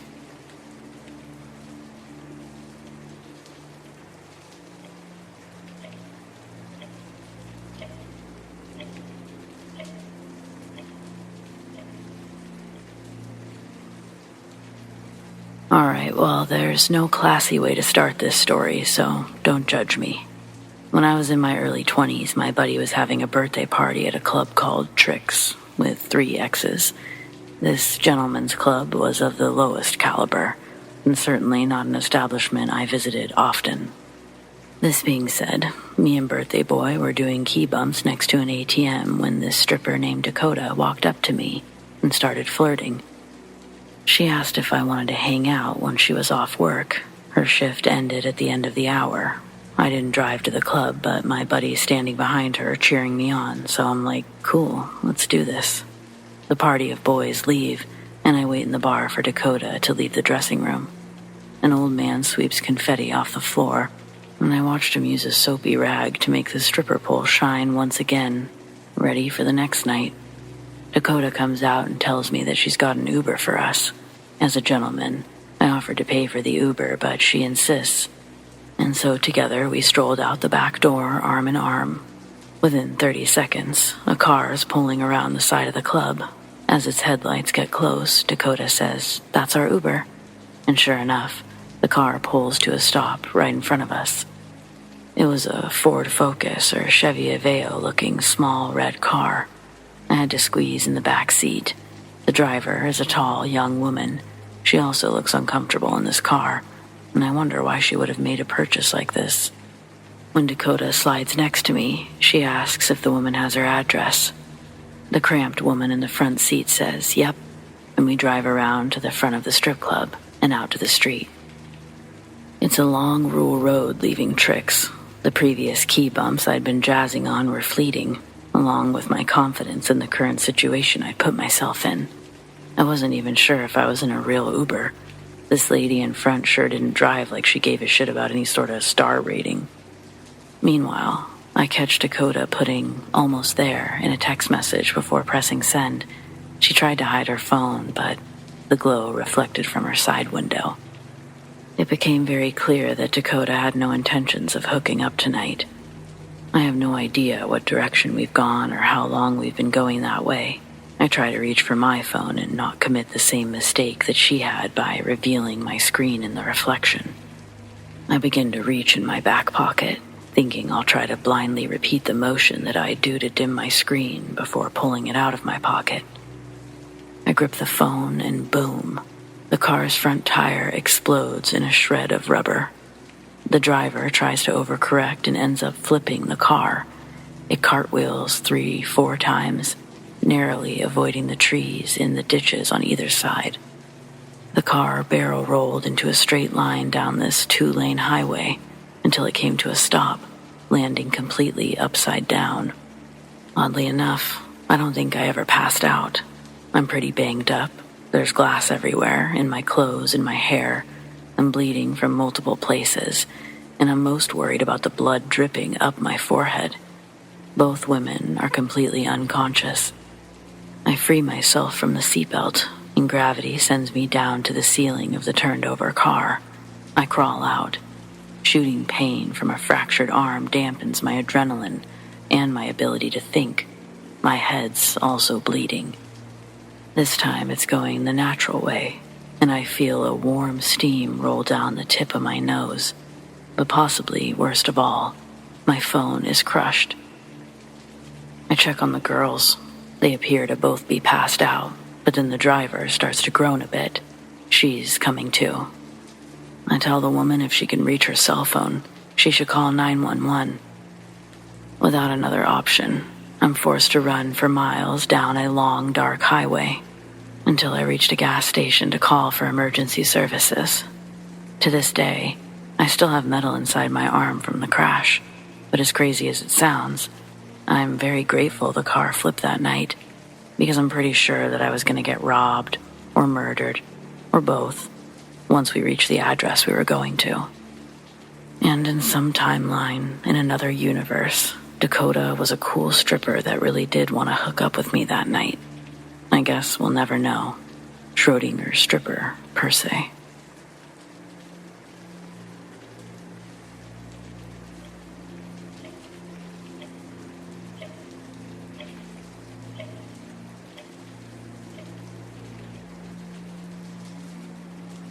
When I was in school, I was invited to a 3-day strawberry music festival by an acquaintance. She called me up and said she had an extra ticket and wanted me to go with her. I told her I wanted to go. Epic festival and music is my thing. Besides, I thought she was nice, until I got to know her. Carlotta was a friend of the family, and for a while, a young, patchouli-sniffing tree hugger and free-spirited dream catcher. She seemed okay at first, but she was freaky. Her true colors bled through one day, when her fickle whims and puzzling behavior came to a head. But that was a good thing. Had they not, I would have otherwise been stuck with her, hundreds of miles out of town, for several days. After all, she had 2 tickets to the festival and asked me to go along with her, and that would have meant being alone and stuck with her, together, for days on end. But at the time, I thought it would be cool, so I agreed to go. The week before we were set to leave on our road trip out of town, we had drinks together at a local pub. And then she invited me back to her place to help her pack her car with her tent and camping equipment to gear up for the trip.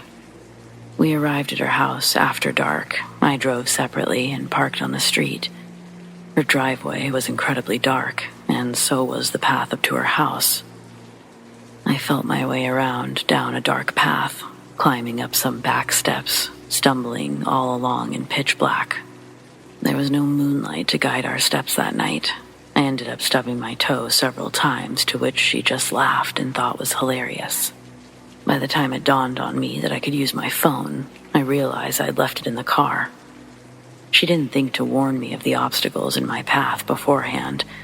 I was perturbed by my stubbed toes, and her laughing.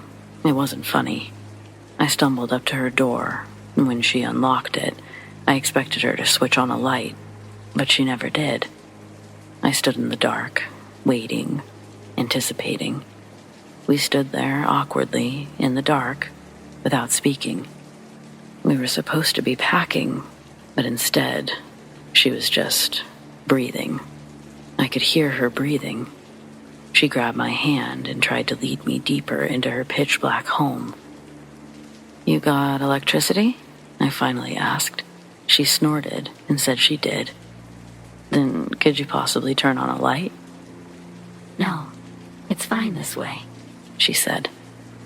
I could feel her standing right in front of me, breathing in my face, heavy, panting. Weirdness. She seemed to sense that I was uncomfortable, and so she added, "Darkness is our friend."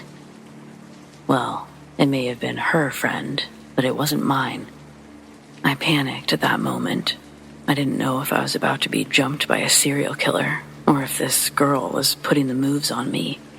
But this wasn't my idea of wooing me in a romantic manner. It was downright giving me the creeps. Who wouldn't it give the creeps to? This chick was clearly a freak, and not in a good way. Good freaks, they just feel good. This bitch felt sinister and off, missing. Definitely missing something. I suddenly didn't like her. I trust my instincts. I don't know what room I was in, where her knife drawer was in proximity to her body. I didn't know if I was standing in a hoarder pile filled with roaches and fleas, or if her ex-dead lover may have been mummified on the couch. I had no clue as to why she wouldn't turn on the damn lights. She was keeping me in the dark on purpose, and I didn't like it. What were her intentions? So, I felt my way backwards, away from her. I backtracked as quickly as possible, bruising my tailbone on a piece of furniture or a coffin, and blindly felt my way until I finally grasped the doorknob and turned it and stumbled back down the stairway, back down the path, all while she yelled, "Wendy, come back!" No thanks, Jeffrey Dahmer. Stubbing my toes again on skulls and skeletons, likely her dead grandmother, until I finally got to some streetlights and ran. Sighs of relief. I escaped her. She called me the next day, said that she had a better date for the Strawberry Festival. Boy, was I relieved.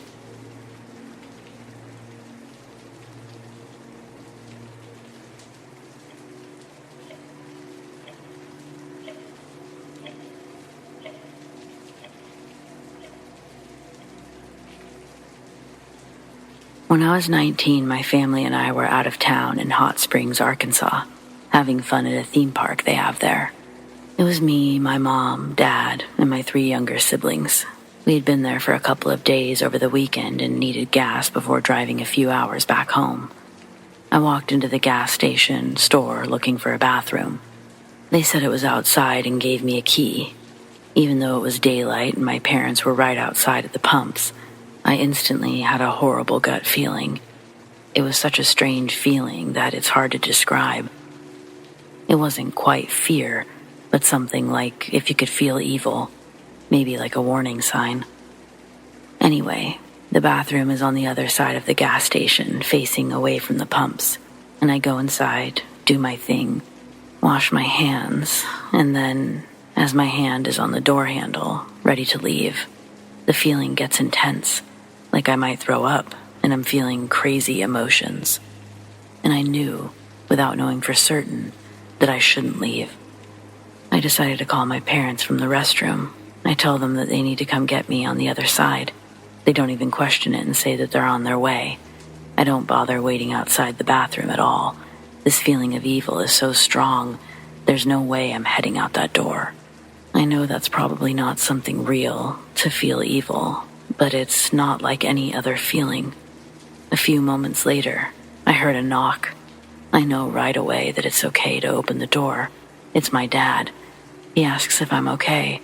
Of course, I was fine, and because I couldn't quite explain my feelings, I said yes. He then said that when he drove the car around the back, there was a man with an old truck pulled up to the bathroom with his truck door open. The man was standing directly outside the bathroom door, as if he were ready to throw me in his truck the second I stepped out. When he saw my parents, he jumped in his truck and drove off. My dad was furious. He remembered the make and color of the truck and even noticed the broken back window of his cab. We whipped out of the parking lot with the whole family going after the guy. We actually caught up with him and followed him a ways. I didn't know what my dad would have done if he'd caught him, but that intense feeling of fear was back. We almost ended up at a red light together, but the man in the truck went through it and we lost him. I don't know for sure what my original feeling of dread and fear was, but my mom likes to say it was the Holy Spirit taking care of me, warning me. I really don't know. I've had it a few times since then, and it always happens in bad situations, so maybe she's right. That time, though, was definitely the most intense.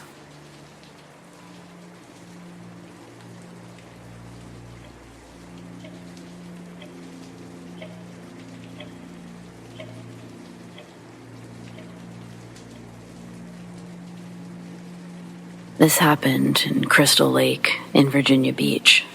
I drove out with a girlfriend for a dose of nature and beauty before the sunset. As it started to get dark, we realized it was close to closing time and the park entry gate would soon be shut. There were no other cars or people around. We jumped in our car and started driving toward the gate to exit the park. On the way towards the gate, we passed a young girl sitting on the side of the road on a cement block. She was dressed in a conservative, long dress, like something from the turn of the century. She was holding a large, red ball. She was pale and thin, with long brown hair. Strangely, she didn't look towards us or acknowledge us at all. Just stared straight ahead, across from where she was sitting. What was she doing out there, with no urgency to leave the park? As we drove on, we saw a strange man ahead of us, in the middle of the road. He was intentionally blocking our path, and he too was dressed from a different era, wearing suspenders over a filthy white shirt and black pants. He was waving his arm for us to stop. As we got closer and slowed down, we could see that he wasn't hurt or needing help. He looked angry and aggressive, and his face was scary as hell. So we sped around him. He turned and started running after our car. We hit the gas and barely made it out of the gate before it was locked for the night. We never went back there again.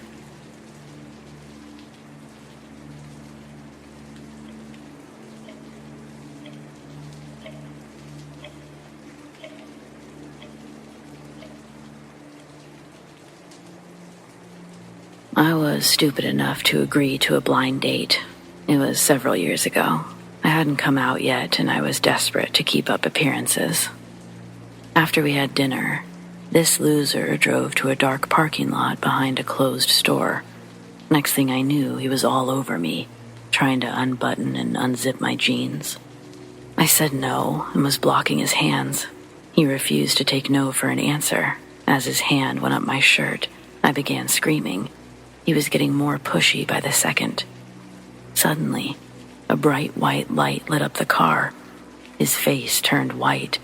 His eyes bugged out. He quickly started his car and drove me home. He shook all the way there. I was confused, but so relieved.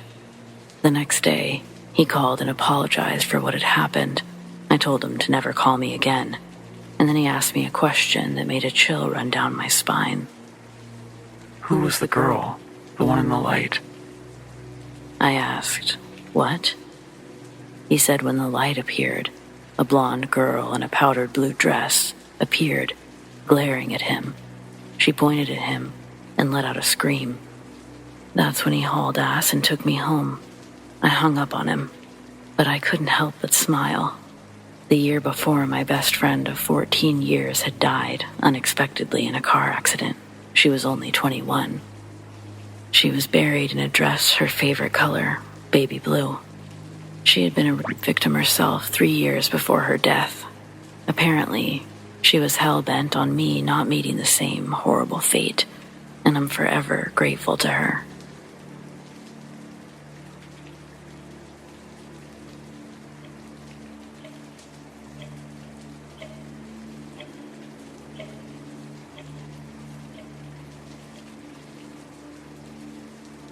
I've never told anyone about this, but I used to be terrified of the house that we moved into when I was 13. I'm an only child. My parents' bedroom was on the first floor, while mine was on the opposite end of the second floor. I chose it for that very reason, and regretted it by the third night. I was just going to bed when I heard footsteps coming up the stairs and down the hall. I assumed it was one of my parents and wondered what they could want so late. But the footsteps stopped just before my door. I waited for at least a couple of minutes, but they never moved or called out. So I opened the door to see what the deal was, and nobody was there. The next morning, I asked my parents which of them was creeping outside my door, but they denied ever getting out of bed. I thought my dad was messing with me, though I didn't care enough to press the issue. Spoiler alert, he wasn't. I'm not sure if it was weeks or months later before the next incident, but enough time went by that I had written the whole thing off. Then I woke up in the middle of the night to the sound of footsteps pacing outside my door. I was terrified until remembering it was probably just my dad. Then I decided to beat him at his own game. Quietly, I crept towards the door. I pulled it open just as the steps passed by, but no one was there. It was just an empty hallway with nowhere to go. A cold breeze blew past me, and everything was dead silent. I was instantly terrified again. There was no explanation for what I heard, and I knew I hadn't dreamed it. The following morning, my parents denied any involvement. My mom joked that it was probably just a ghost. She and my dad both laughed it off, but that was the only explanation that made any sense. So I had to test the theory. That night, I took a bunch of candles into my room, and I held a makeshift seance. I only knew what I saw on TV, but I did my best to banish any lingering spirits regardless. I slept through the next several nights, but stayed up late that weekend, just to see if anything happened. The footsteps started just before 3 a.m., and it made my blood run cold. Again, they came up the stairs and began pacing outside my door. It continued for several minutes while I sat listening, frozen in terror. Finally, I worked up the courage to call out a tentative, "Hello?" Only once it was past my lips did I realize how awful it would be to hear a response. But thankfully, none were forthcoming. I tried to make myself get out of bed and open the door like the other nights, but I just couldn't. This time, my parents didn't find my story so endearing. They didn't want to hear about my mysterious footsteps anymore. And that was my last attempt for over a year.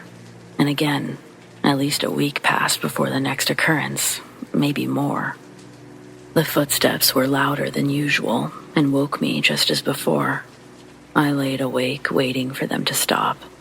But then there was a light tapping on my door, and a new level of fear coursed through me. It felt like it lasted an eternity, and even when it stopped, I couldn't fall back asleep. I'm pretty sure that's when my nightmares started as well. Sometimes I wasn't sure if something was a dream or reality, so I started leaving myself proof in various ways. Not too long after my 14th birthday, I woke to more tapping. But while I hid under my covers, the noises only got worse until the unthinkable happened. My doorknob began to turn. I could hear the metal, and and the slow creaking of the door opening. I couldn't not look at that point. I had to know what was coming through the door, for better or for worse. By then, I was sleeping with a flashlight under my pillow, an actual flashlight, no cell phones in those days, I'm afraid, and I sat up with it in one fast, embarrassingly spasmic motion. The door was halfway open, but no one was there. No one was ever there. I got up to close my door and put my vanity stool against it, so I would know that it hadn't been a dream. I dealt with similar incidents every few weeks for the entire time that I lived in that house. The worst incident happened when I was 16, and I woke to someone sitting on the foot of my bed. I lashed out with my feet and felt them connect with somebody's body. But once I sat up, the room was empty. After that, I started sneaking downstairs to sleep on the couch full time. If my parents woke up first, I'd pretend it was an accident. Or if I'd wake up first, I'd sneak back into my room. I tried bringing it up a couple more times over the years, but once they threatened to put me in therapy, I never mentioned it again. Life got much better after I went to college. My parents moved to a brand new house while I was away, and I never saw our old place again.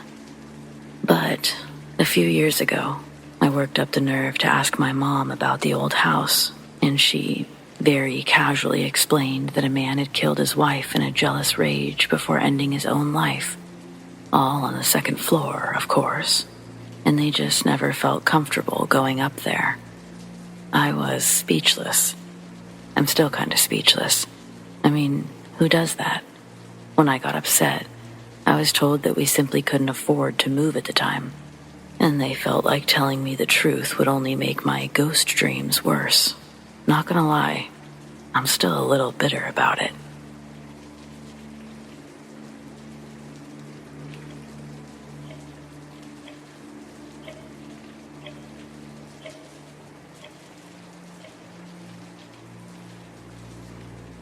We were returning home late one night from watching my grandson play.